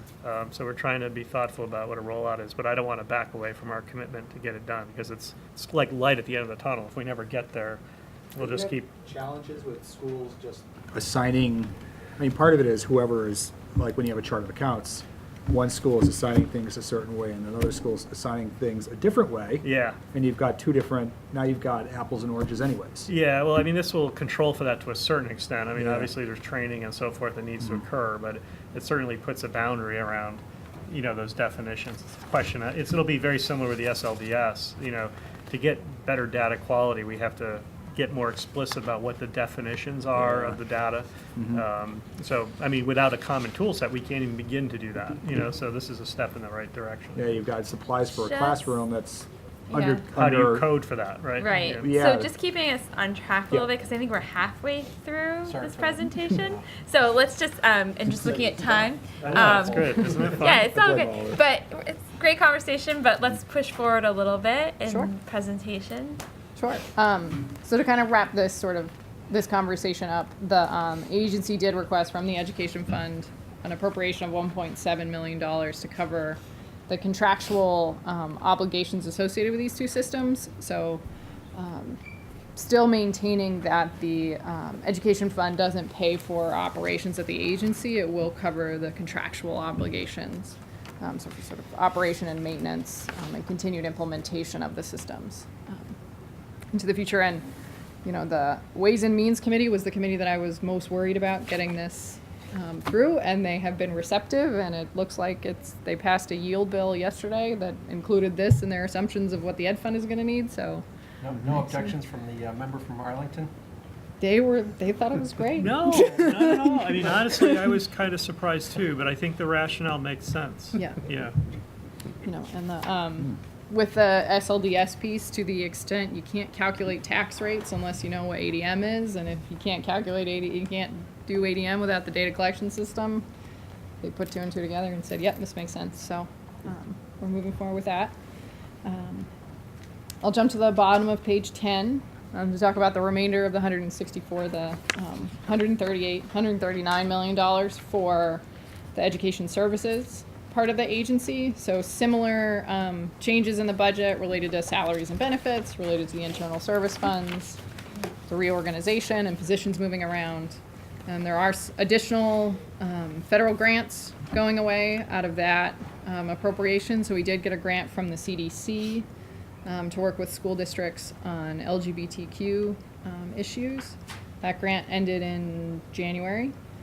The preschool development grant ends in June 30, and the Race to the Top grant also ends on June 30. So those grants and the associated spending authority needed to operate those grants is coming out of the agency's budget. And then the last piece, adding the Act 173 positions into the base budget for the programmatic work, are really all that are changing in the agency's budget for the programmatic side. So the next slide is the sort of same thing to kind of break the programmatic team into its 5 divisions and to kind of show the breakdown of where what type of dollars are supporting what work at the agency.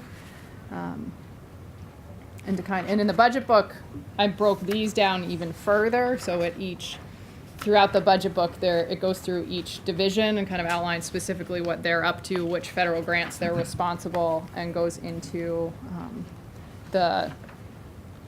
not subdivisions, I don't know what they are, the areas of each division and sort of how they're funded. To go into that into a little bit more detail, but I'm sure this is in here somewhere, but I'm looking for it. Does the budget include an assumption that federal funding will go down, or is it going up? Because you mentioned a couple grants going away. Is it going? it assumes that it will go down for the grants that are going away, but we basically assume level funding Okay. on an annual basis. Okay. We have been getting a little bit more funds, and it's a little tricky. So we get a little bit more funds on certain grants on an annual basis. But federal grants also have a lifetime of more than one fiscal year. So from an appropriations perspective, to the extent we can kind of, depending on how it goes, 1 year, if we carry money forward to the next year, we can use those funds in the next year. So it's a little funky in terms of how the federal funds overlay on top of the state budget. Oh, yeah, yeah. You got the 3 months or whatever it is. Yeah. Yeah. And we actually get 24 months, so there's a whole extra year associated with it. So hypothetically, there were several vacancies in the special ed division, and those positions are mostly funded with state-level IDEA funds. To the extent we can sort of use those savings to pay for costs in the future and save them for one-time expenditures. That's sort of what happens. So we sort of assume in the budget that from an operational perspective, the costs associated with state government increase, and that sort of reflects what we'll need for spending authority from federal funds. That makes sense. Similarly, with the grant side of federal funding, not being able necessarily to predict what the school district's actually going to draw down on an annual basis. So we pretty much level fund them, and there is opportunity through a process called an excess receipts request. So if we do have additional federal funds or we need access to additional federal funds, we can ask the Department of Finance and Management to authorize additional spending of federal funds. So. Continuing on the bottom of page 11 is just sort of a high-level overview of how many FTEs are in each division, and then sort of what their operating costs are, and then what the grants that each of those divisions are responsible for. Is there an equivalent table of the B500 budget? No, in there terms is of not. FTE? There is not, no. What is the, can you tell me what the sum? The From the top of FTEs. your head is FTE from that? I should know. It was in the budget 40, book. maybe? Yeah, 44. 44, in plus the finance 115. administration. Yep. Okay, thank you. And then on back to the program divisions, that's part of the governance or the restructuring that we implemented that more or less balances these divisions out. Previously, they were different sizes. You'll see, 20, ranging from 20 to 27. They're pretty comparable in size. So 159 FTE. total? Yeah, we're about 160. So that's pretty much everything on the operations of the agency budget request that we brought to the legislature. I don't know if there are any additional questions on the agency operations, and I can dive into the ed fund a little bit, do a little high level. I don't know, Yeah, if there are any. I was going to, in terms of the statutory aspect, your authority on this, comment and review. I mean, I think ideally we would be doing this for you in advance of our presentation to the state board, so we can include your comments with that testimony. You mean to the legislature? I'm sorry. Yeah, it's the end of the day. Yeah. It's okay. It's not possible because this budget is part of the state budget that the governor puts together that really gets presented in his budgetary address. And then we turn around, my experience this year was we turn around pretty quickly and begin those presentations to the legislature. So it's not, ideally, I guess it's the logic's out of step, but I don't know what we can do about that, but. Change statute. Yeah, change the statute. In terms of, I think Dr. Matz's earlier question about who do you direct your comments to, I'd be happy to take those comments, share them with the legislature, share them with our staff if you have them. Can you just, one thing I thought that was really helpful in the budget book on page 49 and 50 had some great data. So I was thinking, this has a lot of, looking at numbers and numbers of schools. One thing on page 50, I'm not sure if you just comment on, and I think this goes to Bill actually talked about an increase in total publicly funded students from 87 to 89. And that's sort of counter to a narrative that we've heard quite a bit. And so I didn't know, and I was trying to look back and I was like, okay, so where are the numbers? But it's all over. It's public schools, it's independent schools, it's the historical academies, it's out of state, it's in every category. So just wondering if there's any comments on that, because that was an increase in actual students. Yeah, and I was having a conversation with Bill on the side during lunch about this.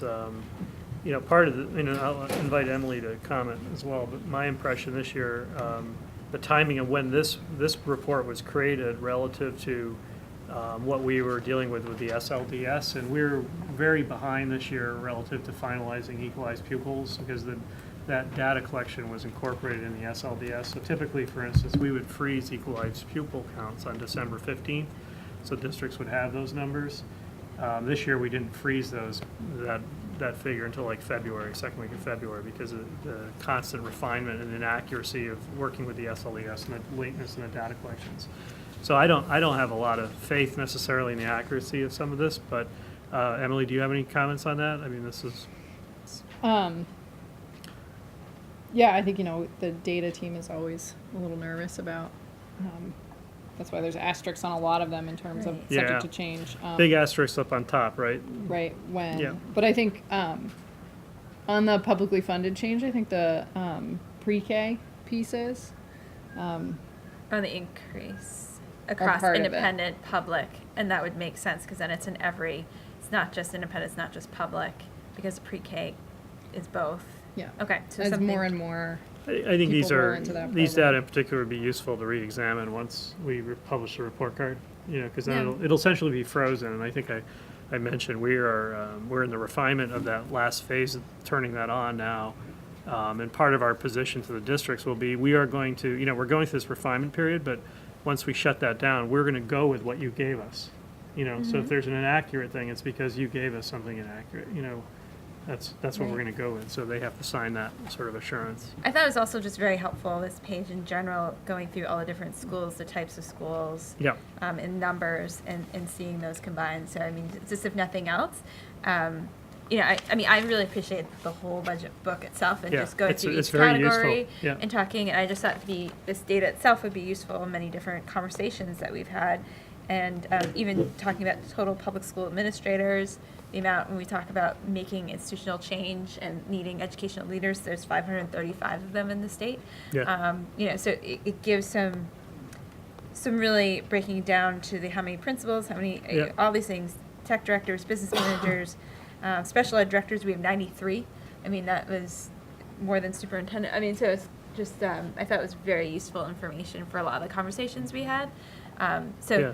My comment would be, I thought this was very useful for just understanding more about the complex work of the agency, Yeah. but then also Yeah. the complex system that we live in too. Yeah, and I've had pushback on the idea that maybe it isn't a complex system, because it's not complex. My assertion in the design is that it's overly complex. It's a good question. I refer to it at the end of my design conversation. But I'm still getting oriented to my work. I was talking with the commissioner, my counterpart from Connecticut, and we found just in a sort of our casual conversation that our agencies our SEAs, our agencies are approximately the same size. Both have about 160 employees. And you have to be careful about comparing the SEA to SEA because they do different things. So, but they have a separate agency that does higher education, so that's a big one that's often, whether it's in or not. So we're about the same size. Yet we have 75,000 students and they have about 550. So there's no correlation necessarily, this is my hypothesis, between the number of students and the size of SEAs. Can you guess where we strongly correlate? Number of LEA. Well, numbers of districts. So they basically educate 500,000 students with the same number of districts that we do, 75,000. So it's that sort of point where Emily was making about any grant transaction and in anything we do, we have to document that down. So we do a lot of sub-granting as a state. Hot lunch, everything that goes down has to be sub-granted out some way. So We have the same number of partners. that's exactly. So that creates the same amount of work, even though they're able to do that across large urban districts with over 500,000 students. So It's interesting. Oliver and then John? No, I'm good. Okay, John. Well, I share your enthusiasm for this atlas of educational data. Would it be possible to receive, maybe 5 years back, a compilation? Has this been being done every year? Yes, I think that's the easiest thing for us to do is provide the prior year's Yeah. budget books for you. Okay, all right, yeah, Absolutely. just Yep. cut and paste So any same old way. numbers have been. I think the format's pretty much the same. Yeah, that page in particular It'd just be is. Yeah, no, that very page would interesting be. to, Yeah, if, that's the easiest thing for us to do is Yeah, yeah. provide you copies of that. yeah, and I'll just cut and Yep. paste and make a copy Yep. for it. But I think ultimately if we can get the dashboard up, that you're going to, the idea of a longitudinal data system, that's the longitudinal piece, right? So Yeah. we're able to go back into time and forward, Right. and do those sort of comparisons, so. Yeah. Peter. The question that Bill brought up of the numbers of students from 78,733 to what we see on page 50, and the cost per student and whatnot, do we have are we firm on these numbers? I mean, certainly we're hearing that we're losing a lot of students and it's costing and whatnot, but I mean, these are obviously all publicly funded students, this page 50. How do we, How do we best communicate this in terms of numbers and cost? So I guess is the question, what is the total number of students? Because we get conflicting, is it the 75 or the 95? Yeah. Is that what? Or yeah, I mean, we should be consistent and. Yeah. Different numbers are used for different purposes, right? Well, yeah, for political reasons as well. Well, and, no, I mean, we have different definitions in there as well, right? So are you Yeah. talking equalized pupils? Yeah. You know? Yeah. Because, we have the concept of phantom pupils in the system. Yeah, you know, yeah. That kind of thing. Yeah. But the big one here, I think, where I think people get messed up is, the difference between the 95 and the, say, the 84 Yeah. is it includes a lot of students who are not publicly funded. So it includes your Homestead, homeschooled yeah. kids, your kids going to religious schools, all these types of things that don't hit, are not funded, publicly funded. Right. If you look at the K-12, which is the 76,000, which is the number we're all familiar with. Right. And interestingly, that's one of the few that's going down. There's a lot of other pieces that are increasing, but that's the one that's continuing to go down, K-12. So Right. it's not like we have fewer children, it's that we have fewer children going to public K-12 schools. Yeah, I didn't analyze Bill's comments, but Yeah. I think it reminds me of the conversations we had. I know we sent you a copy of the ratios task force report.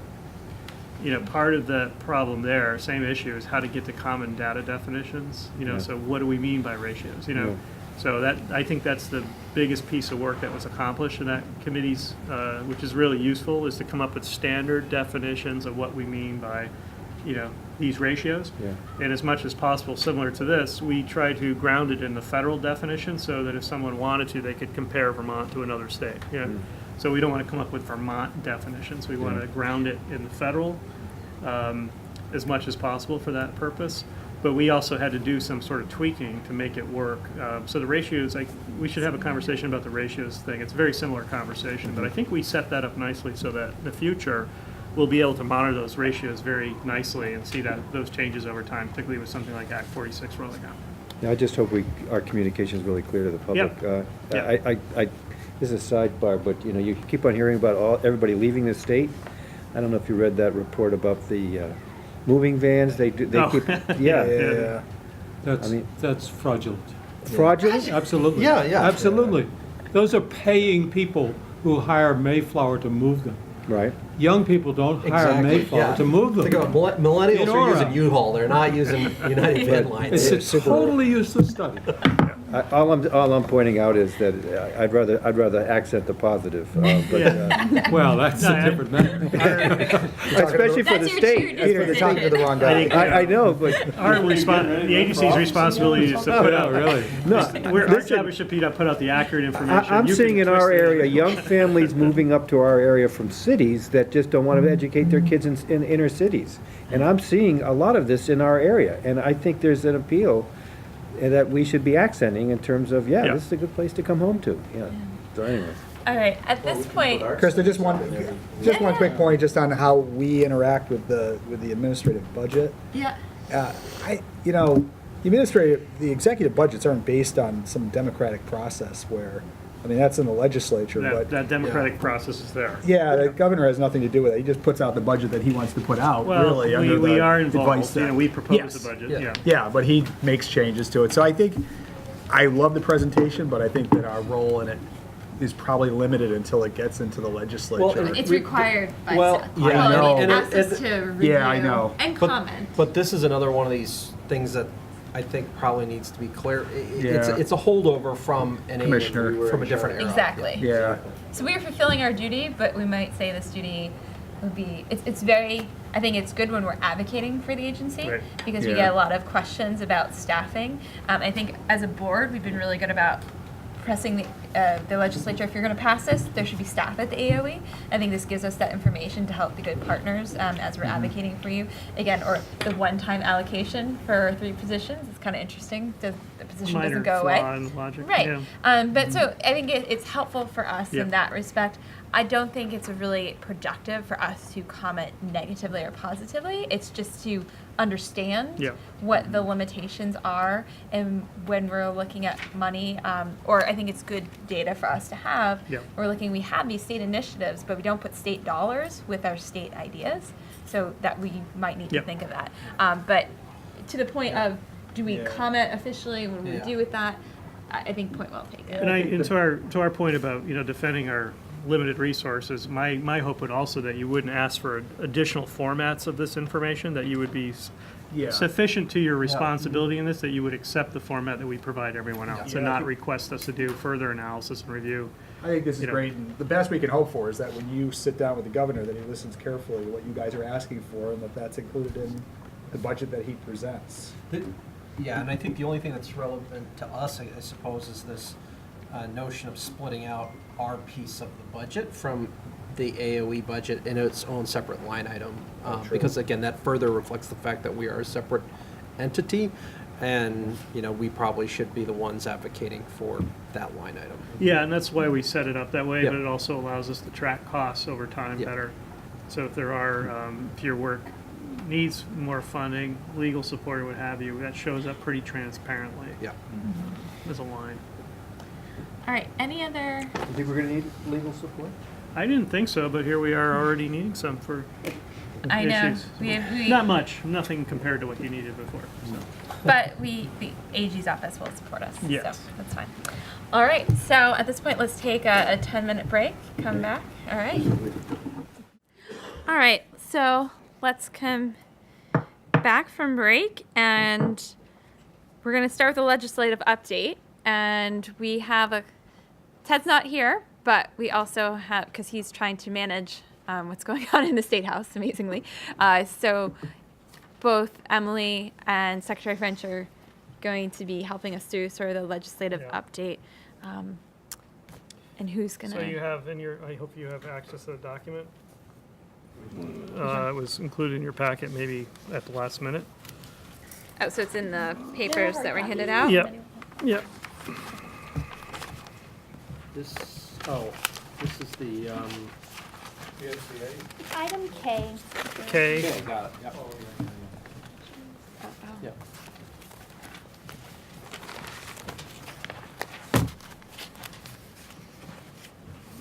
So that's, Ted sort of pulled that together at the last minute.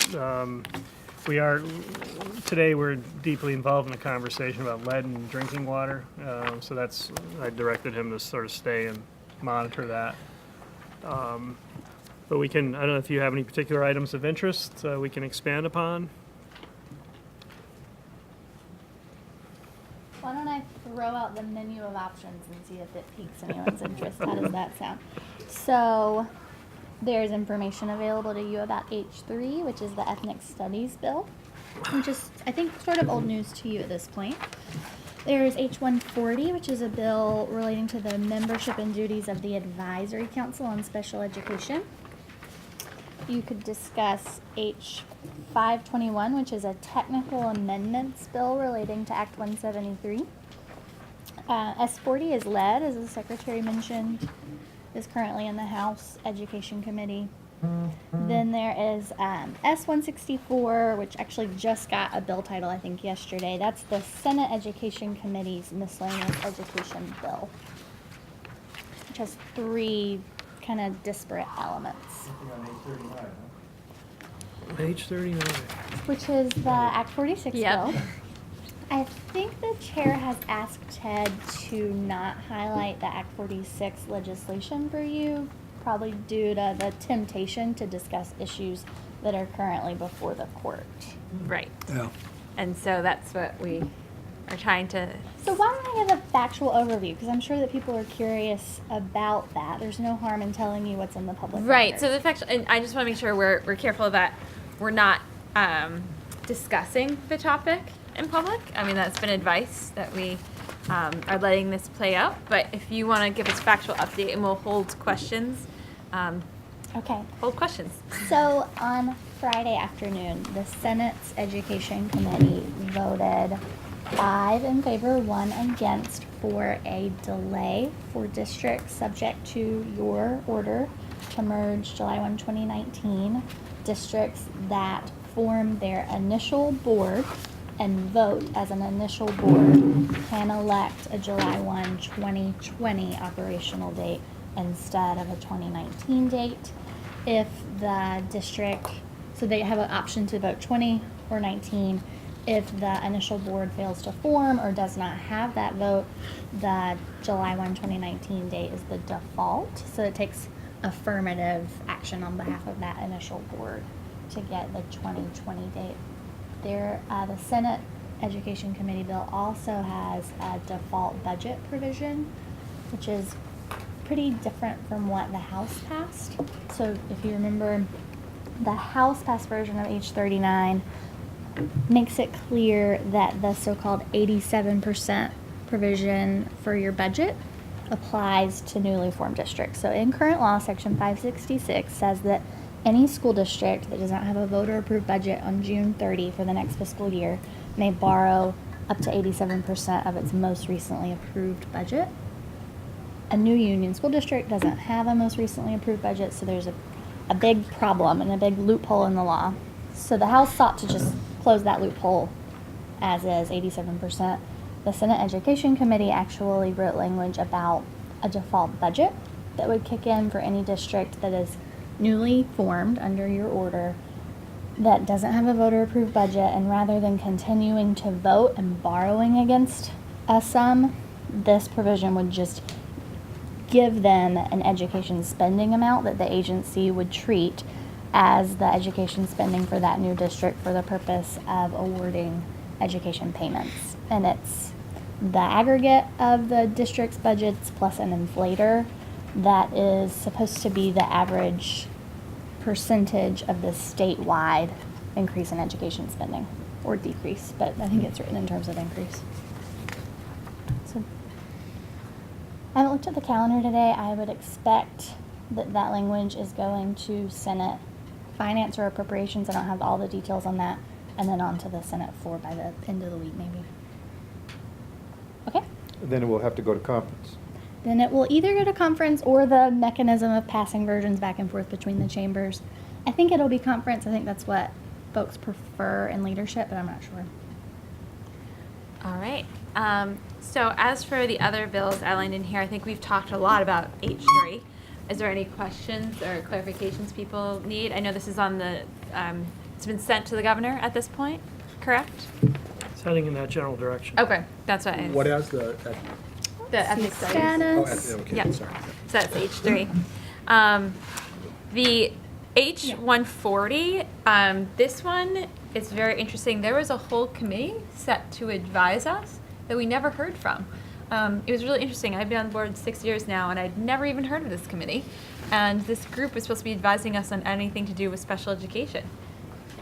And they had never advised us, never sent us anything saying, here's a report, here's anything. I think of all that, as we were reminded with Rule Series 2200, everything about special ed, we never heard from them. And Do they exist? they do exist. They do exist. They meet So- every month for about half a day. yeah, which is pretty amazing. And all that, they've never reached out to us.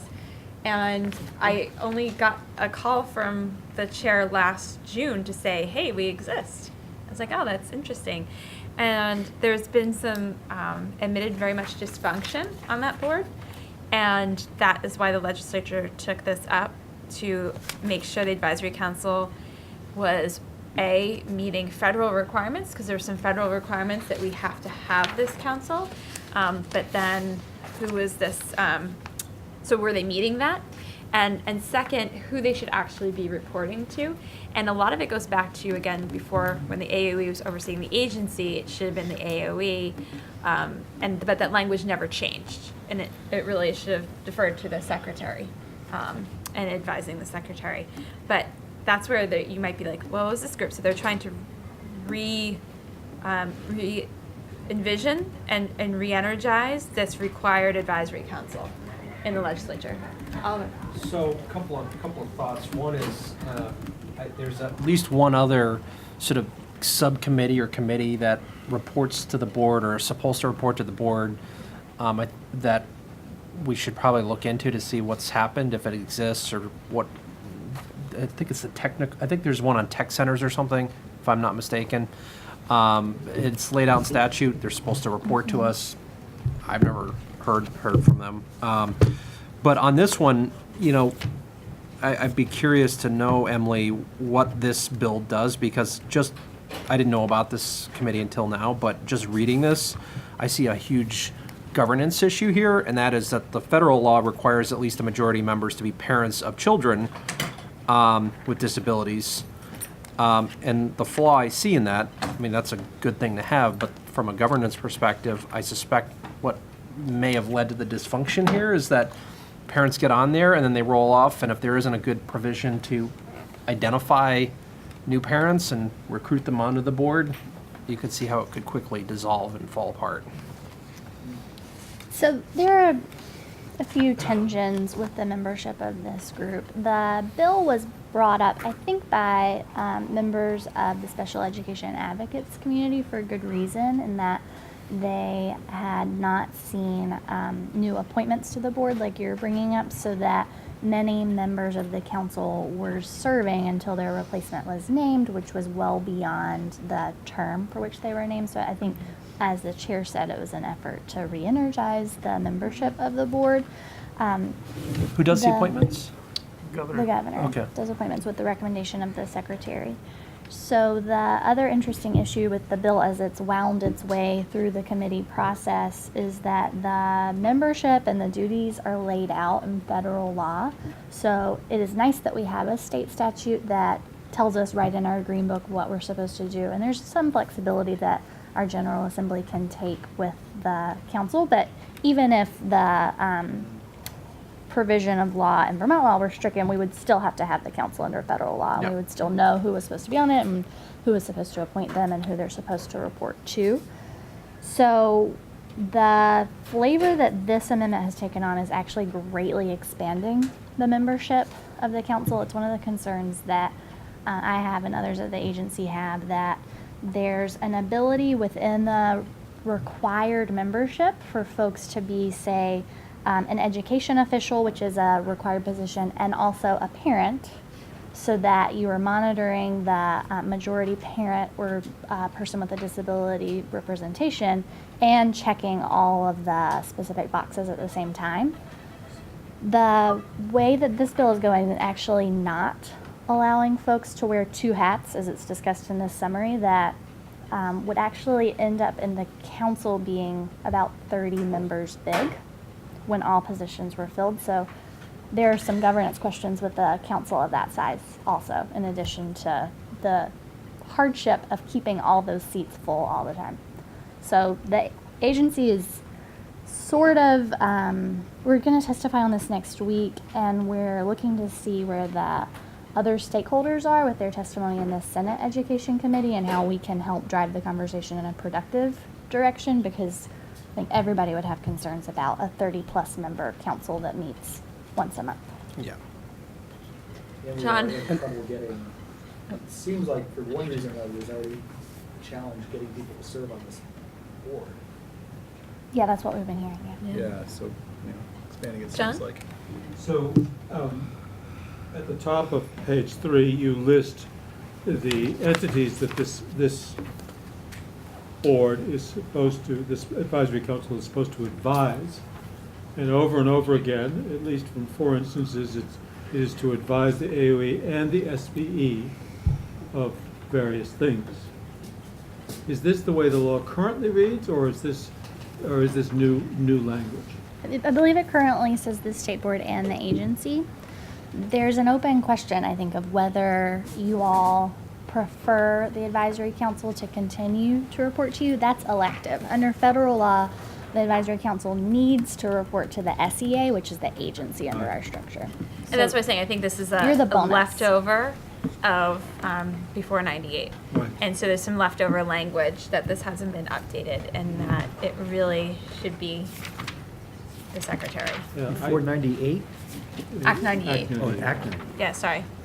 Yeah, I would, so could we, would the board be happy to advocate that it be a reference to the SBE be eliminated from the? I've talked to Representative Webb, and that has been communicated. Okay, I Yeah, and we misspoke, can- and I'm so sorry, I just looked up the statute. In current statute, you were correct earlier when you said that it just says the state board. Right. So it doesn't even mention Yeah. the secretary. But by virtue of the federal law being controlling in any place where state and Right, they federal law. added the state agency. Could they subtract the board? Yes. And that, I mean, because And that's you've when. advocated that. Yes, when Representative Webb asked me, and then we went in, it's like, this is a leftover that we are no longer overseeing, but it'd be more appropriate for the secretary. And to the extent we're still responsible for rulemaking, it's implicit that they can comment publicly on our rulemaking process. So as long as it's clear that there's nothing that would preclude them from doing that, that would probably be the appropriate sort of interface point.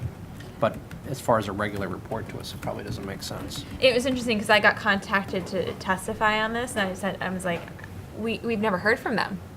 So this is in statute. This is supposed to be reporting. Right now it says to the state board, and we've never received anything from them. But Yeah, I'm not John. quite clear.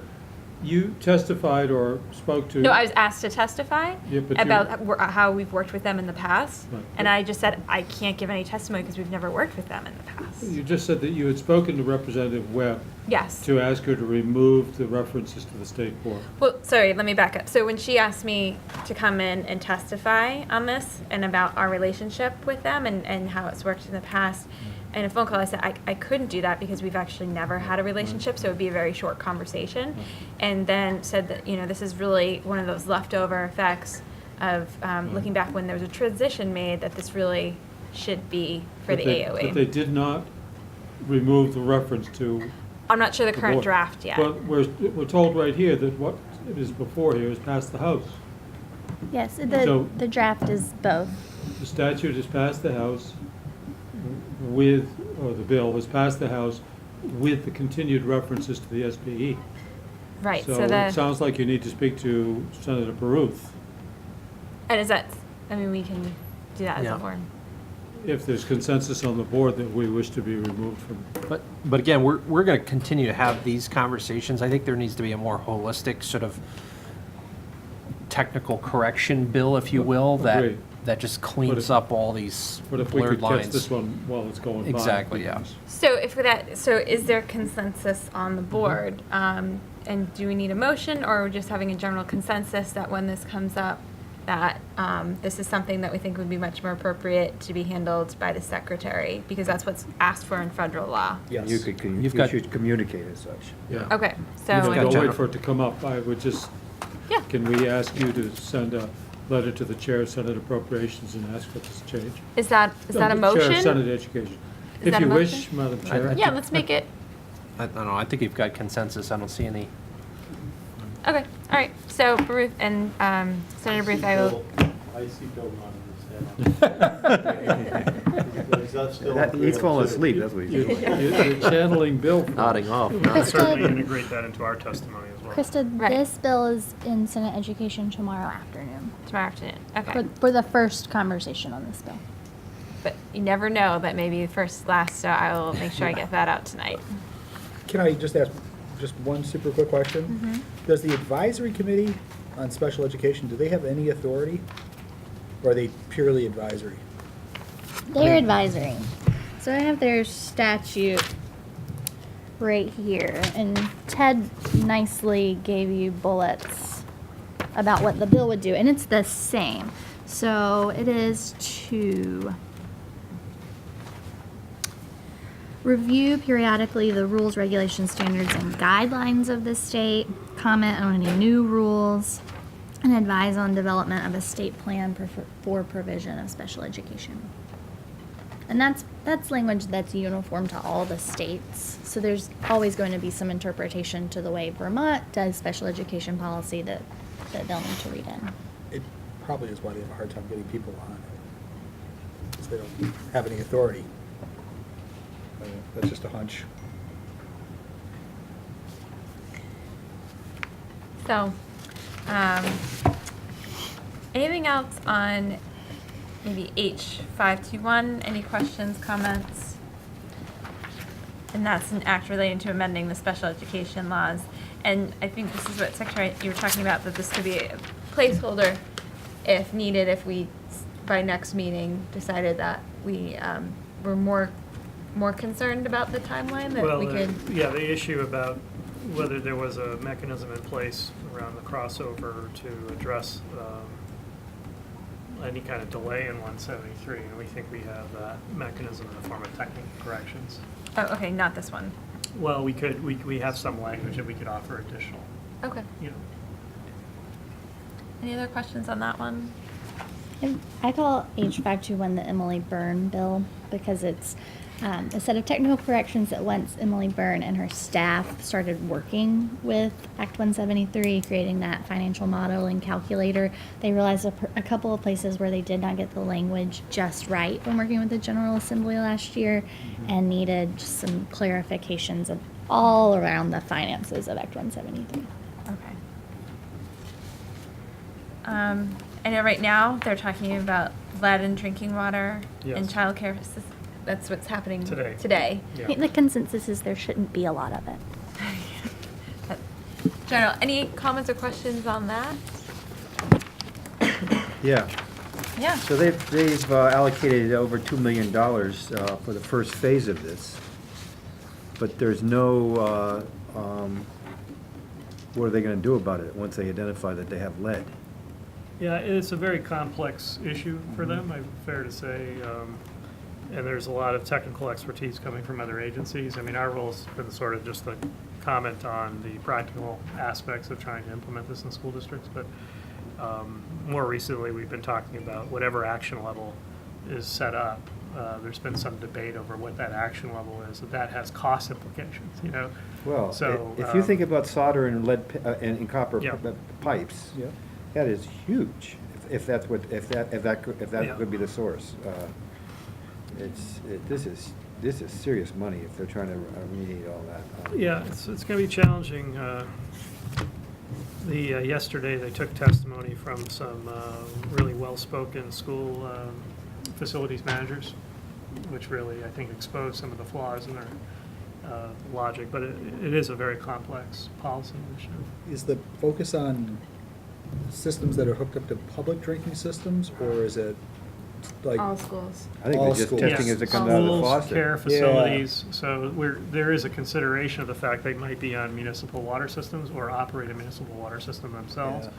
But yeah, that's part of the issue of adopting an action level that might be higher or lower than the municipal action level. So it's a challenging, I think it's a challenging policy for them to engage in because there's so much technical background and it's a highly charged political conversation. So it's challenging. Yeah, they're talking about, so they're talking about a standard that might be lower than the EPA standard. They are talking about, not might, they've abandoned the 15 parts per billion, which is the EPA standard. Somewhere between 0 and 5, I think, is where they're at now. But in my view, that hasn't been connected to a consideration of what the cost implications are or the logistics. So that's kind of where they are now, is they're starting to understand, so when you see language like to start, 2 million to start the process, or 150,000 to begin the data management component, these are all sort of speculative at this point. It's been hard to get some real numbers. What they heard yesterday from facilities managers, what the costs are going to be greatly higher than what they're talking about. It's really, I mean, the school that's in my community is the only school that's hooked up to a public drinking system in the entire school district. T&G has one school that's hooked up to a public water main system, so all the other ones have independent operators. They are Wells. operators themselves. So Yes. they're regulated as Yeah, which is a except for lot more. Courier. Yeah. They're all regulated. Courier's not regulated? I don't know. Courier, I think, is municipal as well. It Really? is, yeah. Yeah. But it's a really small municipal. Okay. Yeah, Yeah. but just in the Yeah. village, perhaps. Yeah, But exactly, yeah. Sunderland Okay. and Dorset both operate their own. Yeah, but there must be a All the massive southern number. Vermont talk for. No, I know, but there must be a massive number. It's not like South Burlington where everything's hooked up to the town. Yeah, no, this Water is a system. very complex issue, for sure. Is this going to kick in construction aid discussions as well? Well, that's where I'm trying to pair the conversation to say, this is, my hypothesis is going to provoke a renewed interest in facilities. And, we quickly saw a radon bill come up So there are a lot of deferred maintenance issues in the schools, and when I Is there took. another one too? Radon and what else? Lead, Radon, and there's a third. The third one I often speak to is 204, which is the facilities management, so the broader approach. But I mean, in some systems, in some schools that are built on slab and the pipes are, I mean, you'd have to demolish the entire school to fix the water if it's all on the side yeah, I and mean, everything like that. we saw at Chester Andover, they had a water main break underneath their slab essentially, and it was pretty significantly expensive. But it is, I think it's something we're going to have to start, getting back into. As I mentioned, there's been a moratorium on it, but it's my inclination is to do some sort of analysis of what the priorities are. When I've talked to a number of superintendents and principals about lead in water, and they would quickly say it's not our most pressing issue. So they have mold issues or indoor air quality issues that they would see as priorities over lead in the It'd water. be cheaper to bring in bottled water. Well, that was mentioned in the testimony from facilities managers, or what we're estimating we could just buy bottled water. But it's an important public health concern that needs to be addressed. So it's a challenging. I mean, there's so much technical information. We have a lot of technical expertise between Department of Health and environmental folks about this. It's really hard for a group of lay committee members to sort of digest this because it's a highly charged political. So we're trying to support them in the process, but it's been very challenging. It's interesting that they're just focused on lead because there's actually, arguably a lot more problems with, other things, especially with some of these, on-site systems where, you might have, coliform or whatever in there. Just water quality. Yeah, exactly. That kind of stuff we're pretty good at because we, part of, around 2006 or so, any district that operates a water system had to come in compliance with those new regulations. So we have continuous disinfection capability involved. Yeah. That was done through the Water Revolving Loan Fund. But, PFOA, things like that. We don't know how to remediate for that yet. So PFOA, MTBE. Yeah, we know how to remediate for lead. So that's the environmentalists giving this lecture. They say, we know how to do lead. We don't know about these other things yet, but we know how to do lead, so maybe that's why. Are there still asbestos issues in any of our schools? Yeah, absolutely. Yes. Okay, so that's another issue. Yeah, and that's okay to a certain extent, but it's As long as it interesting. stays put. You just can't open up Yeah, anything. if it's So if you open up encapsulated, it's anything- fine. Yeah. But we did, for similar, it's interesting when we had asbestos, and I think it was 78, somewhere in that time frame, the state contracted with a firm out of Philadelphia to do an analysis on every single school building in the state. So every school building has an asbestos management plan. Usually the preface to that is that study from that firm from Philadelphia. So we did a needs analysis on asbestos back in the day. We need, in my view, we need to certainly do the needs analysis today, but it's probably a lot more expensive than it was back then.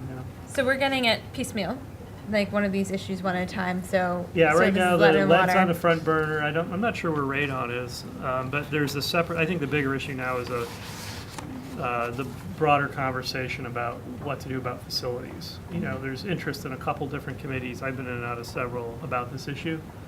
And H204 was sort of the leading contender for that. Recently, there was an attempt to sort of turn that into something else, basically a study of how to finance school construction aid. And that was right before crossover, and we were like, that's not going to make any sense really unless we do this other thing. So I'm not sure. I'm not sure where they're going to go with it. They're going to take further testimony on. I know that. So just moving on here, we have the miscellaneous changes here. And anything in here that, I think the one thing that doesn't really include the board is the closure of private secondary schools. And you can see in this that to inform the state board of status within 5 days, submit an academic record plan. And this is where, let's see. Oh, and so this is where, when I testified that this is maybe something more appropriate for the agency to do, and this is where they came back that they may be looking for us to come up with a bigger policy. So this is still developing. But John? Just a question about the construction of the sentence. Submit an academic plan to SBE for approval within 60 days. The adverbial phrase "within 60 days," is that applying to approval or submittal? Does it make quite a difference? Submittal, and the 60 days is premised off of the date on which the school knows that it's a creditor has So- put it on So, probation. so the language should read then, submit within 60 days. Will you call Ted and tell him? Consider that you have the information. Yes, sir. Because this isn't what you just said, so it should be reconstructed. You got it. Except Ted wants to do this. No, I think we should go back and chastise Ted Fisher. I plan to. It's an ambiguous reference. Yeah. Yeah, we, -5 points. So and we looked at section 175, the provision of statute that this is amending when you all approved the Green Mountain College records agreement. So we anticipate that you will be asked to go through this process 1 or 2 more times this spring, unfortunately. So this is adding some more process up front in the statute to the affirmative steps that an institution has to take when it is put on any kind of probation by its accreditor. I think all of our independent colleges are accredited by NICHE, which used to be NIASC, and has changed its name to NICHE.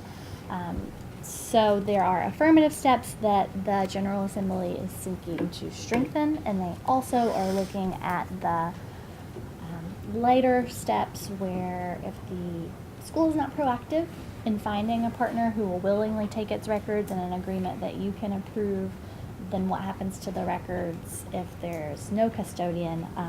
This policy approach is to have the Association of Vermont Independent Colleges, I call it self-insure for their membership. But not everybody's member. All Well, I think, of the except Green Mountain, which now is not. Currently, all of the independent colleges in Vermont, so that's different than the Vermont state colleges, but all the independent colleges, except for the Center for Cartoon Studies in White River Junction and the New England Culinary Institute, are members of AVIC. That's what I know off the top of my head, and my apologies to AVIC if I've gotten that a little bit wrong. But the universe of good-sized independent colleges are members of AVIC. What you saw with Green Mountain College is that they withdrew from AVIC membership in December and announced in January that they would be closing. That was very concerning to the Senate Education Committee. So they are recommending a change that your membership in AVIC go back 1 year at least for that self-insurance MOU. All right. Mindful of time, we just have the task force on campus sexual harm.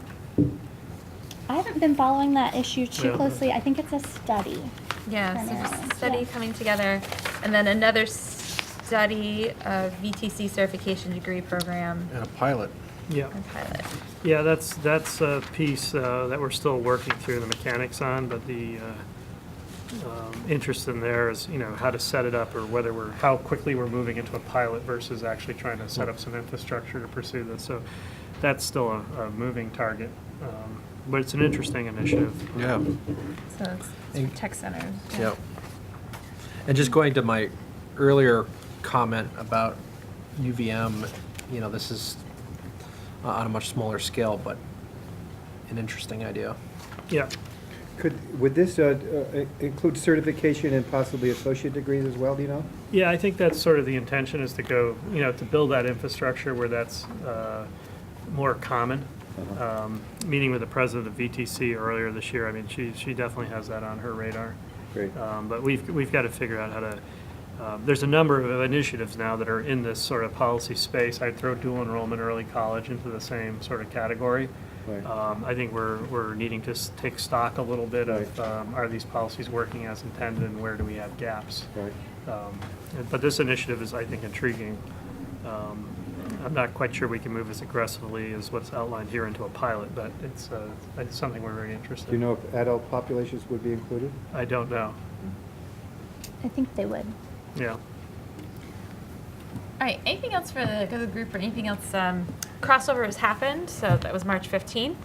So we kind of know the lay of the land, and we'll know more by the end of the session what to anticipate for next year, which is always helpful having the second year. Knowing what you're... What's the end of the session estimated?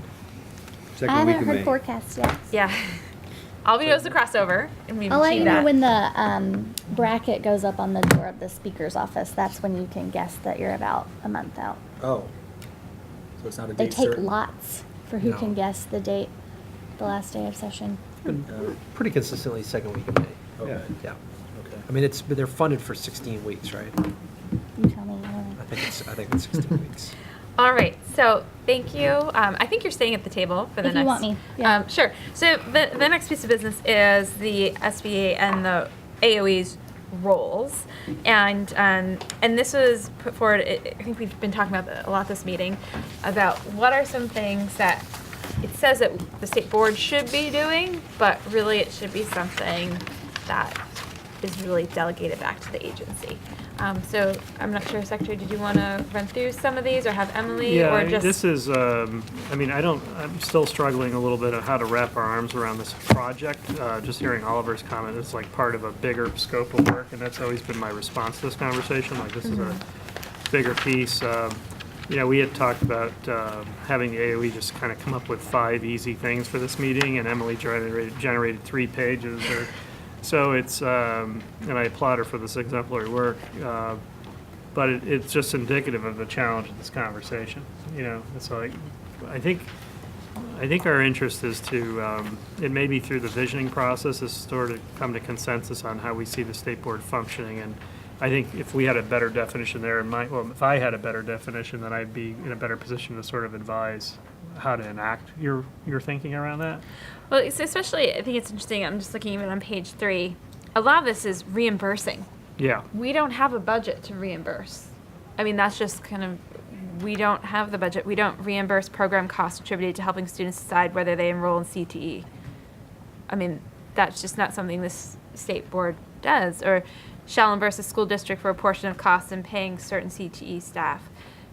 Anything like that, it's just not appropriate because we don't control the budget of the AOE, which was the case before 98. Act 98, not the year of 98. And maybe, I think another way to tackle this is, because this is sort of the line-by-line approach, and you really get into the weeds pretty quickly, is if we just took a step back and said, AOE does everything, that's the default, and then let's now think about what the state board's role should be and what we want the state board to do. And that might just be a more useful exercise than to try to pick apart all these different pieces of statute and just have, a blanket statement that says, notwithstanding what's written here, AOE's in charge wherever it says SBE, and then you enumerate specifically going forward what the powers and duties of the SBE are. And that would need legislative. Oh, yeah, no, that's a right. legislative, but Yeah, I think, so like some sort of process where we introduce the concept to them, the legislature, like saying this is something we're working on. But the best I can come up with now is like, we're just gonna keep chipping away at this, because when I put this project sort of on the chart along with everything else, you think about, this obviously would be, the chief responsibility here would be the legal staff, Emily's department. We got 173 rulemaking, which will be significant, chunk of their work. We have a chunk of work on revisions to Chapter 11, which we've accumulated, which is the 706 merger process. That's a piece. We had some interest in that recently, so we want to bring that out because that's fresh in our minds about our experience with Act 46. But I think if we can get them warmed up to the idea and maybe give them some, and then just keep chipping away at it as we go through. But I don't know how to do like a strike all sort of conceptual change. Yeah, you could do that. And well, I mean, It's not, just embedded not you, everywhere. but the legislature. But if we went to the legislature and said, listen, here's the thing, we went through this process of separating the agency from the board. We have an agency headed up by a secretary appointed by the governor. We've, in the past couple of years, we've discovered there's all this stuff out here. We want to clean it up. Here's what we suggest. A bill to basically just, by default, move everything to AOE. We've thought about what we think the board's responsibilities are, and here's an enumerated list. And don't worry about all the other detail. They can just write a strike all that basically says, and then the way the process works in the legislature is at the end of the session, the act would basically direct Leg Council to go in and basically clean up wherever it says SB to change to AOE. And that's what the General Assembly directed legislative staff to do in Act 98. I think that technical staff is limited by the policy prescriptions they're given. And just my going through to generate this list for you, I saw where It would be a policy change to just shift to AOE, and I think that's how you got the statutes that you have today. That I think there were so many places. I didn't look up the actual bill where they enacted all of those changes. I assume in 2012. It might be interesting for me to do that next. Yeah. But there are still a lot of places where I can put myself in the shoes of legislative counsel at that time and say, like, that was a little more than a technical change to shift that to the agency. Which is, I think, the next cut of that work is the list that you have in front of you right now. But what I'm suggesting, though, is you basically, to make it really clear to them, you say everything AOE except for these explicit duties. And we focus on figuring out what we as a board want to be doing, what we recommend that the General Assembly empower us to do, and just focus on that. And I think it would just be way more efficient than trying to go through this stuff piecemeal. Well, it could be that that's a longer process, but the short term is, an easy one is just to say the state board does not disperse funds. And here's the instance where we're asking you to disperse funds and give them that. That can happen this year. Yep. I mean, that is not something that's really, so if that's just something the state board does not have a budget, does not have access, and that's not what we do. Here are these examples. As you said, as a warm-up. We're going to do this maybe a little bit more, but it's pretty obvious. The state board does not have staff, and we're not writing reports and collecting data. Yeah.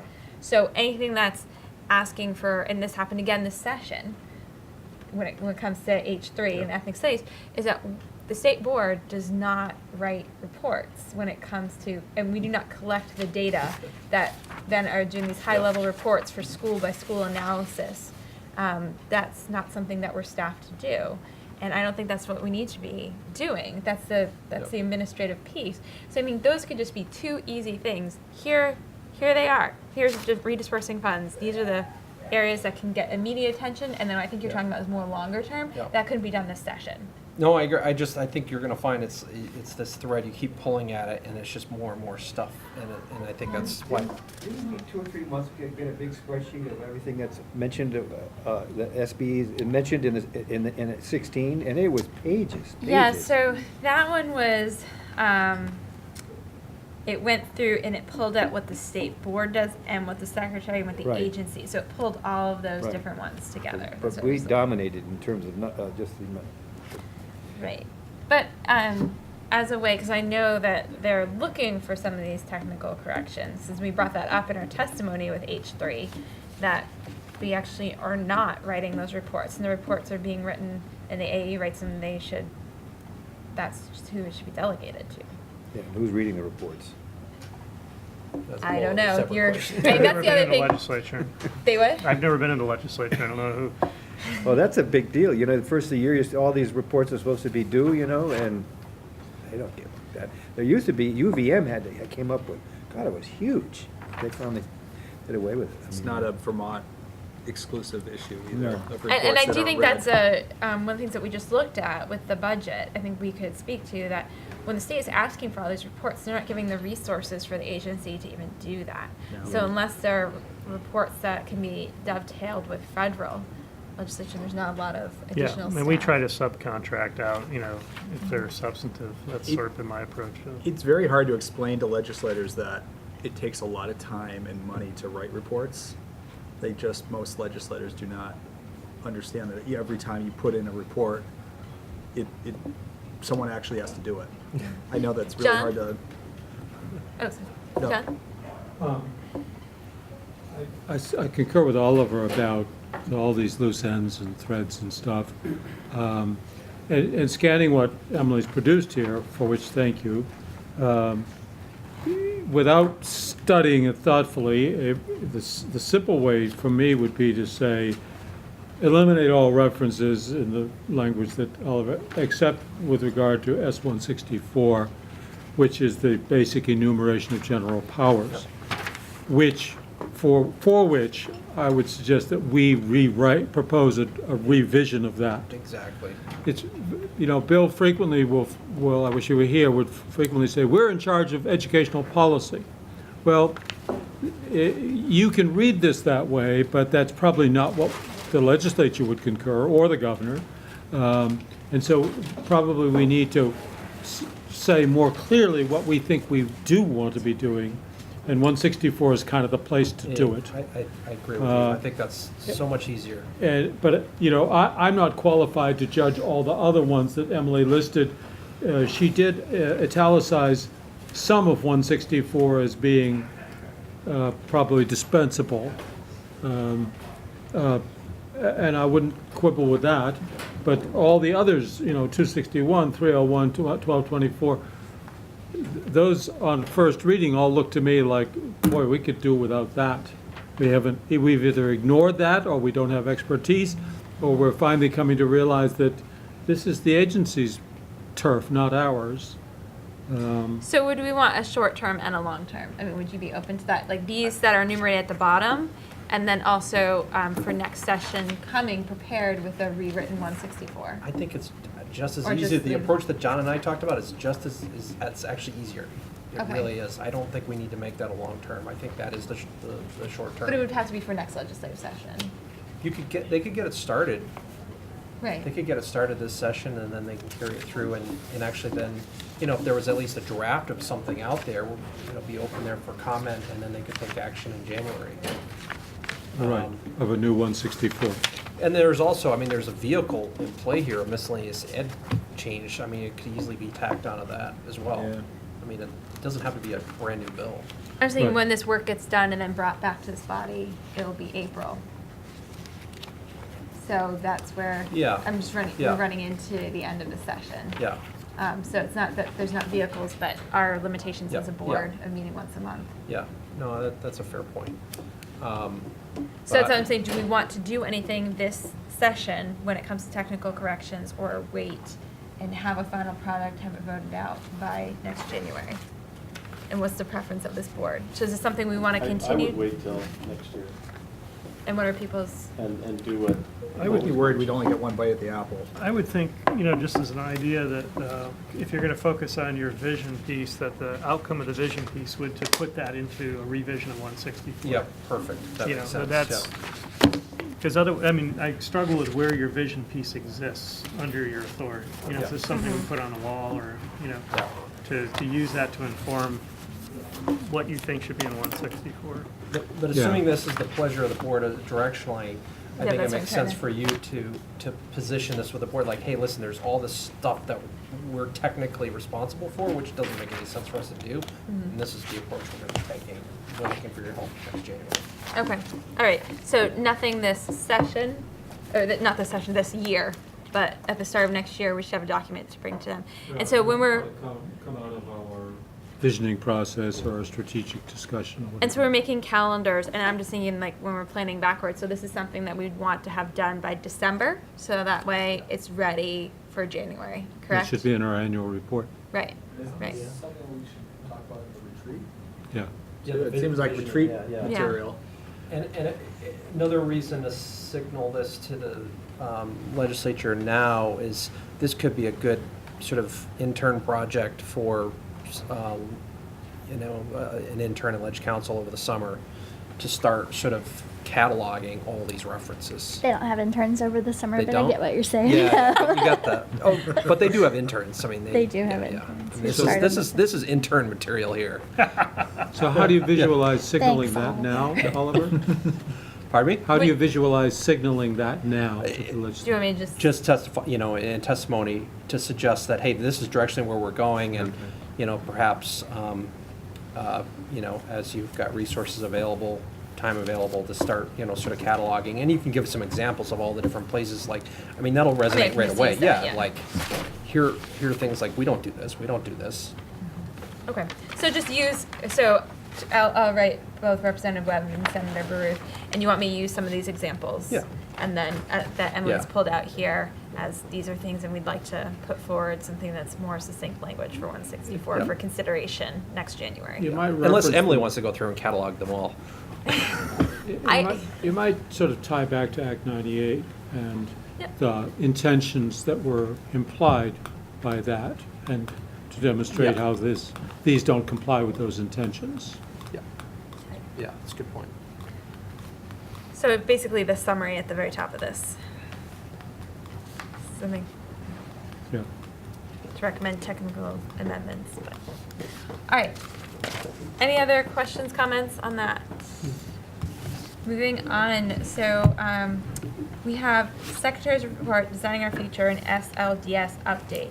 I guess the update would probably be very quick, so you want to do that first and then move into the visioning piece? Yep. So that. So this is an update on the state longitudinal data system. There's several phases to this. If you remember Deputy Secretary Boucher's testimony, sort of a vertical reporting, which is actually collecting the data from the school districts. The second phase is arranging the data in a format that's useful for analysis, and then the third phase being the visualization of that. The visualization piece I would qualify as being what we call the report card or the snapshot. So we sort of committed ourselves on a trajectory of turning that snapshot report card website on in May. So that's our end goal. In order to do that, we had to sort of shut down the vertical reporting piece. We still had a couple outstanding school districts. As of last week, we had 3. Pleased to report, I think everyone's in as of Monday. We gave Monday noon and worked intensively, and we were prepared to exclude districts from that system and perhaps disqualify them from receiving any federal funds. So we were able to get them in. It's funny how that motivates people. We were able to get them into the system, and now we're moving into that phase of arranging the data. So basically the system sort of works like we have to freeze it, work on it, unfreeze it to give it back to them to finish, and then freeze it again, and so we're in this arrangement phase where we're still communicating with districts. They at this point have certified their collections to us, so we have the data. Now what we're doing, we've alerted them that we are now actually using the new tool to actually look at the data to see if there's errors, and we'll be sending them back sort of things to fix, but they're minor relatively. The process is minor compared to what they went through before.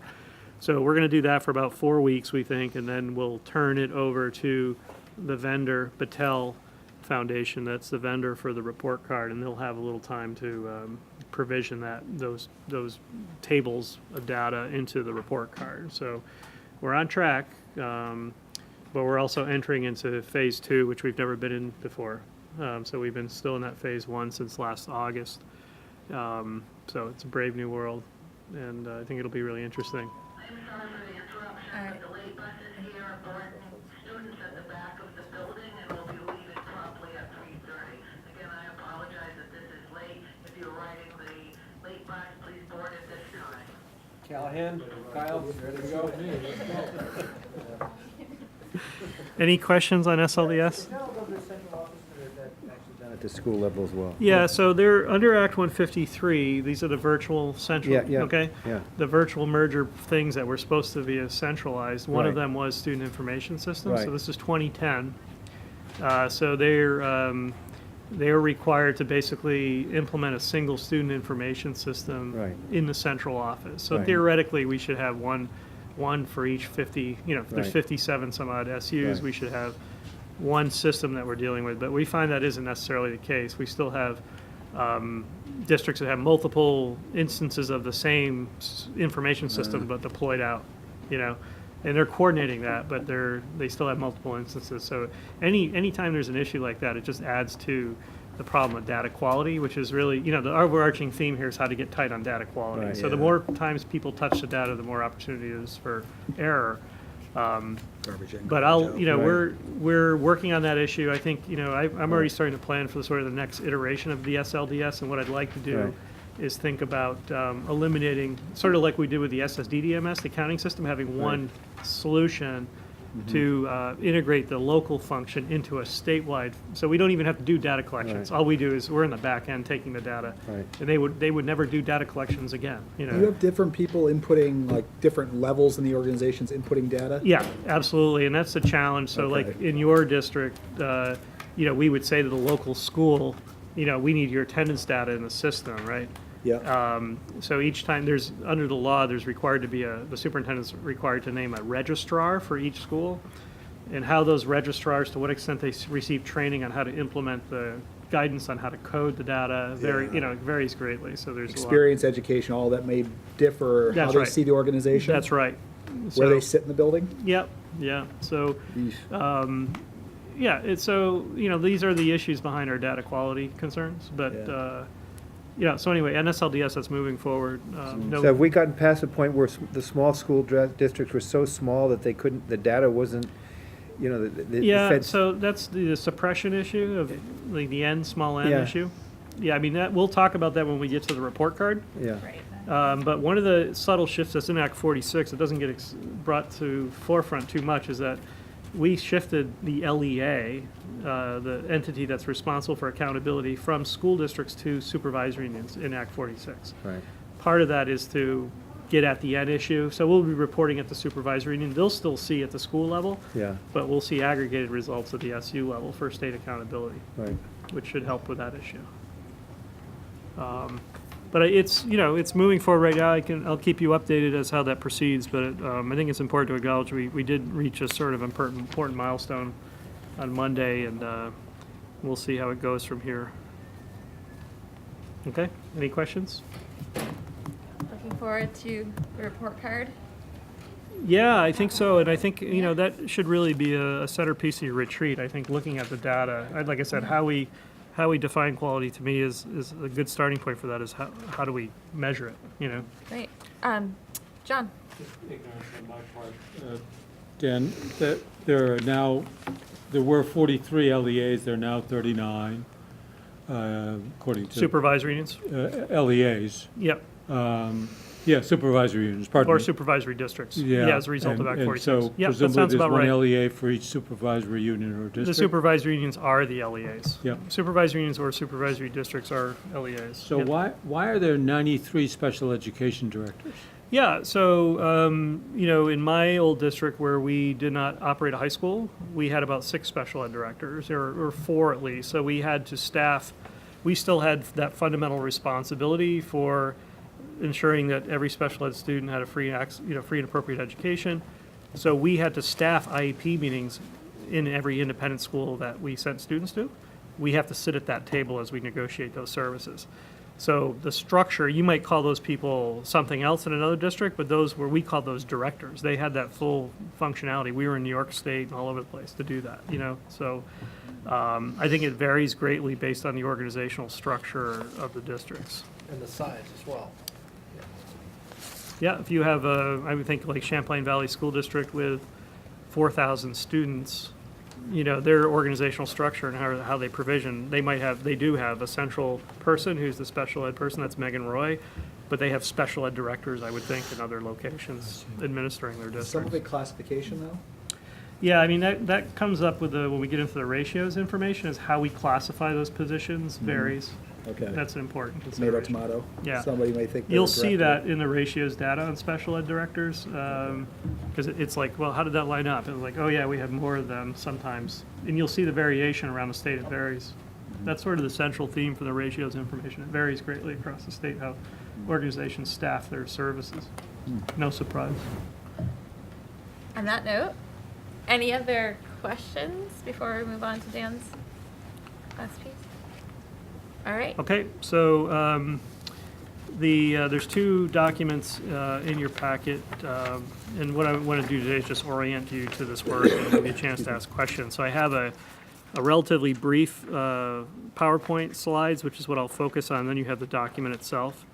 And just the brief history of this, it started, my inclination as a leader is to sort of make sense of things and then share out what I'm thinking. So it's part of it is just sort of my own personal journey as secretary to understand what's going on inside the agency, what the policy environment is, and then I feel a compulsion to then say, this is what I'm thinking, or this is what I see going on.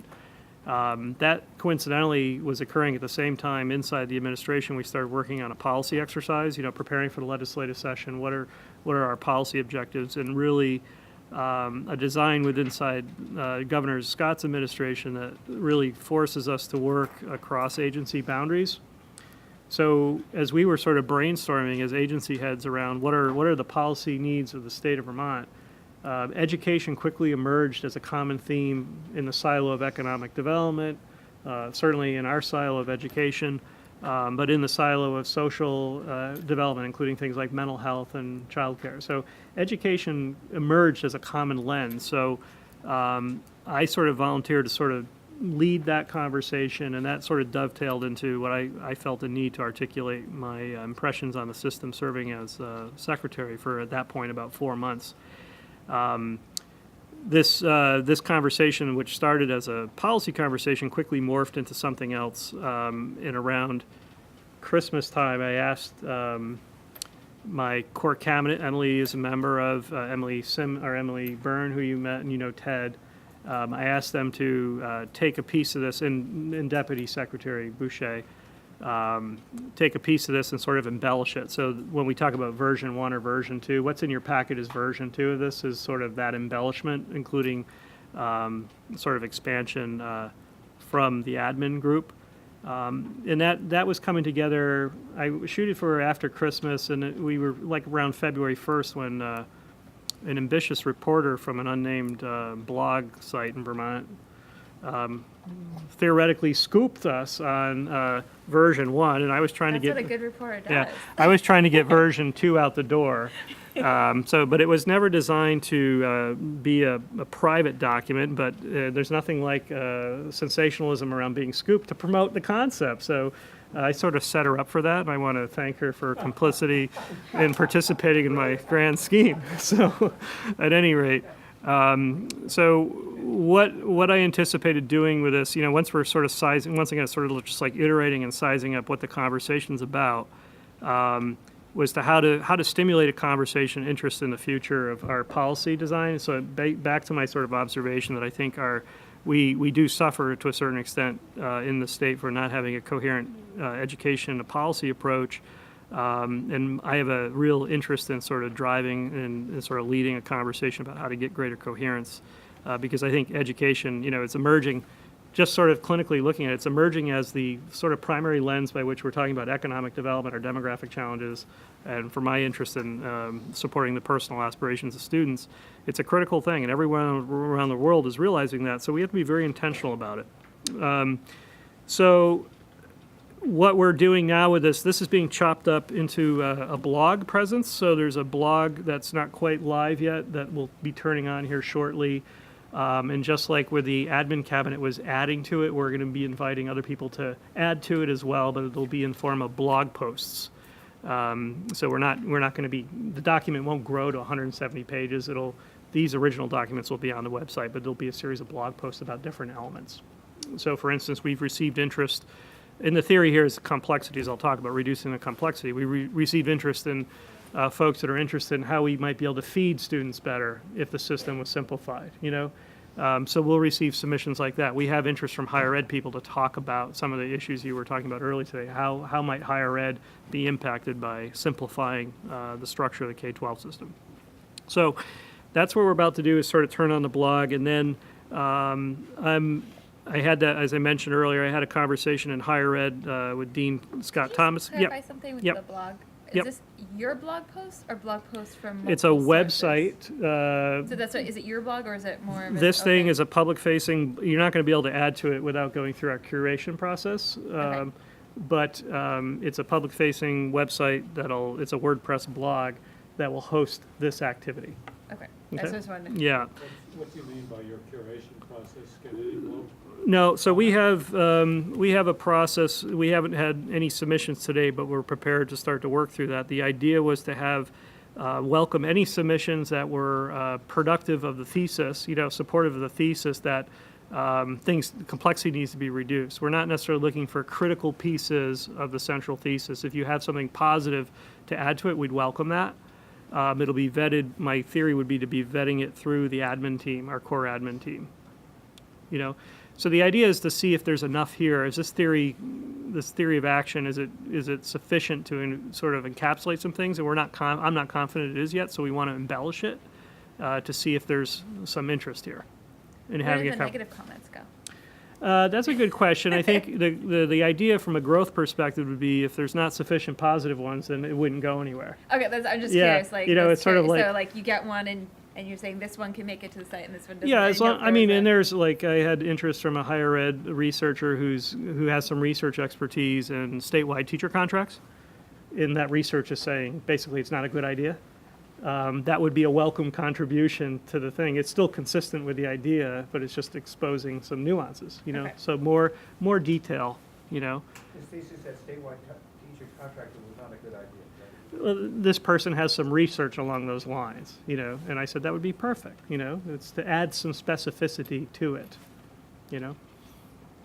Yeah, but that'll be an interesting point, who adds to it and who doesn't, right? Right. But the larger goal, if I get into the PowerPoint, is, you know, the theory of action here is really not about one school district or two school districts in the state. It's about getting to intentionality on the front end, on the policy piece. And then if you walk the policy elements through, then you end up in a conclusion. So if you don't like the conclusion, then we back up and go to the design elements, you know? So my theory of action right now is that and these are my observations. They're not based in data. It's just based on my experience of working in the system and about 6 months of working at the agency and getting to know that work. So my conclusion is the system is overly complex, especially when considering the scale of the system, meaning the number of school districts and number of students. And we really are struggling with measuring, and our fundamental responsibility I see at the state is to ensure quality and equity across the system. We're having challenges providing that assurance because the system's too complex to do that. And, you know, I would say in the interest of the area of data in particular, if our policy is going to be informed by data, then we have a public interest in ensuring we have good data. And right now we have difficulty doing that due to the complexity of the system. And I would also argue the complexity is the chief cause of our inefficiency. So, John, did you have let me just go a little farther. Okay, so the next slide, the system needs to be designed. So this is the piece that, you know, if people are going to become engaged in this process, which I hope, you know, this is the first thing I'm testing. Are people interested in having a conversation? The idea that there are design elements to our policy, like our goals, and then we intentionally build an education system to meet those goals and know how we're getting there by having metrics and measurable ideas, you know. I've developed some design elements based on my own experience as suggestions, but I'm sure there are others. And this is where we would do a broader public engagement to solicit from the state and stakeholders, community members, that what should be the purpose of education today, you know. Maybe it's a reaffirmation of values we already hold. Maybe there's some new ideas there. But to make it intentional about what the students need to know and be able to do, not about what adults would prefer in terms of a structure. You know, try to shift that conversation a bit. So that's why I think this idea of a design process is a really critical piece. On one slide, you'll see design elements from version 1.0. That was my stab at sort of describing some essential, what I saw as design elements of what should be informing the future of our education system. One is particularly around sort of the Act 77 themes.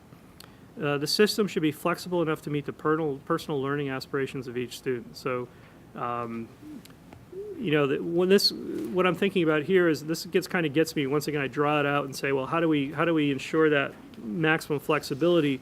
One of the observations I took away from Act 46 process here on the board is we have all kinds of different structures in the state that are just totally arbitrary based on whatever governance configuration districts choose to have, and that greatly impacts students' ability to move among and between systems. Access to technical education, you know, it's, as an example, so anytime we build a district barrier, essentially, we should consider to what extent that helps students move or not, and that's where I come to the school choice idea. It's not looking at school choice as a sort of a philosophical approach, is to say if we had fewer barriers, then students would have more flexibility. The system should be better integrated with social service delivery. That, once again, is an institutional barrier issue. Those are constructs that we have created. Some of those constructs come from federal law, but we have competing regional hub and spoke apparatus. You know, we have school districts out here, we have health structures out here, and the two shall never meet and often compete against each other. So how do we break that down so we can have a more, I think often of regions in the state, how do we take like Windham County and create an integrated service delivery model for that county? System should put a focus on early learning and care. That's a research-based finding based on my study of international education. Countries that are successful in education put a critical focus on this. It's not about the education system. It's about making sure students are ready to learn. And if you put that investment on the front end, then it pays off. Can you specify when you say care, are you saying 0 through? Right. Okay, Yeah. I just want to make sure we're yeah, on absolutely. the same page. Yeah, I think of my trip to Finland, where Finland, the government reaches out to pregnant mothers and provides a baby box and make sure they have prenatal care, and they put a huge emphasis on that whole thing, and they get excellent outcomes coming into the education system. So I noticed you make a distinction between education and preparation, and Finland is a good example because what's interesting in Finland is they don't really start sort of formal education until they're 6 or 7, right? 7, yeah. And up until then, it's more sort of play-based. Yeah. But it's these other supports that they invest in that are actually phenomenal, much more important actually than, and very intentional. I mean, that's the yeah. intentionality of it. Just what you walk away from is a big impression. Next element, focus on teacher quality. I mean, that's really the secret sauce of Finland, is they put a long-term investment in teacher quality. So once again, these are none of you would really debate these issues with me, right? The question is where the rub is. How do you design a system if we're serious about these elements? How do we design a system to make sure they happen? The argument is that we don't have a system that's designed necessarily. We have a system that exists due to historical reasons, certain ways, certain patterns. Systems should support quality use of data. I think we would agree that data is an essential element today with all the complexity we have to get to sort of key measures or key outcomes, and to really definitively know how everyone's doing, regardless, to break out the subgroups and so forth. To get to key measures would be a huge accomplishment. Right now, we don't have quality data. Systems should support a more efficient, responsive approach to curriculum and professional development. So my thinking, this is largely from my technology lens about building curriculum from the grassroots up more. We have this opportunity before us with technology and what's called open education resources to offer a more expansive curriculum to students. What is offered to students should not be limited to just who the teachers are in their school building, but teachers today should have access to these broader resources. How we do that as a professional network, I think particularly in a rural state, is something we need to explore. And the system should support the broader social and economic development of our state. So, how education plays out as a strategy to address our demographic challenges and economic, which is related to economic development, I think is a big question before us as a state. And certainly, a system should be more nimble, efficient, and effective, which means less overhead in the back office and more investment on the front end with kids and students. So. Anyway, the idea would be, once again, to have, I walk this through and then I end up with a single district, which is meant to be a provocative conclusion. But the idea would be, well, if you don't like that conclusion, let's go back and have a serious conversation about design elements, So it's not something that that's definitely doesn't come out. Yeah, I know. Yeah. Okay. But this is how I talk about it with, folks. It's like, look, so are we comfortable with having an open conversation about what should be the intentionality about the system, not about making sure my current system or my agency or my nonprofit organization is represented on this list, because those for me are sort of like means to an end. But let's get clear about the ends and let's have that conversation. John, you've been waiting? So because you've gone through this, is it? Yeah, I'm just going to wrap up. So I just where I end up on sort of these open questions, and I think Bill raised it in one of his, this idea of complexity and simplification a useful or sufficient lens to talk about the future of our system. And I'm not sure yet. I'm not convinced. I think it is useful so far for me, but I am increasingly concerned about the trajectory of our policymaking in the state. The last 2 months have not changed my view on this at all. Okay, they have not. And that's why I use words like a mess. I struggle, in my role as secretary. I know I should be a little more objective on that, but it's honestly been quite emotional to sit and listen to these processes go forward and the way they are dismissive about the future of our children. It's really challenging for me. It's your first legislative session? Yeah, no, it's not my first. I repressed a lot of my earlier memories, and now they're coming back to the surface. Other than working with these two gentlemen, I've really found that rewarding. Are the identified opportunities compelling enough to make a case for the system need to be designed? So we issues like the demographic challenges, certainly you've been exposed as you come out into the field, like today out here. One of the great benefits of my job is to be able to travel around the state, and I make good use of that time when I'm out in Capitol for the day or out traveling as secretary visiting schools. To Oliver's earlier point, there's a growing divide of opportunity in the state. We were talking about facilities, that's just the symptomatic of the larger growing divide of opportunity.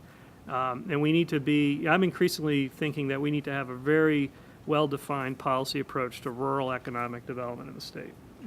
That's the better part of our state. In education, we have to figure out how to not only educate students in the rural landscape, but ensure they have a place to live and work in the future and raise their families. And until we take that a little more seriously, we're at risk of really disenfranchising a whole generation of rural students. Because you go into some communities today in Vermont, and they're very flat in their affect. The schools are flat, and the communities essentially don't have a vision of what the future is going to be economically or socially. So if so, how do we develop design elements that can help address, and I talk about adaptive challenges, which is a Heifetz concept. That, we have these series of adaptive challenges ahead that really require us to consider what of our values from the past must be preserved in the future, but what structures really have to be given up in order to ensure those values are successful going forward. And that's the key phrasing of an adaptive challenge, and I think that we're facing that in spades here in the state. So I would hope as secretary that I'd be able to convene a conversation, not necessarily about forming one district, but about getting greater policy coherence. And this is broader than education. It's certainly about social economic development and getting better intentionality and metrics involved so we can understand and be very clear about whether we're on the right course or not. So when do you go to John's been waiting. So we introduced Hawaii as a concept because many of my staff were interested in studying the concept further. So then I put in New Brunswick as a counterweight to that because I think New Brunswick went through a similar experience. And, New Brunswick is interesting. They went through a design process essentially, and they're very close to us in terms of demographic and size. They're about 90-some-odd thousand students. Hey, John first, because he's been waiting for a Well, first of all, I applaud you for doing this. I really do. I think it's challenging, and I'm always advocating that we try to look at the big picture. I think that's just what you're doing. That's terrific. I would say that sort of what you're doing is maybe it could be thought of as trying to fully implement the meaning of Brigham. Brigham sort of asked us to think of education of children as not the purview of 216 towns, but of one state. And what you're asking us to do is to pose the question that I think is often useful, which is, if it wasn't invented this way, our system of education, would we invent it now, this way? And the answer is absolutely not. It's hard to imagine that we would think that we're better off by having 49 different curriculum coordinators, one for every supervisory union in the state, or whatever the numbers are.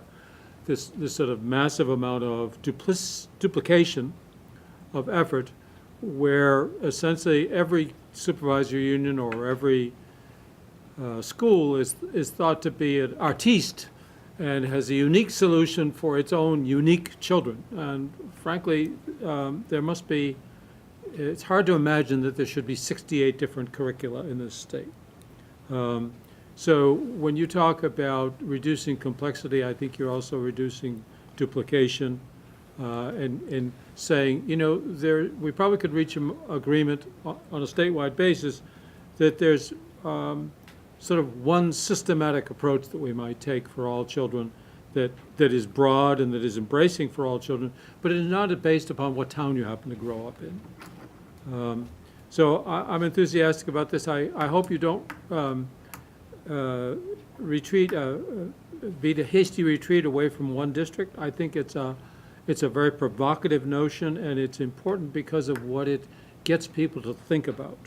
Why do we need 16 different curricula? Why do we need 16 different business managers? All of those questions are I think it's worth challenging us all with those questions. Just I want to go back to your comment earlier this morning when you said that Vermont's success at education is not due to our policy. It would be worth turning that around and saying, so what do you think it is due to? Because if whatever that is, you don't want to lose that, right? Yeah, that's a good point. And then I guess the only other thing is I got all the blog stuff. It's all very modern, and I'll have to have my daughter communicate through that for me. But at some point, I would hope that there's a Sorry, John, I can't help you with that. Oh, how does this work? Can you fix that? We don't need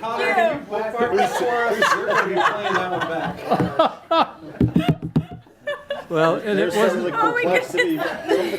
It wasn't even my daughter's What more voice. do I need to say? Yeah, You know, yeah. it's like, you know. So I guess the last thought was, I hope that there's in your mind a process. I'm fine with sort of expert centralized development of the propositions, but ultimately, the people need to be persuaded, and so there needs to be a process, a conversation. You're admitting you have an agenda. You're admitting you have a different way of doing it. I think that's great because you're upfront about it. But the people of certainly our experience with Act 46 is that the people need or want to be heard, and so how will that unfold over time, and still have something survive? Yeah, no, that's a critical piece. The other end of that is, where I find where I've done this kind of change in districts is, what's the sense of urgency? So, that's a little bit what's spurring me on is my perspective is a little different, perhaps, that I have, I would say, closer to something of full knowledge of the fragility of the current system. And I'm really concerned about not having a plan in place to address, these demographic issues as they emerge. And I don't think we have a lot of time to sit and have a statewide debate for 5 or 6 years. So we've got to figure that out. I mean, it's how to heat up that urgency about it. Oh, I think part of your Yeah. work then is to convey these Yes. urgencies Yeah. and explain what these vulnerabilities are, because most of us don't have the perspective that you do. So Peter? So reading this, I all of a sudden said to myself, oh my God, being instrumental in passing 153, I've opened Pandora's box. Yeah. Well, interesting that I saw Richard Kate when I was up at the UVM. Oh, yeah, the white paper. We were laughing. I've never seen Richard Kate laugh. We were just talking. Did you ever read the white paper? Oh, absolutely. I said, great Richard, I'm going to document. bring that out with me That's a when I do great my document. designing. I thought he started it all, so. Well, he did, but I mean, Yeah. the passage of 153. But anyway, so there's a lot here. I guess one of the things I'd ask is in terms of the state control and politics. The four superintendents and the boards for those four districts, they would be insulated from direct control of you or from Montpelier. Is that correct? I don't, if it's useful to get into details on that or not. I mean, I envisioned certainly presenting a budget like you saw today. I presented a budget, but in Right. that budget would include statewide education spending, Right. So that we bring spending to the same place Right. where the financing is Right. discussed. Right now, Right. financing is discussed over here, spending is Right. discussed Right. locally. Right. But I would see them more or less as direct reports to me, sort of my key administrative cabinet, that they would be presenting budgets to me. I'd be sort of like principals, tasking them to develop budgets for their regions, and then aggregating that up into a statewide budget. But the operational of those districts would remain pretty autonomous. We'd have to figure out how to, yeah, absolutely, yeah. So I really appreciate you putting this document together, and I think it's a really useful exercise to jumpstart some really important thinking. So the one, and I agree with the premise that the system is overly complex. The only sort of, I guess, counter argument to that, just to be mindful of, and I would encourage you to be thinking about, is that with that complexity comes, a certain amount of diversity, and the diversity is, basically becomes a, laboratory for innovation, if you will. So, having, some diversity and some complexity within the system inherently sort of brings out, opportunities to explore new and different things that can be, piloted, if you will, Yeah. on a smaller scale. So I would just encourage you to think about, as you're thinking about the big picture and how it might come together, how you could continue to support those types Yeah, of I activities. think it's a great point, and that's, as a technologist, I've struggled with this issue over time. It's like, I was talking with Emily, how many Google domains or domains do you have? 7.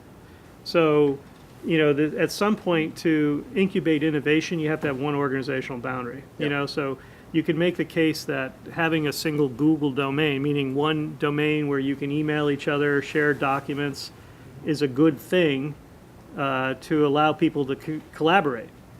Do you need a lot of Google domains in order to keep the spirit of innovation? So you need to draw a boundary, but you need to do it in a prudent way, for a purpose. So I would argue 7 domains is probably too many.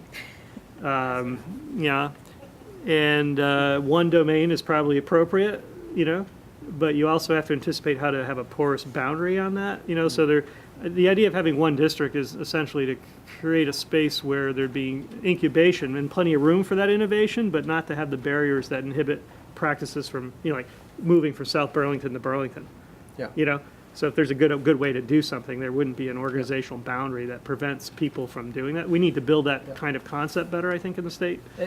And I was going back to John's example of the curriculum director, right? If there was just one centralized head of curriculum and one central, one standard curriculum, it is somewhat stifling to innovative thinking and exploration that can happen at a more local level. So just. Yeah, and I think that's, back to Finland. Finland has an articulated curriculum, right? Teachers, we always talk about Finnish teachers having flexibility. Yes, they have flexibility to implement a well-articulated framework. The framework is general enough that it allows that local decision-making, but it's not negotiable about, not at the end of second grade, you end up where you want to be, So, yeah, Finnish teachers have a lot of expertise and flexibility, but it's within a framework of a well-articulated curriculum, or at least a curriculum framework. And that's, I think, particularly in literacy instruction, we have, every Vermont artisan teacher has a different approach to how they want to do literacy. Nothing more controversial in the state about teaching kids how to read. It's a very emotional topic with teachers. But this is one of our points of greatest vulnerability. It's like, how do we make sure kids are reading on grading level? And that's a place where we have a lot of science about how to teach reading, and there really should be a more emphatic focus there. So maybe in some areas we've got a little tighter than other areas, So I just want to go back to something John had said, that if we had to recreate it, we wouldn't design it this way. Yeah. And that's true. But we live within the system, and it exists. And so how to make change from one system to the next is, I think, the big question. Yeah. And when you look at these design elements that you have, it doesn't have a page number, where it just says design elements from version 1.0, I don't think there's a lot of people, like you said, that would disagree with those statements. And it's how to move in that direction. And I'm just wondering, right now, we've been, as a board, going through and hearing a lot from people from around the state. Yeah. And in this direction of going to one district, we haven't even completed the work of going through Act 46. Yeah. We're still stuck in that phase right now. How do you see, why now with this proposal of one district when it's been very painful with 46? Yeah. Especially if this is the things that Yeah. you're looking for.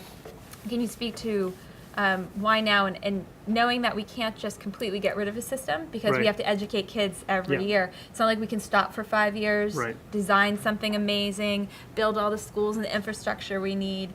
That would be if Yep. we could plop into a new system.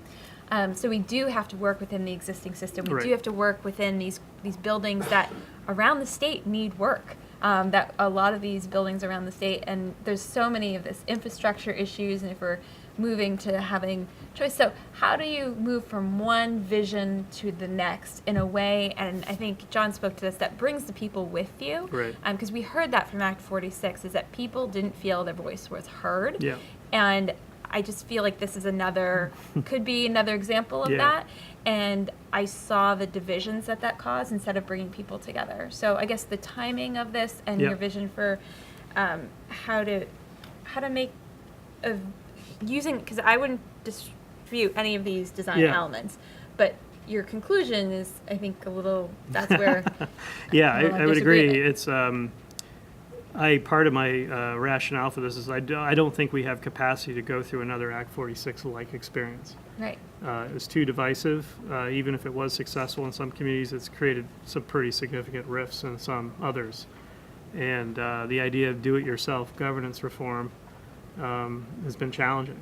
And it took us, really, the trajectory of Act 46, in my view, starts in 2010 with Act 153, right? Act 46 is the sort of conclusion of that process. So that's at least a 5-year trajectory there, plus another 4 for implementation, right? So 2019 is the end date. That's a long process. And when we started this idea in 2010, the demographic challenge didn't really emerge. I mean, we had an inkling of something happening, but not to the extent, I can remember going to presentations saying, well, it will bottom out next year. The demography, it just keeps going down. And so we're in a different context today.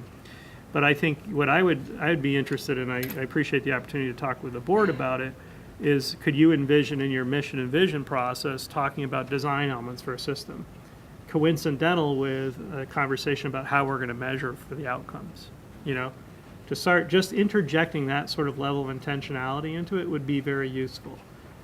If we can sugar off an idea about getting more intentional about our curriculum design, Emily's description today in her district, it's not unusual. I was telling some of you that, I can remember when Rebecca started as secretary, we were at a state level meeting with superintendents. She said, and she caught a whiff that people didn't have formal curriculum. She said, well, how many of you don't have formal curriculum? And almost every hand went up in the room. So this idea, I would argue, there's some room between articulated curriculum and stifling innovation, and we've got some room there to navigate without stifling. But there's not a lot of formal curriculum in the state, and it's an area of vulnerability for us. So I think if we can start to provoke some of those sort of conversations and maybe influence the policy deliberations to make them more intentional around design elements, it would be a worthwhile outcome.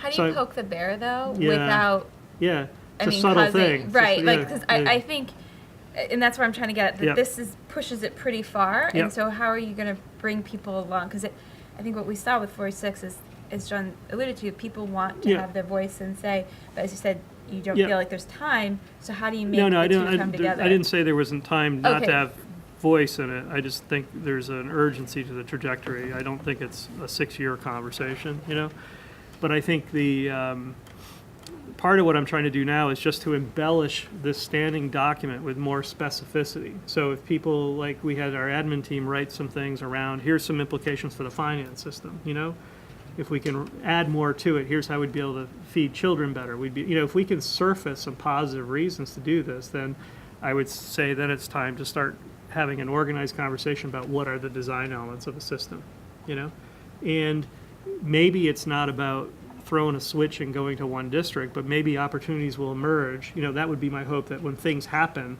we could at least reference the idea, like, well, this is kind of what we need. We know we need to integrate social and education services, so before we create a new structure, yet another structure for administering early ed, why don't we try to fit it into a system? Because we know this system's coming offline and this system has capacity, so let's try to do that. Let's try to understand things from a regional basis in Vermont, how to promote sort of the economic and social development. So is that how you see sort of a moving in that direction, is identifying what can be done at a regional level and moving things to that regional level? I think regions are really a critical lens for us as a state right now, in terms of designing infrastructure. Yeah, I'm just trying to see the it's not overly clear to me, so I appreciate Okay. you asking me questions. It's not clear to me, and it's not. The idea of doing prototyping is not. It is different. That you don't. We're not talking about shutting off the public deliberation. It's just coming out with something that might resonate with people. And this is sort of a first iteration of that. Well, that's what you really got to enunciate. I mean, the educational system is really resistant to change. I mean, it's so entrenched, and how you've really got to be able to clearly say what's at stake. I don't think it's a generation. I think generations have been lost. You look at rural Vermont and the number of boys that have just fallen through the cracks big time. It's a serious issue, very, very serious issue, and we have just did not come to terms with that. And I really think this. I think it has to be couched in this is urgent. This is the future of our state. I'm hopeful that, because Vermonters do understand the importance of education. I mean, I started my career in New Hampshire, crossed the river, and I felt it immediately. Not to say New Hampshire doesn't consider that at that time, This was 20 years, 25 years ago, but Vermonters really understand the importance of education, you know. But I think we have to provoke a conversation about, you know, how can we, with a straight face, you know, operate schools that are falling apart in some areas of the state and operate others that are virtually Taj Mahals, you know? Yeah. And all the time, spending all the time convening conversations about equity and how good Yeah. we feel about Yeah. equity, when this moment in time in Vermont, there's incredibly unequal learning opportunities. So that's intolerable, you know, from my position as secretary, so I feel responsible to weigh into that conversation. I guess just two really quick points. First, I don't really have a strong opinion about this. If I had a magic wand, Thank I you, could John. wave it Yeah. and grant it to you. I don't know if I would or not, but I think we have to be able to have, I guess I'm really disappointed with people's response to this. In some case, just reading some of the coverage and comments, that we have to have a discourse where we can put out ideas like this and debate them and find out and either think that they're great or come up with a different solution. So I think that's it's great that you put this piece out, and I think we have to develop a system where we can talk about these things. I mean, people instantly said, "Whoa, wait a second, my school's going to close," and this is all one system. And I just think that was really, and maybe that's a response. Maybe that's an Act 46 response. Sure. But I also think that, you know, when we're talking about designing an educational system, and is this how we would do it? I mean, our system is based on an agricultural system where, I mean, there's a reason that kids have summers off. And, you know, it's also based on a horse and buggy system. I mean, It's schools also are, based on a sexist system when there's a woman at home to collect the children at exactly. 2 o'clock. Sorry. No, it's true. I mean, it's And- based off of old and schools ideas. are close by, assuming that everything's a gravel road and it's horse and buggy between one school and the next. And I just think that we have to think about things differently. You know, the internet didn't exist. I mean, you couldn't even call the school to find out if your kid showed up in the morning, based on the system that we're under right now. So I think it is this sort of, we would never invent the system this way. Yeah. Can I, just in the step incremental, and you talk about this one district where other states have tried this, including Connecticut went just to one district for tech centers. Was that ever, you know, one area that of consideration of moving towards that sort of model as a, instead of just, like, I'm just trying to see Yeah. this vision that you're trying to move forward. You can't just go from Act 46, what we've gone to, Right. to then, it just. Yeah. No, I don't you know, think and that's so what we're- where do you, as you said, that innovation, where you try that, is Mm-hmm. that tech centers, and the idea of having, I mean, that's what Connecticut does. They have one, Yeah. and that's why there's choice between all the tech centers. Right now, we in essence have choice between all the tech centers, because if it doesn't offer a program one school, you can go to the next. But do you envision trying and exploring ideas on a smaller scale instead of whole state on different areas like that, or Yeah, I different thi- regional it's- approaches? I'm to not different- so interested in playing with the means. I'm more interested in playing with the ends that drive the logical conclusion. So it's irresponsible to talk about ideas without playing it out, in my view, and saying, well, here are the if we truly believe in flexibility for students, here's what you get, you know? So I would rather spend time and invite the board to participate through your visioning process and articulating out design elements, you know? The interesting thing, though, is And then sort of drawing that out and saying, well, this is what we mean in Vermont, is what, you know, how we define quality, and here's how we've set up to measure it, so we know we're getting there or not. If we can get tight on that and really get tight on our measures, then we'll be able to expose the issues where we need to go, you know? And why, you know, if we have a good tight measure on equity, for instance, and we have good data on it, then we could say, well, this is unequal. What are we gonna do about it, right? So it's how do we get tight on that? And knowing when we Yeah. see inequality. And that's right, and there's opportunity then to provoke that structural change next, you know, but it's, I suspect, you know, just on the surface, we're overly complex, and there's going to be further, you know, I'm gonna talk to you about SU composition later, you know, which is a related issue. But to me, it's all sort of trying to get at this sort of, how do we make the system more manageable so we can understand better what's going on? and we have, just the last point, we have a system, we have 70,000 students, right? About 75, yeah. 75,000 students. There are cities that have more students than Right. we have. So Yeah. we have a laboratory size Right. state where actually we can do things that are different than, like, Los Angeles probably has a lot more students just in Los Angeles than we have in the entire state. Sure. So we can make changes. We are, is that true or no? Oh, Yes, absolutely. Yeah, probably in one school. But, so we can, if, well, no, I'd like to see that school. But my point is, you can affect change here in Vermont. I know that we think the system is really big and it's overly complex, but it doesn't have to be. And No, can and it's to the earlier point, it's relatively high quality right now, Mhm. you know, to John's point. So we have to be careful. But that's, I would say, just sort of accidental. I mean, people talk about why is that. I mean, I could point, I know we have high quality teachers and we focus on individual kids and we're able to do some things, but we still, as you know, have our own equity issues. But I think just to that one point I wanted to bring out, in when I draw out my design, I end up with abolishing the State Board of Education. You might have saw that piece, maybe not. No, Yeah, you're walking the plank. Yeah. So my point on that is, once again, it's not on a philosophical piece. It's just like very intentional, in my view, about getting clarity on policy. Part of the dynamic now is we have multiple entities making policy in the state, right? So that's a problem. I would welcome the opportunity to redefine 164 a bit, you know, to see who's going to lead this. I could see the state board through a revision of 164 coming out in a more powerful place and justifying its existence to lead the future of our education in our state. But to wallow in this space right now where, you know, is it going into the legislature trying to stop them from doing things, you doing your own vision, maybe it's connected. You know, we're doing our own visioning exercise in the AOE. I have divisions inside the AOE that are doing their own visioning exercise. We have, you know, people doing all kinds of visioning exercises all over the place. We don't suffer from too few ideas. We should be willing to have that Education. discussion as a state board. Yeah. Like, I'm open to that whole Yeah. discussion that you mentioned, that maybe there is a better way. Well, I mean, if nothing else, to get some agreement with the legislature about who initiates policy ideas, you know, and I think Oliver? to get some discipline into that would be very useful. So just one comment and an anecdote on the kind of the speed of change, and that is just in general, in most things in this world, there's a relationship between complexity and the speed at which you're able to implement change within that system. And it's not linear, it is longitudinal.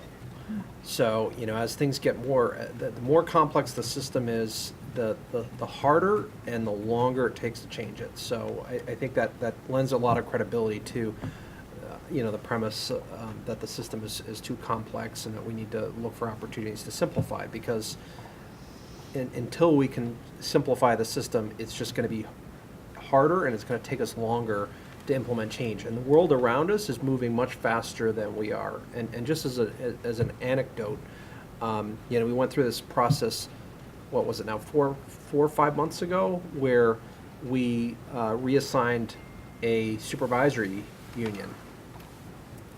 Right here? No, a different one, Arlington. I think. Yeah, it was for what, 4 or 5 months ago now? Yeah. And when I went back and looked at the history of that,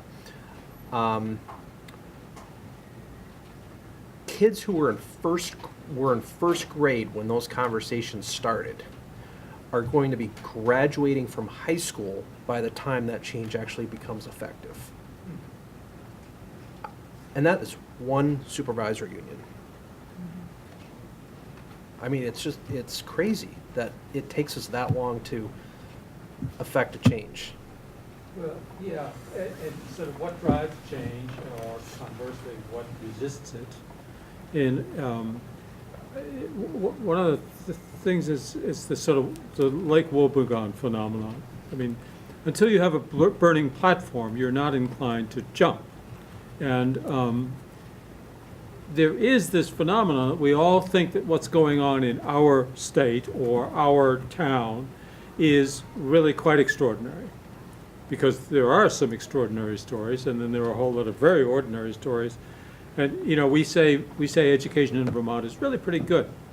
It is if you're looking at the mode, but in fact there are many schools and communities where the education is very inadequate by any standard. They happen to get offset in the distribution by schools that are really extraordinary.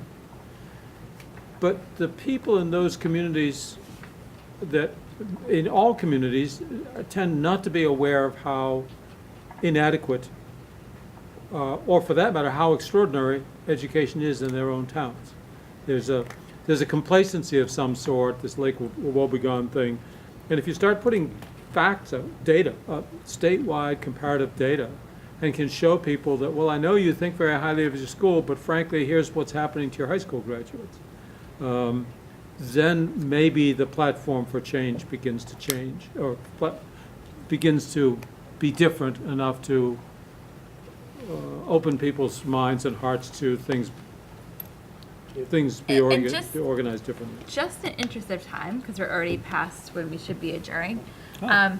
I did want, Mark, this is your last meeting, so didn't know if you want to have a last word on this topic to kind of end out Well, this it's really conversation. ironic that we're having this conversation as the last agenda item, because, I mean, I agree with everything that's been said around the table, everything that's been positive. I like the idea, I like the design part of what you're doing here too. And the one thing that I don't know quite how to do it, and I kind of tie this in with Act 46 and all the stuff that I've accumulated over my years of being on school boards, where you try and initiate change, and you get all this negative stuff why we don't want to change, and it's always started because there's a perceived problem, or we're not doing something as well as we can.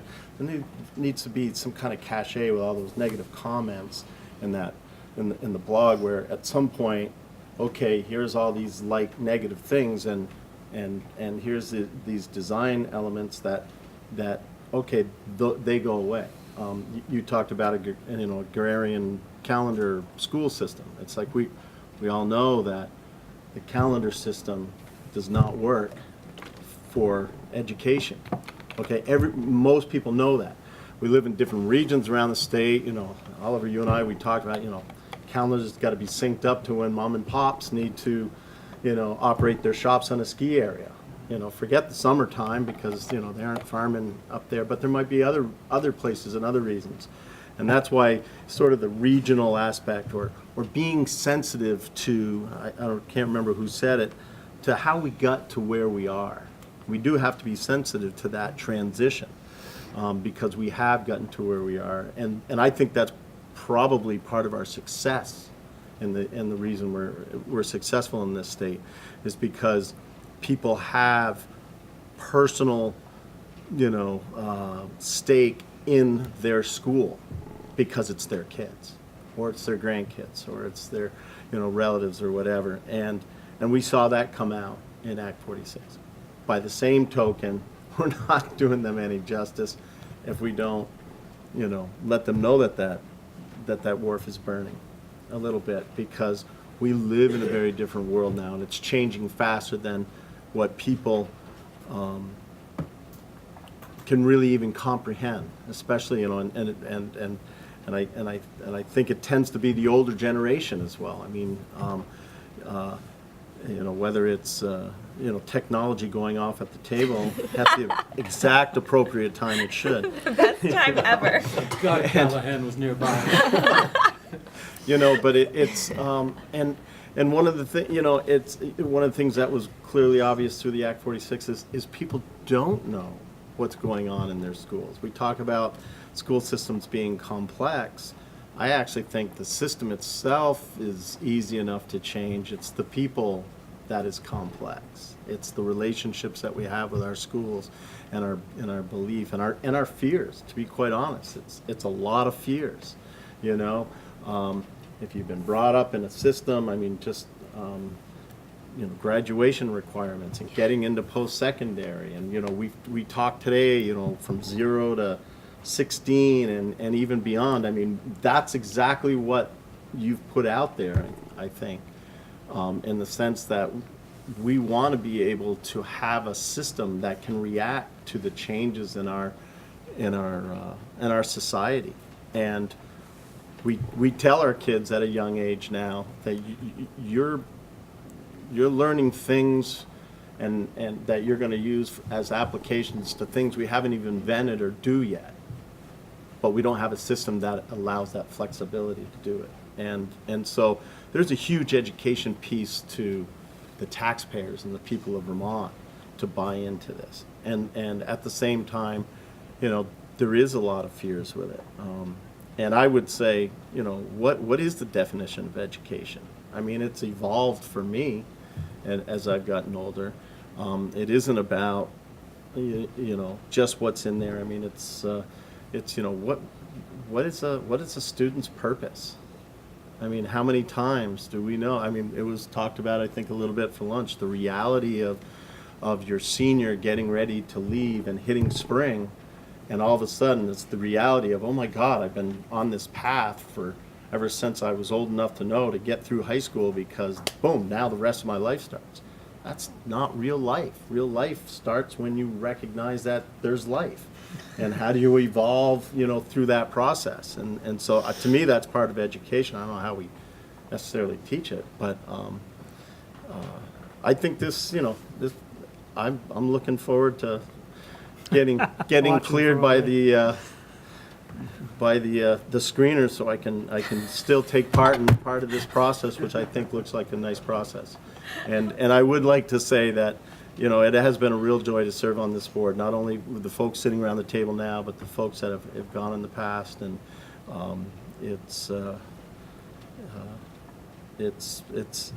I'm looking forward to the future. I think the state's in good hands with its state board. I think the secretary and the Agency of Education, our school system as a whole. You know, I'm still involved with that, and you know, I want to thank you all. It's been a pleasure, and I move for adjournment. Is there a second to that? All right, Peter. All those in favor, please say aye. Aye. Those opposed, say no.